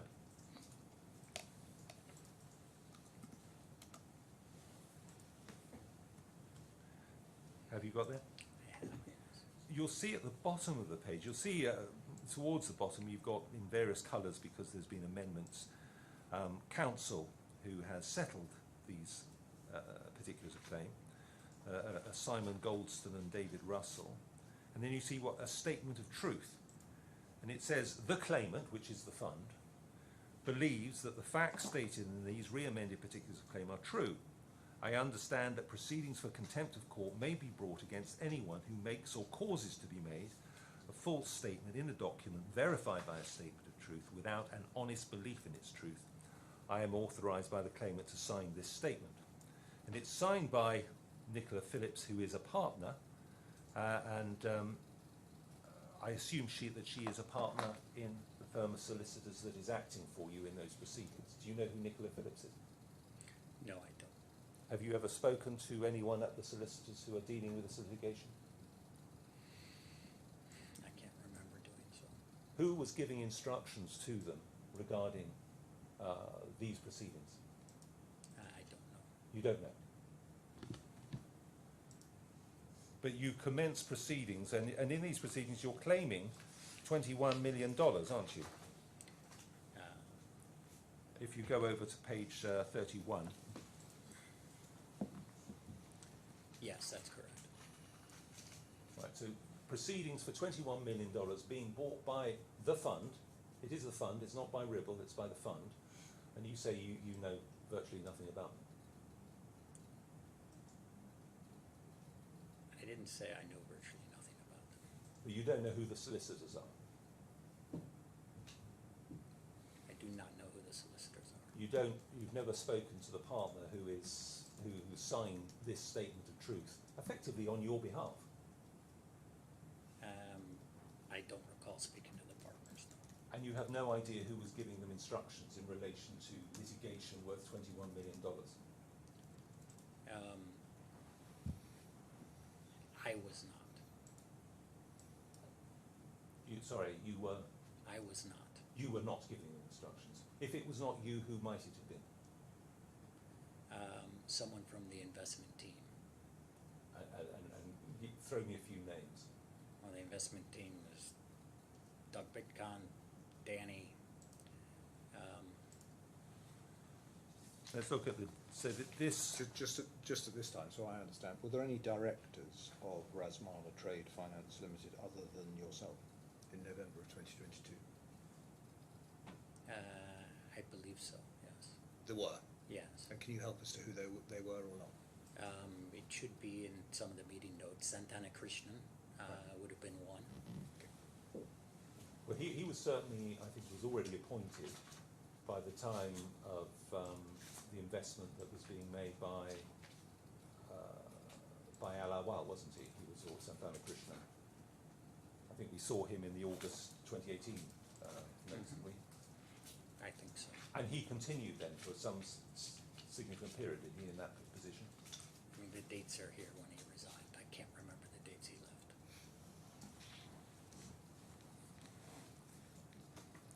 So your answer to this, I mean, I put to you the proposition.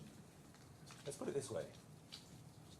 The fund is either misleading this court or misleading the court in London when it is telling the court in London that it believes that Farling ceased trading in Q3 of 2018, and you on behalf of the fund and on behalf of Ribble are telling the court here that you don't know whether it did or it didn't. That's the position, isn't it?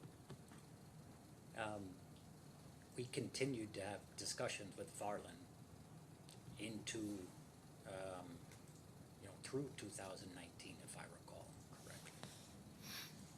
If they were ceased trading, maybe they were, maybe they weren't. Maybe we were looking at another entity to engage with. Help me with this. In those proceedings, the fund is alleging, it's claiming 21 million odd, it's alleging that there was a series of bogus Murabaha requests and fabricated purchase documents. So it's an allegation of forgery. It's alleging that Farling put in bogus Murabaha requests and fabricated purchase documents. That's the fund's case. Are you aware of that?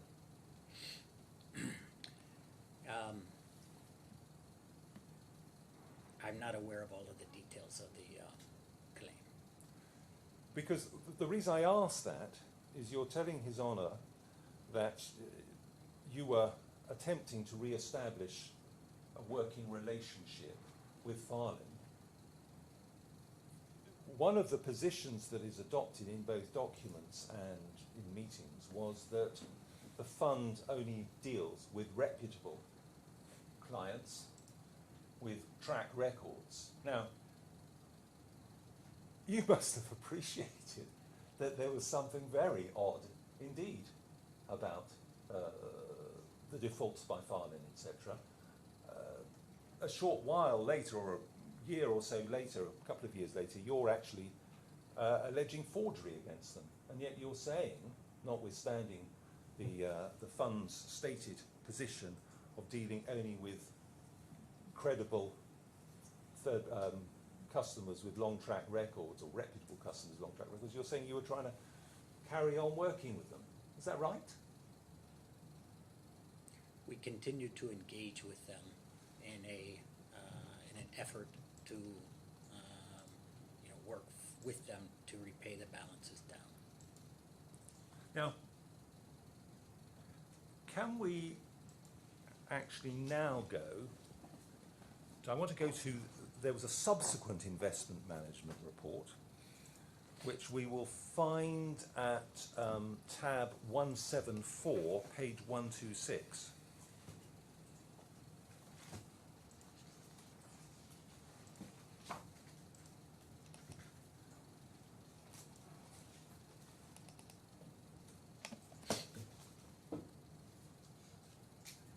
You've got that? Yes. So you can see there is an investment management report, and it's dated the 31st of January 2019. Could you please repeat the page number? It is, so tab 174, page 126.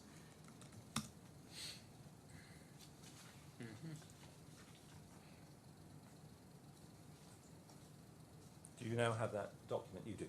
I'm grateful. So, investment management report, 31st of January 2019, yes? If you could then go to page 134, please.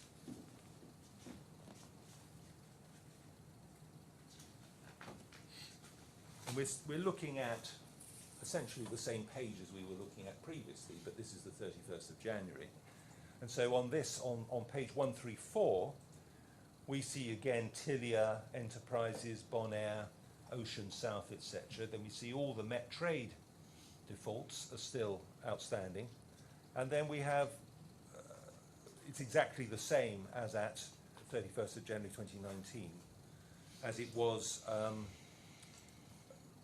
the last one that we looked at for Q3 of 2018. So this actually represents the position when you met with Mr. Malachi from ALAWWAL, wasn't it, on the 6th of February? This is the position as far as defaults are concerned. I would also like to add, under commentary and update, column on the right, the fund received policy claims totaling $10.2 million in January and February 2019. And That's the market value under each exposure has been adjusted in accordance with the claim. So where are you reading that from? Page 134. Yeah, this is in relation to Met Trade, isn't it? This is in relation to Met Trade. Yes. Yes. Yes. And so we had put in an insurance claim against the past due payments. That claim was initiated around June, let's say, in the middle of the previous year. And the insurance company honored the claim and paid the fund its $10.2 million due. And that was the credit insurance that was referred to in the note in the 2017 accounts, wasn't it? It would have been one of them, yes. And it amounted to about 10 million, and it left about 4 million uncovered, didn't it? Because it was 14,372,000 odd was the outstanding sum shown in the note, and there was reference to approximately £10 million of credit insurance, wasn't there? Yes, that's correct. The fund size was around 300 million at that point in time. So 4 million over 300 million is around 1.25%. Yes, but 30 million, because if we then go on to page 135, please.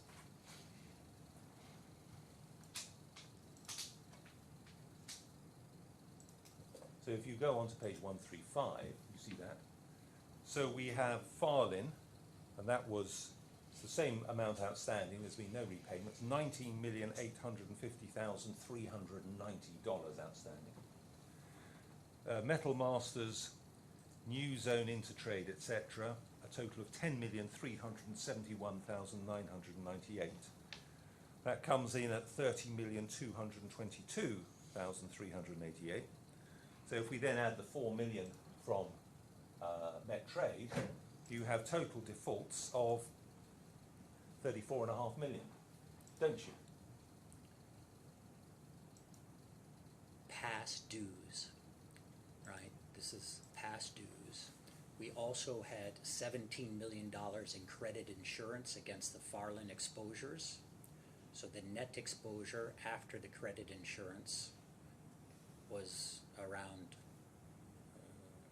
$3 or $4 million after the credit insurance. And That can't have paid up though, can it? Because you were suing in London a couple of years later for 21 million. it hadn't paid at that time, but we had credit insurance to cover that outstanding balance for $17 million. So what your notes in the accounts should have said is that we have defaults or outstanding sums of 19,850,000, but we have credit insurance of whatever you claim it was, and given a proper full picture so that anyone reading the accounts could understand the true financial position of the fund, isn't it? As I mentioned before, the accounts are prepared by Apex Fund Services as the administrator of the fund, along with the investment manager. They are audited by KPMG. I believed that the information on the financial statements represented a true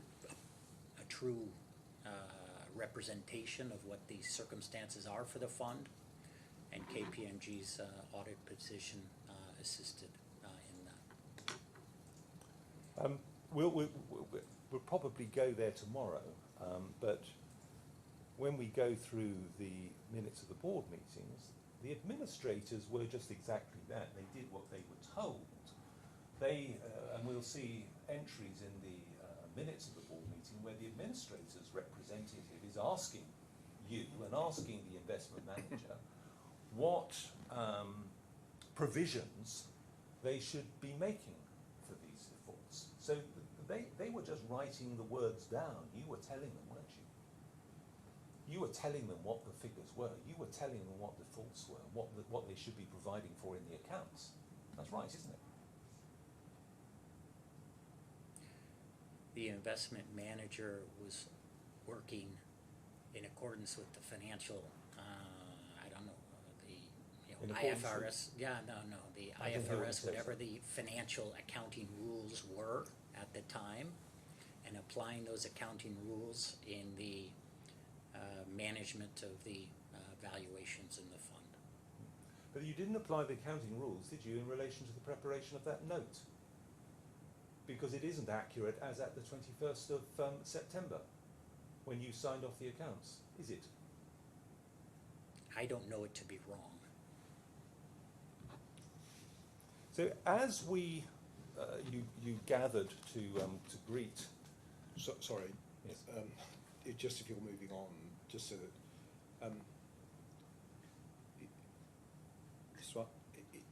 If you go to F174, page 134. Yes. You picked up on the presence of trade insurance in relation to Medtrade. If one looks at the amounts which are outstanding, the first substantial amount, by which I mean a 7-figure as opposed to an 8-figure sum, appears to be for $1.265 odd million, where the maturity date was the 29th of September 2007. And as I read this, there had been a claim made on the insurers in relation to that. That's right, is it? Against all of those payments. And you'd got the policy payment in January and February of 2019, is that right? Now, in relation to the other claims, the ones which Mr. Adair was referring you to, where there were, he said eventually those weren't paid because you were claiming $22 million. Had there been any claim made against insurers, and had insurers accepted liability for those claims by February 2019? The note reads even, right? A new repayment proposal has been shared between the parties following a meeting with the promoter in India in January 2019, awaiting the approval from the customer and then DIC, as they were the accredited insurers in the arrangement. We expect the plan to be finalized in March 2019. Right. So is the answer to my question that insurers have been notified that hadn't accepted responsibility? The insurers had been notified, this is what I recall, and we had discussions with the insurers to the extent that it was better that we work with Farland to get the balances paid down than to submit an insurance claim at that moment. At that time, we believed, the investment manager believed, that Farland would be able to make these payments. Well, sorry, the investment manager is who in this context? The investment managers are RIBL, yes. I mean, which physical people had that belief? Yes, Doug Bitcon and Danny were part of the investment team. And Yeah, and you're the director. yes, no, I understand that. So it really means you believed. I was not involved in direct discussions with Farland. All right. Anyway, someone at RABL believed on that basis what that the insurers were going to pay. Yeah, yes. We had just received payment, Yeah, hang on a second. I mean, and we did. just to be clear, a possible position against that is that if insurers have been stung for $10 million first time, the chance of them paying up on the second might be regarded as being rather slim. I understand your point. However, we were having discussions with the IC. No, the reason I'm putting it to you is, forgive me, you're not someone who's. It's not your first rodeo. I'm asking really about the basis upon which you could be satisfied that insurers were likely to pay in these circumstances. We had that opinion, yes. Okay. All right, Mr. Adair. Okay, just following up on that, you're saying that you'd had a discussion with the insurers on the basis of which you had taken the view that it would be better to enter into negotiations with Farland rather than pursue an insurance claim. That's right, that's what you said, isn't it?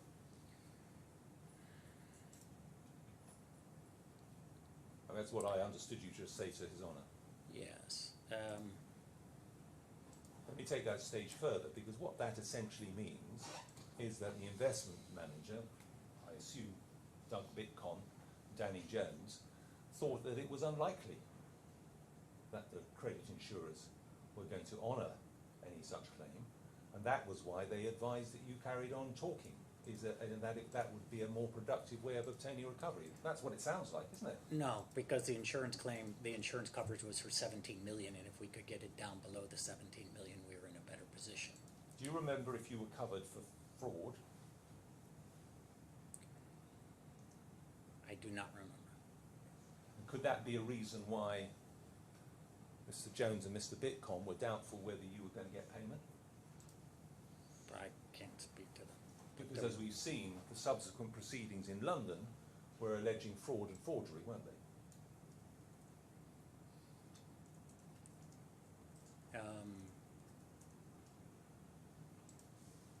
I have not gone through those documents with respect to the claim in London. I understand there were some forged documents.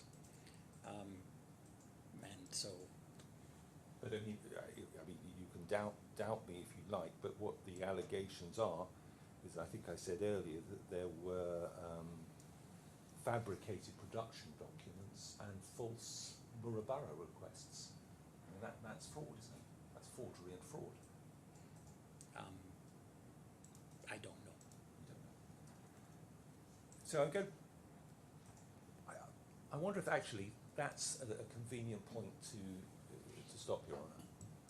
Yes, we'll stop 2 minutes early. So as you're now giving evidence, it's very important that you don't speak to anyone, including, I'm afraid, your lawyers, about this case. So you're free to speak to anyone else about anything else, but night off from this case, please. And we'll see you tomorrow morning. Now, tomorrow morning, I think we're going to start at 9 o'clock, and we're going to interpose Mr. Whitcomb. Yes, that's right. And how long do we think Mr. Whitcomb's going to be? I think it's going to be quicker than Mr. Swartz. That's not really with respect an answer to my question. You don't even know how long Mr. Swartz is going to be. I would think a couple of hours. Okay. Well, look, I'm really partly thinking about it from Mr. Swartz's point of view. There's no point in him being here at 9 o'clock. If we're in, can we be certain that on no basis will we require him before 11 o'clock? Oh, not before 11, certainly. Right. Well, in that case, do whatever you like. Please be back here by 11 o'clock. You don't need to be here any earlier than that. Thank you. Very good. 9 o'clock tomorrow.